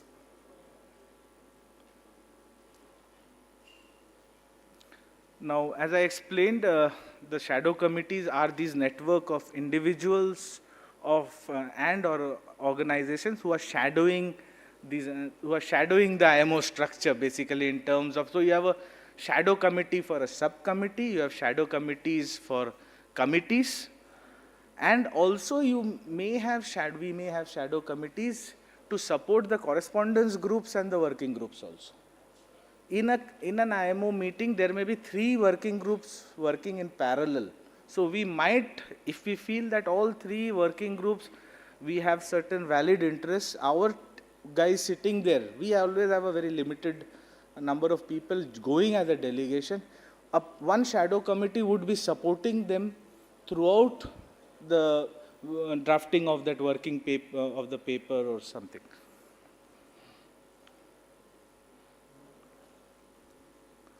So now we come to the shadow committee engagement portal. Why the need for this shadow committee engagement portal? Largely for the last many years, the shadow committees have been discussing, deliberating, putting up papers, but there was no structured or institutional mechanism and to record the discussions and deliberations. So we did not have the institutional memory to know why 10 years back or 20 years back we took this stand at IMO. It was never recorded. It was all in people's minds. People moved on. And then what happened? We are suddenly 20 years back, probably for a very valid reason, India had objected to something, or India had not even, let's say, signed a convention. But 20 years down the line, the people didn't know what exactly happened at that time. People have moved on. So this platform, we intend to have an ongoing platform which will capture all the deliberations, which will be our digital institutional memory of the directorate as far as our IMO dealings are concerned. And of course, we are not only keeping it limited to IMO.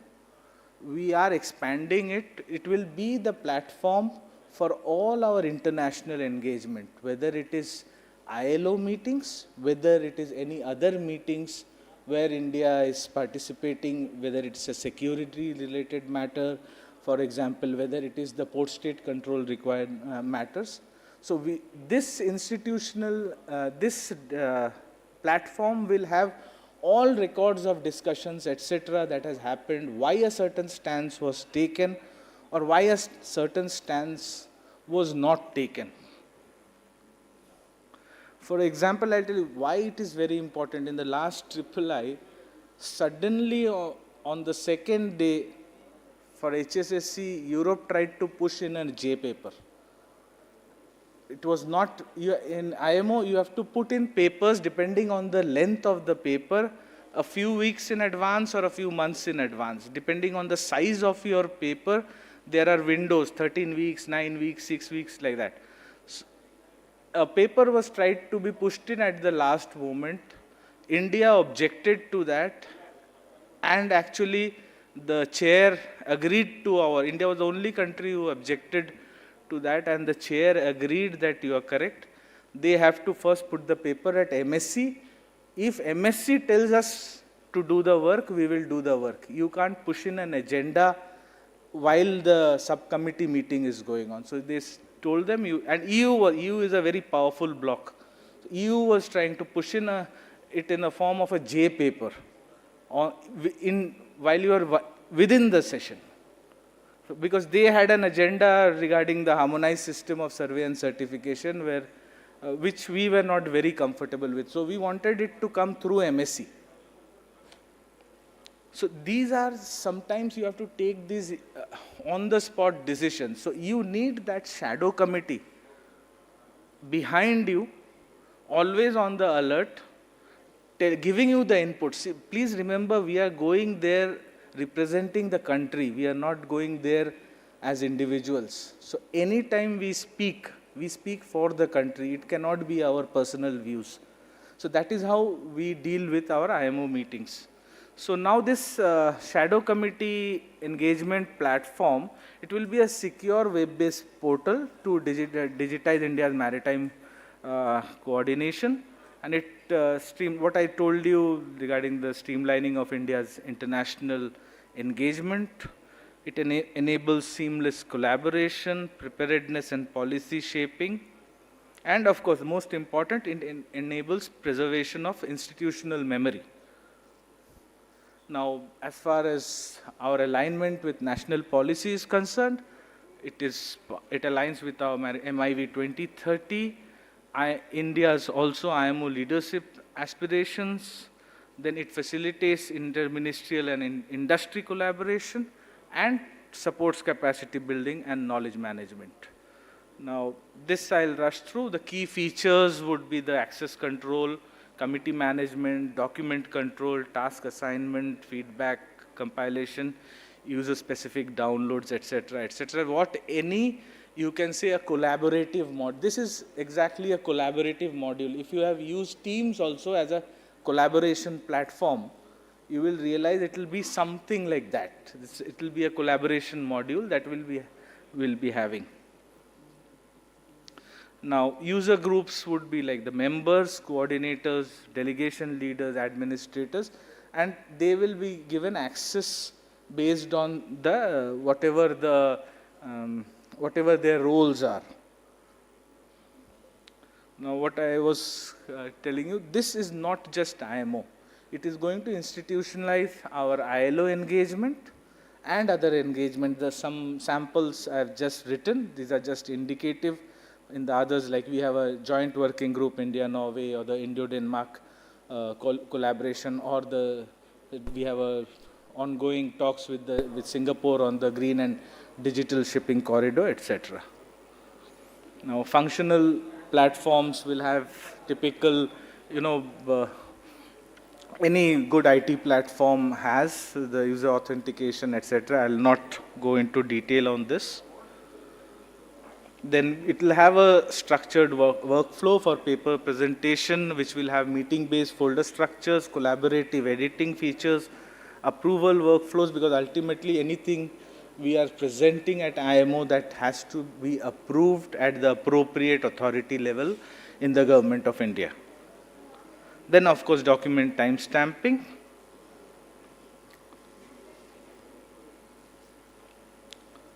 Now, the deliverables from these modules will have all MOMs will be recorded, attendees will be recorded, then what issues, summaries of each issues. Now, some stakeholder may say that India should not take this stand or India should take the other stand. If he decides to put in supporting documents, supporting articles, documents, etc., to buttress his case, he can put it in the module, and all that will remain in that module. In fact, if people who are used to IMO docs, all meetings documents will be in that kind of a platform where it will be year-wise and meeting number-wise you can select. So 5 years back, which meeting, what was our stand, everything will be there based on the meeting number and the calendar year. This also would be, would also develop what is the to-do list from the previous meeting, the takeaways from the previous meetings, so that the shadow committee can start off in right earnest for the next meeting. You still have a year or 6 months to go. You know what is to be done for the next ones, so that the people can start preparing. And of course, there will be an evaluation tool where the performance of the shadow committee, whether the person is actually contributing to that shadow committee or not, or whether he is just observer. So all that will be recorded. Now, I've come to the end of my presentation. Thank you very much. And very soon you'll see this platform working. And I request all stakeholders to actively participate in supporting India's stand at the various IMO committee and subcommittee meetings. And the more people who join, the more varied views and the more we can get more inputs from all of you. Thank you so much. Well, thank you so much, sir. Please stay with us. Thank you. Everyone, please put your hands together. May I invite Captain Basim to please join us onto the stage for a token of appreciation to Shri Anil Chaki. Everyone, please put your hands together.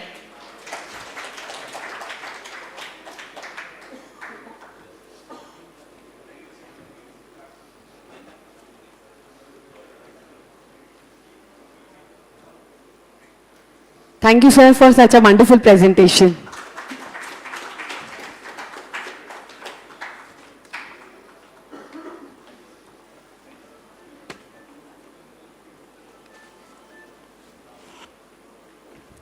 Thank you. Now, next, I would like to invite our next speaker, Shri Satish Kamath, Deputy CS, to please join us onto the stage. And the presentation name is Swachh Sagar and Decarbonization Portal. Everyone, please put your hands together. A very warm welcome, sir.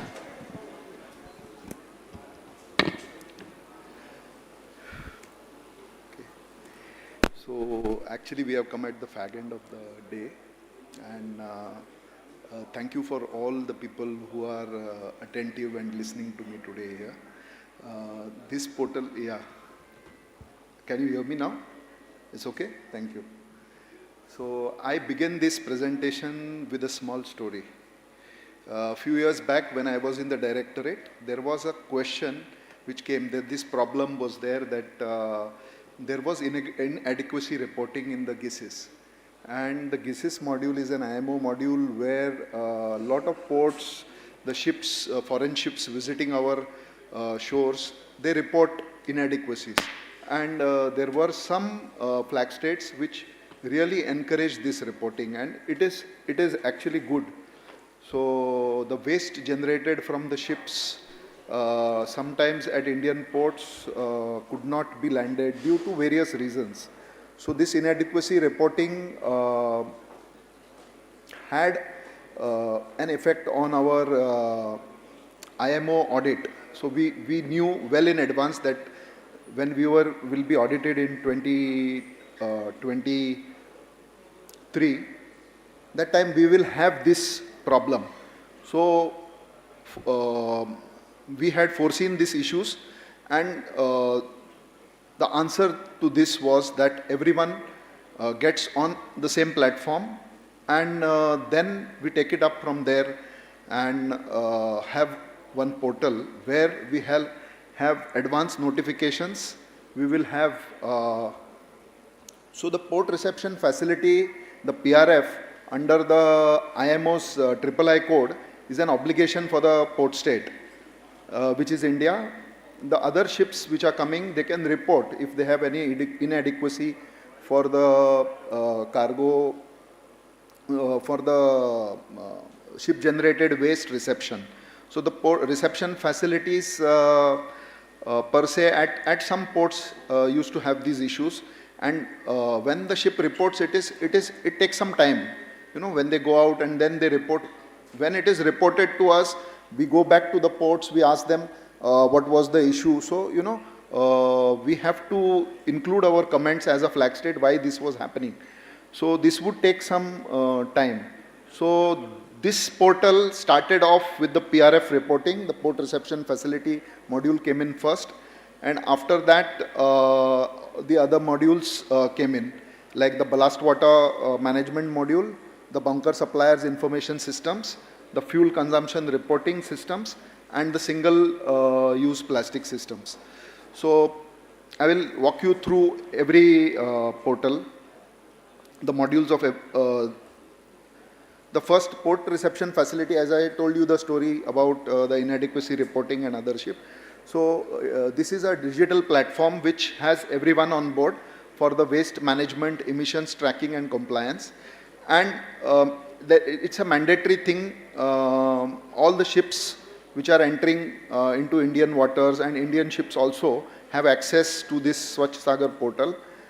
The portal has the vendors which are approved by the ports. So the ports also enter, they are approved in the system, and then they approve the vendors, and vendors are also incorporated into the system.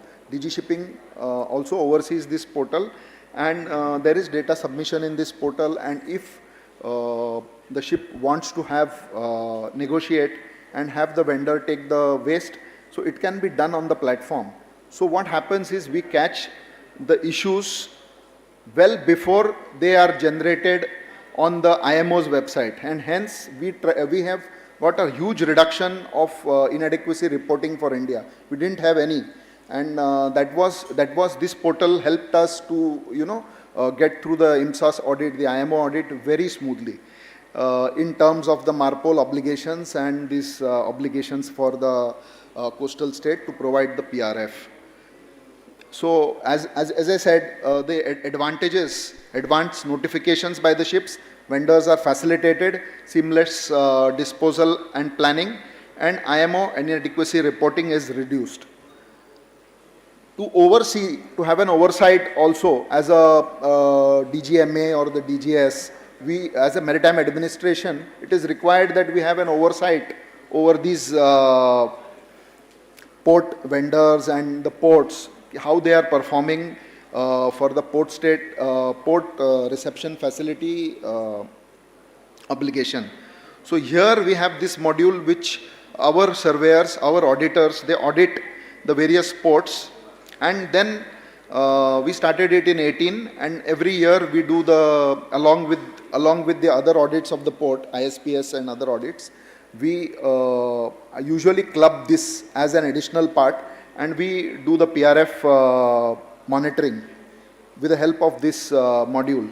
So this is also very important module because it gives us the oversight, it gives us continuous improvement on that port, and then the regulatory compliance per se is enhanced, and transparency and accountability is also enhanced.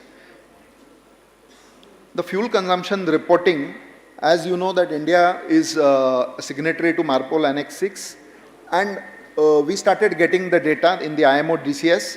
The national ships which are above 5,000 GT on international voyages have to report. It is an obligation, and when we get this data on the emissions,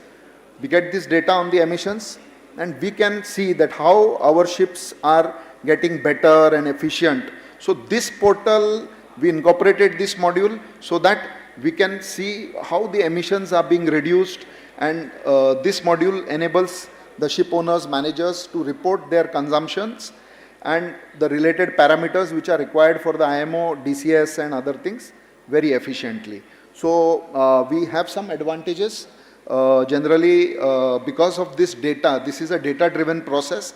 It is very important. It is really important that we get the data, because if we don't have the data, how can we improve and go into a greener future. So this, and then there is operational improvement done by the ships, and to have the global compliance with IMO and other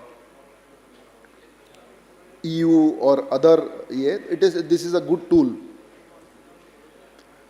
And I know that most of you might have wondered at that time when DigiShipping came out with this circular. This circular said that, and India was maybe the first country to ban single-use plastic on their ships.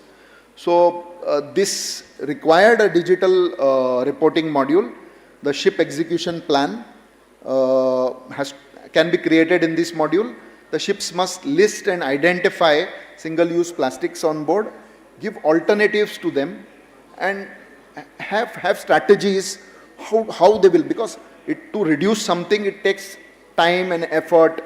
So it is really very important, and this module helps the ship owners, and also ships are required to account for every single-use plastic category used and disposed during the voyages. So this is very useful system. Is the usage tracking records of the details of single-use plastic disposal at Indian ports is captured. Also promotes sustainability, and it is data driven and has a good oversight mechanism developed. So I can tell you that there were a lot of papers at IMO which say that we will be going for bunker registration. Even before any European country may have thought about this, we already had a system which was manual actually. But today we have this bunker supplier system, information system, which is a EBDN, and then the bunker suppliers are coming into this module. We approve them, and when we approve them, they get the access to generate the EBDN. So when the EBDN notes are generated, it is like authentic, which having the Swachh Sagar, what you can say, the unique logo, the unique serial numbers, and the Swachh Sagar watermark. So that can enhance the quality and the quantity of the bunkers which is provided by the Indian registered bunker suppliers. They meet the standards. So this helps us. This has really helped India to have something which is very authenticated and which is very easy. Ballast water reporting, as you know, that ballast water has been a concern since a lot of years, and now India is not a party to this convention, but India, I can see Mahesh here, he works with us in MEPC, and he has done research on these topics. So, when India is not has not ratified this convention, but India is very serious about this, and we have taken a lot of steps, to extend doing studies on the coastline with the help of NIOT and other things. We have submitted to the ministry, and we have positively reported that we should be ratifying this convention. But even if we have not ratified, also we are actively involved. So in the experience building phase, the review programs for the ballast water convention. And this portal is a testament to that we are very serious about ballast water, and we will at some time as a country ratify it. And with this, it helps our ports also to be compliant with the ballast water convention, and have a view that when we ratify, what will be the situation, how much ballast water is being exchanged in our ports and other things. There is arrival notification, departure notification, so all these things. And this is actually a very good module for ensuring compliance. Now I will take you to something which is something foreseen, that there is a concept note given to the ministry on a National Port Sustainability Council. So because our ports have to be sustainable, and we have around 200 ports, including 12 major ports, and there is this transformation, and everybody is talking about green initiatives. And if we have to transition into the green initiatives, we have to be sustainable first, and then take it from there for the green shipping. So this is aligned with the global benchmarks, the IMO revised GHG strategy, also the EU Fit for 55 package, and it's guided by the India's Maritime Vision 2030 and also the Amrit Kal Vision 2047. The core functions are overseeing emissions, alternative fuel readiness, port electrification, green ports, and digital transformation at ports. There will be indicators. This is foreseen that whenever you want something or you wish to make something, that time you need to have the indicators which will track your continuous growth. The green port index, the port readiness level indicators, also the shore power readiness indicator, and the environmental ship index. So these are some of the indicators which we have planned to have incorporate into this year. The structure of the governance will be something like the port authorities will be there, which will be, the main implementing partners, and then we will have the technical committees which will have specialized focus on safeties, emissions, and digitalization in the ports. So mostly this will be merged with the NSPC and other things which we are doing now. Those initiatives are also manual. So we want to have a structure here with the help of this module, and mostly this module also will come into the Swachh Sagar if it goes through, because it is going through number of iterations and thinking at the ministry and our level. And there will be the governing body which will be led by the secretary, because we are transitioning into the DGMA. The DGMA will be as the vice chair, and also the secretary will lead it. So it comes from top, and the members will include the hydrographic office, the DGLL, IPA, state maritime boards, major port authorities and private operators, academic institutions, and global maritime experts. So we will have a wide range of people in the governing body to oversee this, so that we have our ports and the shipping transition towards sustainability. Thank you.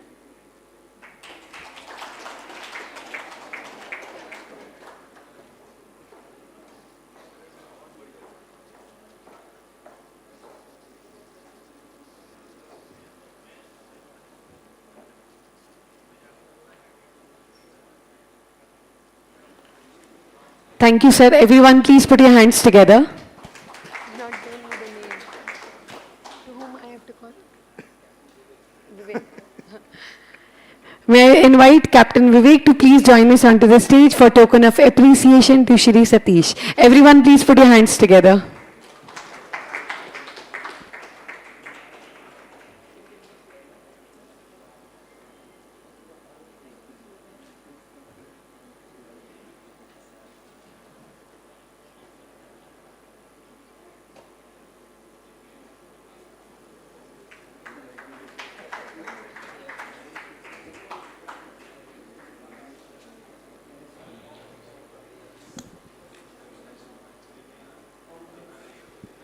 Thank you. Well, that was wonderful presentation. Now next, I would like to invite our next speaker. Everyone, please put your hands together for Shri Ravi Kumar Moka. Well, I want to highlight he's serving as a ship surveyor cum Deputy Director General Technical Coastal at the Directorate General of Shipping, Ministry of Ports, Shipping and Waterways. A qualified naval architect with over 20 years of experience, he currently leads the coastal shipping branch and acts as nodal officer for shipbuilding and ship repair. Everyone, please put your hands together. Thank you, sir. Good afternoon to all. Thank you all for giving this opportunity. As a last speaker, I will not be taking much time. Anyway, I'm happy to share, today the Rajya Sabha on this IT Conclave Day, Rajya Sabha has passed the Coastal Shipping Bill, so which I will be taking about, which mostly I will be talking about. So actually the coastal shipping was, for a long time, it was a neglected thing. Neglected sector, but still they have been trying from the port side, infrastructure and development and all by the ministry.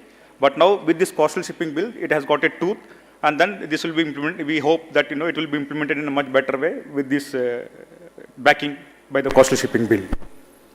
So coming about just a brief on the coastal shipping.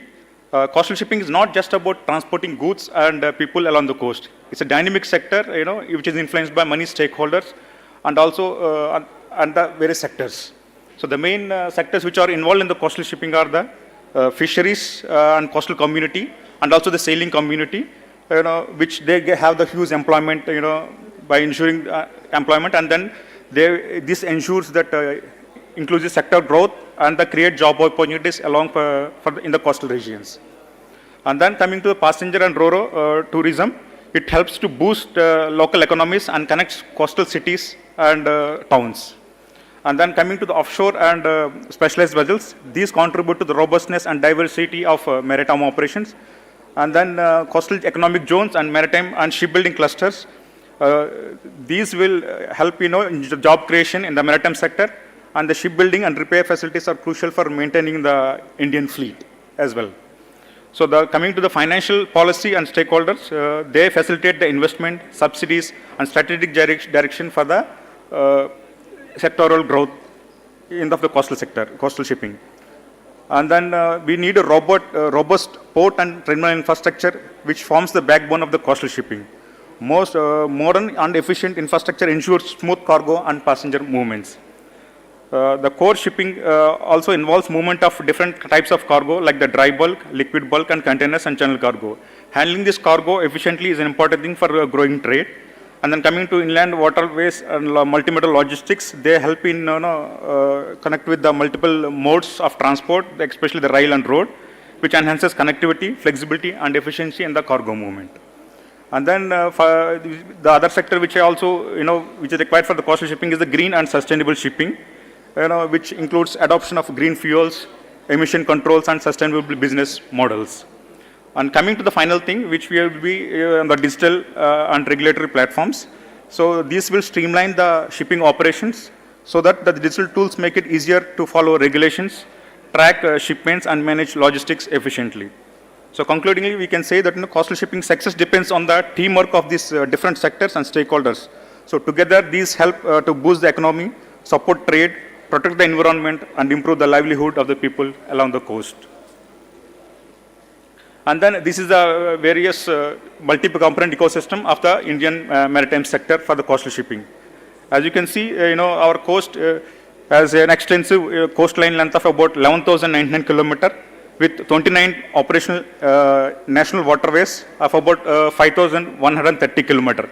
Against, the nation has declared about 111 declared national waterways are there, with a 14,500 kilometers.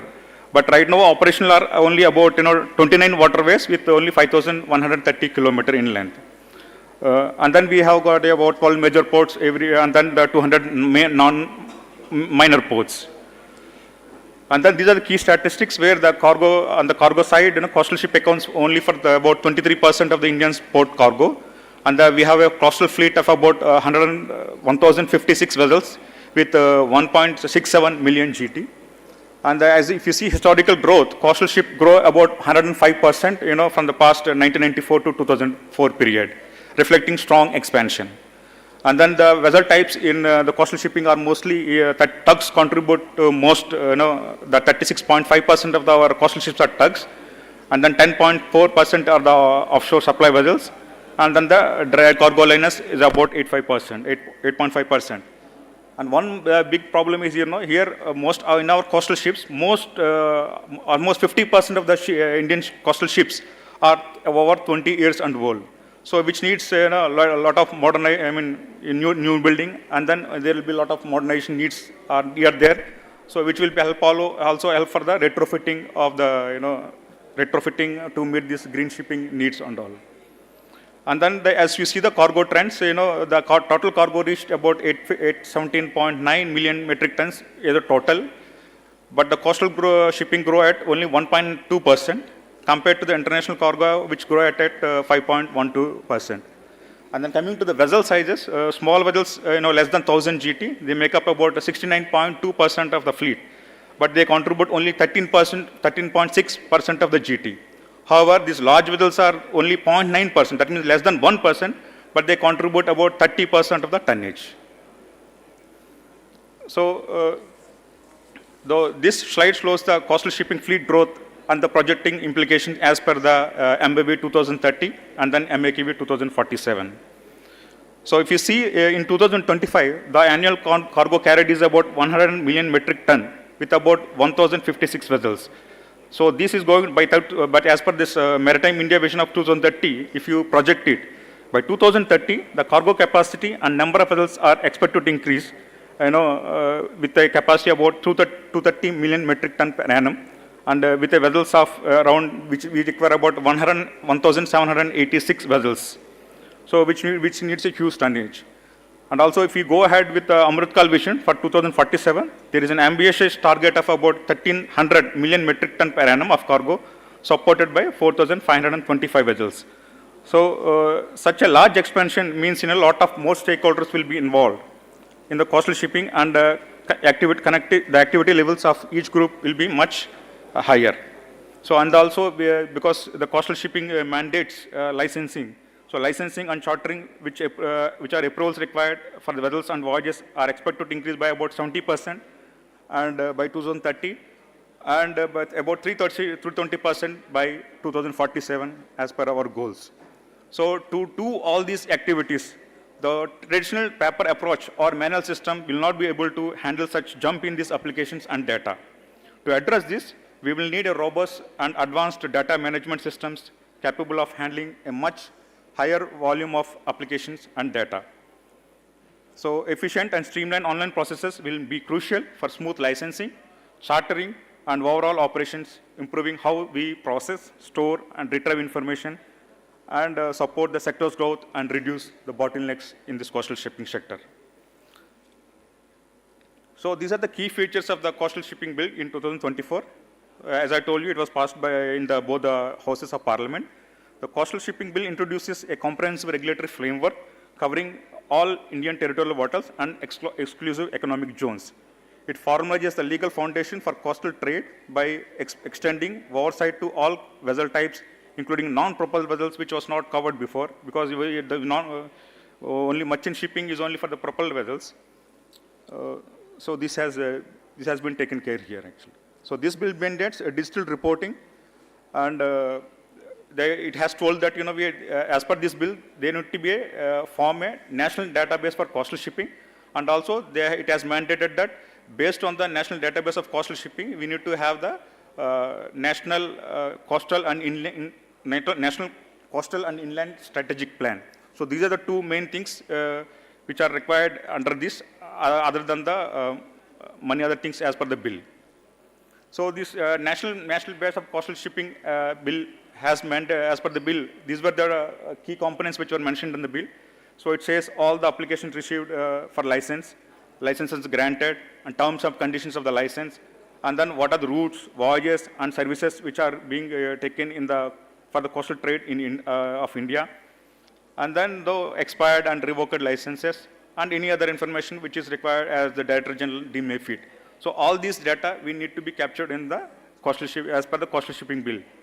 So for this, to implement this, the national database for coastal shipping, we have this architecture. What we do is, because we don't, because the data is with various sectors, various organizations, the data is with various organizations. So all these data need to be collected. Like if you see in the data flow process, e-Samudra, we have got the vessel registration, and about the vessel, about the seafarers, and all other data which I already explained before in the e-Samudra portal. So they have got a lot of data which the DGS has got it. Then we have to take the data from the port authorities about the port infrastructure, and also from the maritime boards for the minor ports. That infrastructure needs, and about port data, locations, and also the berth allocations and all, we need to take from port authorities and maritime boards. And then since coastal shipping also covers about the fishing vessels, so fishing vessel data is already made online by this Reelcraft portal. And then we will take the data from the major charterers. They also have got the cargo, all the data and the chartering data. And then we need to take, for the improving of the coastal shipping, since we need to know the logistics, where the cargo is being moved. So we need, from where to where it is being moved. So we need to take the data from the roads, how the cargo is being transported, and also from the railways sector on this part. And then regarding the structure, because to improve shipbuilding also, we need to have data from the shipbuilding portals. Right now we are developing the shipbuilding financial assistance portal is already there, which have got a lot of data. And also we are developing the comprehensive shipping portal, which encompasses all that data from the various stakeholders and ancillary industries in India. So we'll be taking through those portals. And then we have got the Swachh Sagar portal, which my colleague Kamath has told. So we'll take that data also. And then Coastal State portal also we are there. And then from the IW, Inland Waterways Authority of India, has got this NAVIC portal, where it encompasses all the inland water vessels data inside it. And then already morning, Nitin Mukesh has talked about this MSW portal and the National Logistics portal, and the ship owners and operators data, and then multimodal operators data, and then from the DGL also lighthouse and other data. So all these data we will take through this portal, and then we will form the national database for coastal shipping. So this shows the tentative architecture and how the digital on the user face of the national, how it is designed actually. So here this is the front end, they have got that web front end portals where the web portal and mobile application will be designed. These are the main user interfaces for business information and digital applications. And then we have the core platform services and the business application services are there. So we will be collecting this data, and the data may be in the physical form, because many of the road, the railway, all these data are in the physical form. And then some are in the digital form, some are in semi-digital form also. So we'll collect all these data from the stakeholders involved in the coastal shipping, such as all these, whatever I have mentioned earlier. And then we will collect them into a single centralized national database platform. Normally they say data lake actually. So once the data is consolidated, we will leverage this advanced IT data analytics and visualization tools, including this Power BI, business intelligence techniques to perform trend analysis, predictions, and demand forecasting. These insights will also help shape and update the national coastal inland shipping strategy. So decisions are based on the solid evidence from this data. This process will improve the coordination, make things more transparent, and support the government's vision for smart, environmental friendly, and well-connected logistics across the country. So these are the major contributors which will be used for collecting the database, like this government authorities and regulatory government entities and regulatory authorities, ports, industry and commerce bodies, financial institutions and funding agencies, and from the logistics and infrastructure entities, technology and information management, research and consultancy organizations, and international cooperation and strategic bodies. So that is the portal. Once the portal is developed, we will use this data to form to decide on and make a national coastal and inland strategic plan. So this strategic plan, as per the coastal shipping bill, has mandated to collect all this data. So they say, they have to assess the condition of coastal shipping routes in India, identify the operational improvements required for coastal shipping. Then we have to do the long-term forecast of traffic of coastal and inland waterways network, and identify the best practices for improving the performance of coastal shipping, and identify the new routes of coastal shipping, and the measures for building, registration, and participation of Indian vessels in the coastal shipping in India. So to do this, we will be following these 7 pillars techniques from the data which we have collected earlier. So this is on the coastal shipping part. I hope, because I think in another 3-4 months, we will be start initiating to procure this bottle. So we will be asking, we'll be contacting a lot of stakeholders, for the data collection and all. So I hope we have a good cooperation on this matter from the various stakeholders. Thank you very much.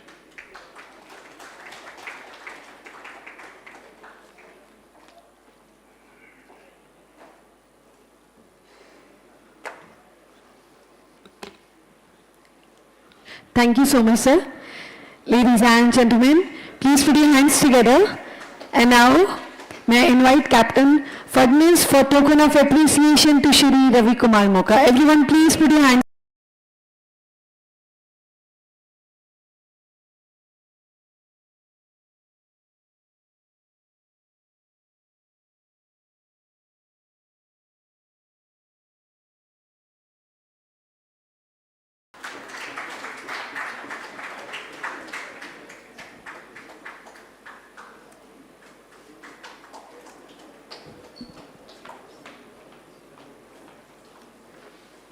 Thank you. Thank you so much. And now, ladies and gentlemen, now I would like to invite our next speaker, and I would like to highlight, please put your hands together for Captain Kaustubh Pradhan. He is a seasoned maritime professional currently serving as Director Warden of the Company of Master Mariners of India and General Manager at Elite Mariners. He brings extensive global maritime exposure, long-standing member of CMMI for over 2 decades. He has held key positions including Secretary General and Vice Chairman, playing a vital role in shaping operational standards and advancing professional excellence. Everyone please put your hands together. Sure. Okay guys, relax. I am the last speaker. So after me, there's nobody. So it's a great relief. Respected Sri Khopadeji, IPS, Sri Bisain, who's been the pillar of this event, of this conclave, invited guests, CMMI members, the cadets, and my dear friends. You see the name here? This logo here, the Company of Master Mariners of India. Yes, we are the ones who are coordinating, helping the DG Shipping to put this event together. And we call ourselves the domain experts. Now, domain expert is what exactly? Let me explain to you. First of all, let me tell you what is CMMI. This is a group of captains, group of master mariners. So we call ourselves the Company of Master Mariners of India. This name is derived from the old British, the Honorable Company of Master Mariners of England. So that's how our name has come down to us.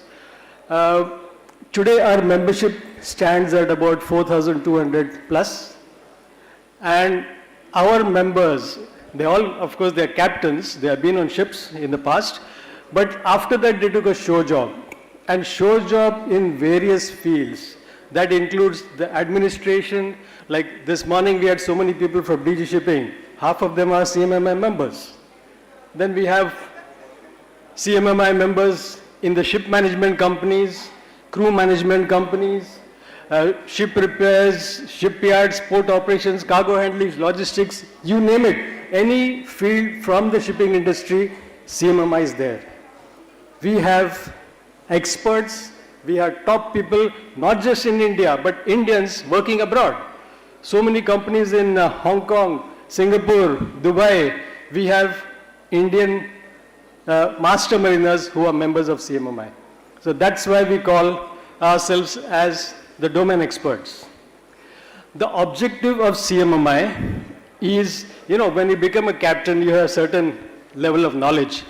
Our aim is to promote all-round development of marine professionals by imparting and enhancing high level of technical knowledge. The basic knowledge is there, yes, everybody holds a COC, everybody's done their exams.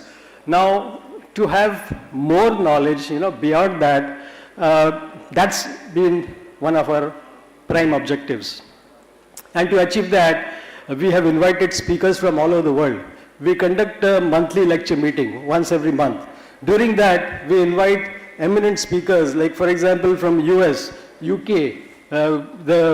your MCA UK, Sweden,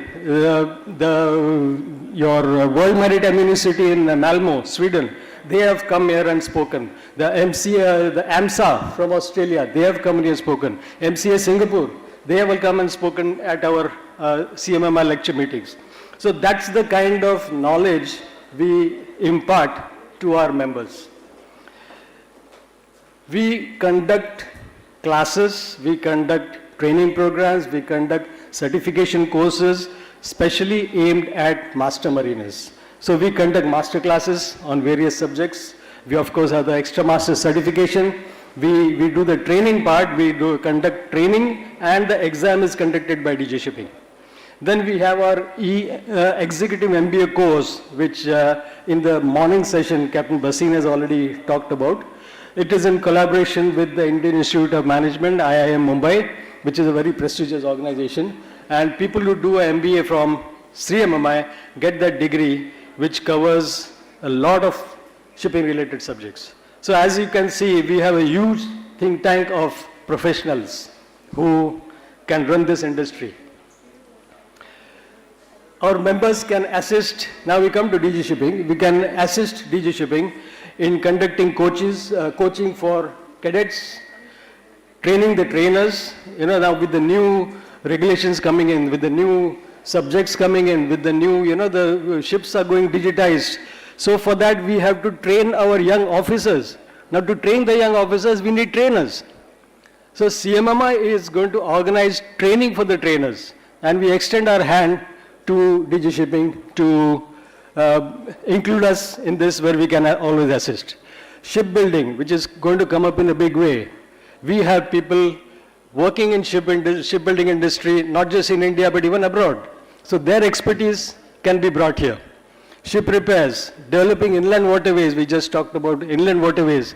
Now inland waterways needs building of jetties, dredging, you have to put up navigational marks, buoys, leading lights, all these kind of infrastructure. So CMMI have members who can assist in all this. Development of ports, maritime law, large number of our members are maritime lawyers, the LLB in maritime. Our target is also to generate employment in line with our Honorable Prime Minister's target.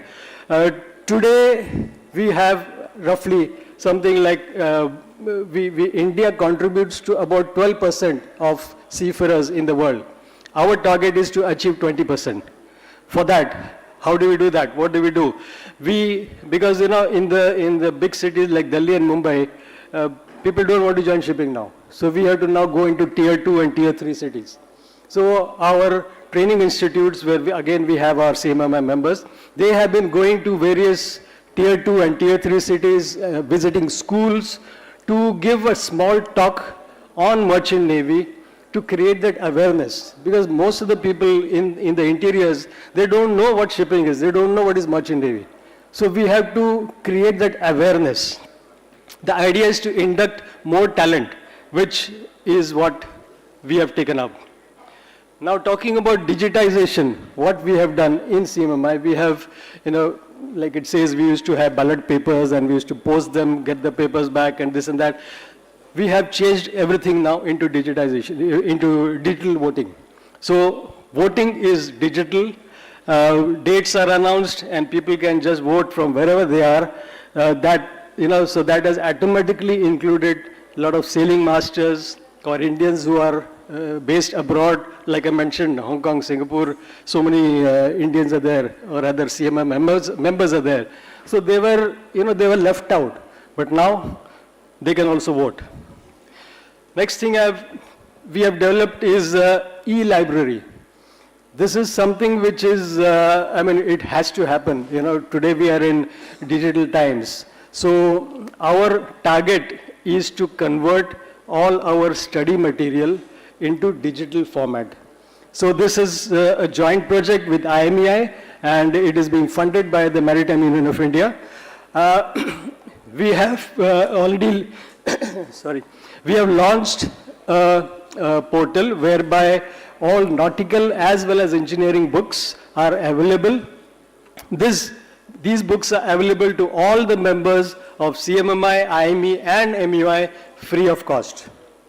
So students who are appearing for exams, who need to get knowledge, they are, they can use this as reference books, and we are in the process of building up this database, adding more and more books to this field. It contains books, journals, publications, papers presented by different members.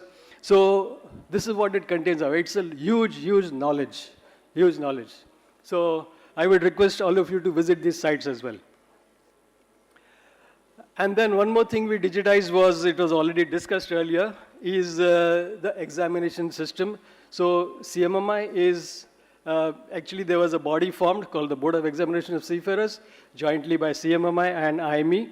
And this was under the guidance of DG Shipping. And we have now, started doing registrations, issuing of certificates, conducting orals, exams, declaring the results, and till the finally issuing the certificate, everything is done online. It's faceless. So there are no chances of, manipulation in the exams and those kind of things. So with that, I would like to end my short presentation. So we have made proper use of the technology, and while doing all this, we have to ensure that our shipping industry grows, but grows in an environment-friendly way. Our operations are going fully paperless. We have stopped cutting trees. We are paperless. And our motto is clean ships and safe ships. Thank you.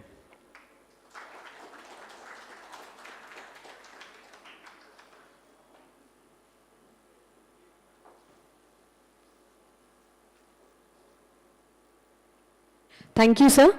And now may I invite Mr. Khopre to please join us for token of appreciation to Captain Pradhan. Everyone, please put your hands together.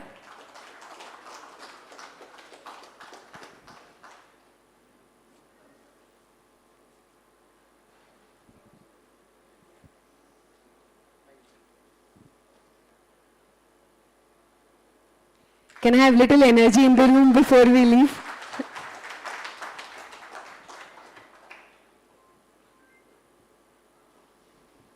Thank you so much. Ladies and gentlemen, now next, may I have the pleasure to invite Additional Director General of Shipping to please join us onto the stage to felicitate Professor Gautam Barua, who is engaged with DG Shipping as Senior Strategic Advisor for all digital initiatives of DG Shipping. Everyone, please put your hands together.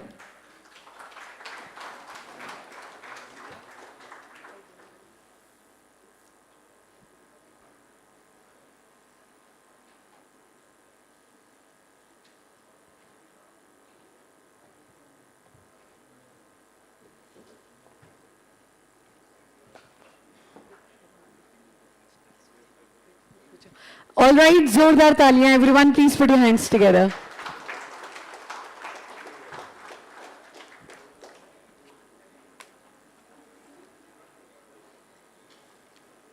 Thank you so much, sir.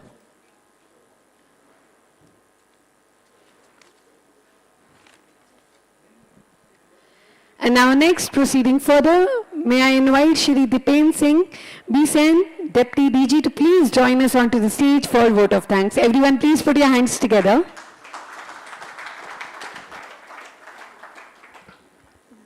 Before I start with vote of thanks, I think I have left Tier 1, who has prepared this the book on IT initiatives. I would like to call upon Mr. Anirudh, Mr. Sunil, Mr. Yoganand, and if I'm missing anybody's name, Mr. Pranav also on stage, please. Yeah, the entire EY. You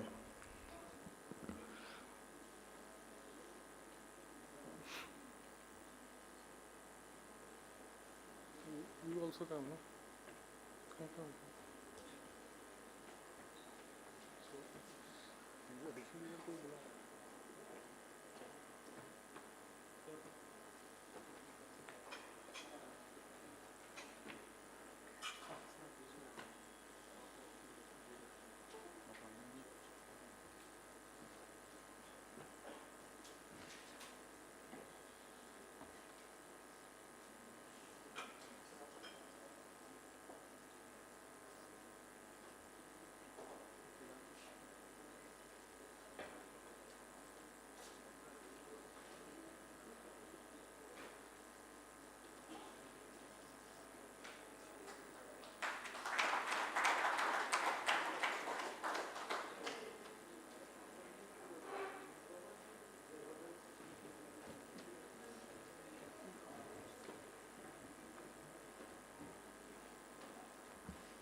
though most of the dignitaries have already left, but still, respected dignitaries, esteemed guests, my colleagues, seniors, it is indeed a matter of great pride and honor to stand before you. I extend a heartfelt vote of thanks on behalf of the Directorate General of Shipping at the successful culmination of this IT Conclave 2025 visionary initiative aimed at transforming maritime governance through technology.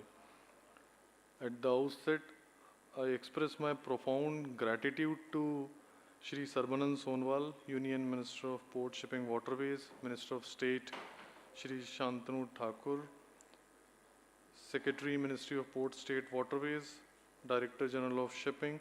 Right now they are not here in the conclave, but despite their busy schedule and ongoing parliament session, they attended the IT conclave.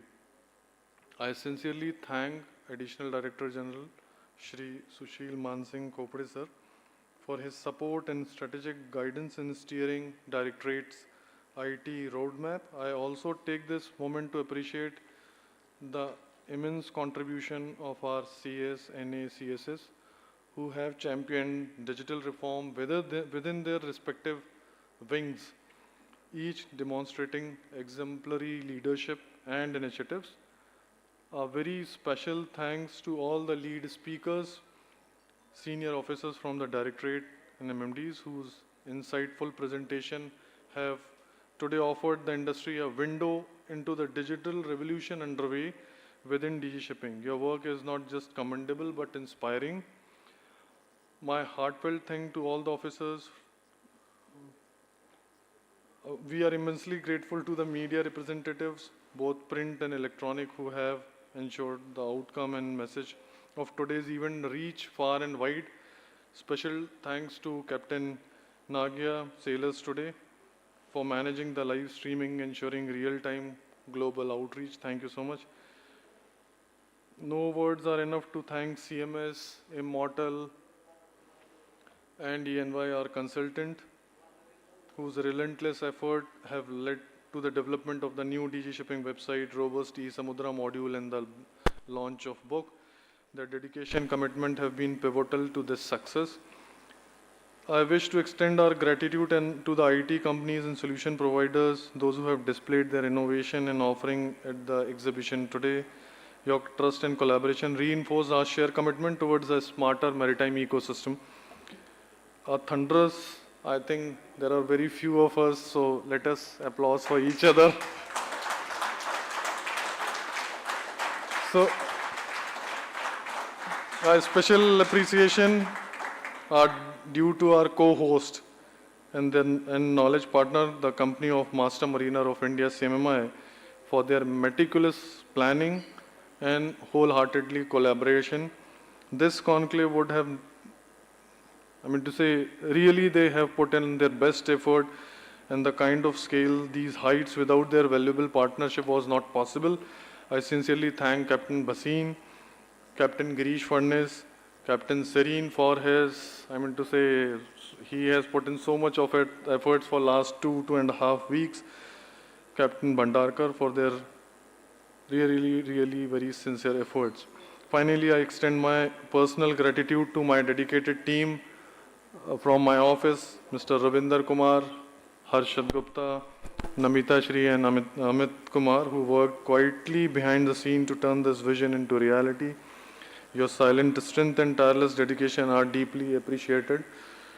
Ladies and gentlemen, as we look ahead, let this conclave moon but a catalyst for accelerating our digital journey in the maritime sector. Thank you all for your insightful contribution, for your presence, and above all, for being part of this transformative movement. Thank you so much. Jai Hind.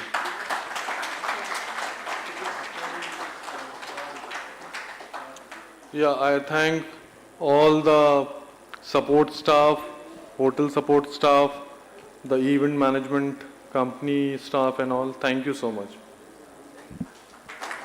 I would like to call upon, Mr. Amit, Verma, Ravinder, Harshad and Namita. Please come.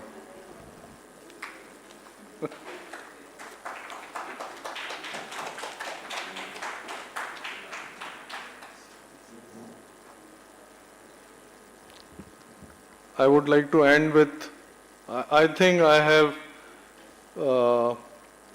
say when I was complimenting and giving vote of thanks, I have included sponsors also, because I have mentioned all the stall, those who have put in their stall. So I'm grateful and thankful to all the sponsors. Thank you so much.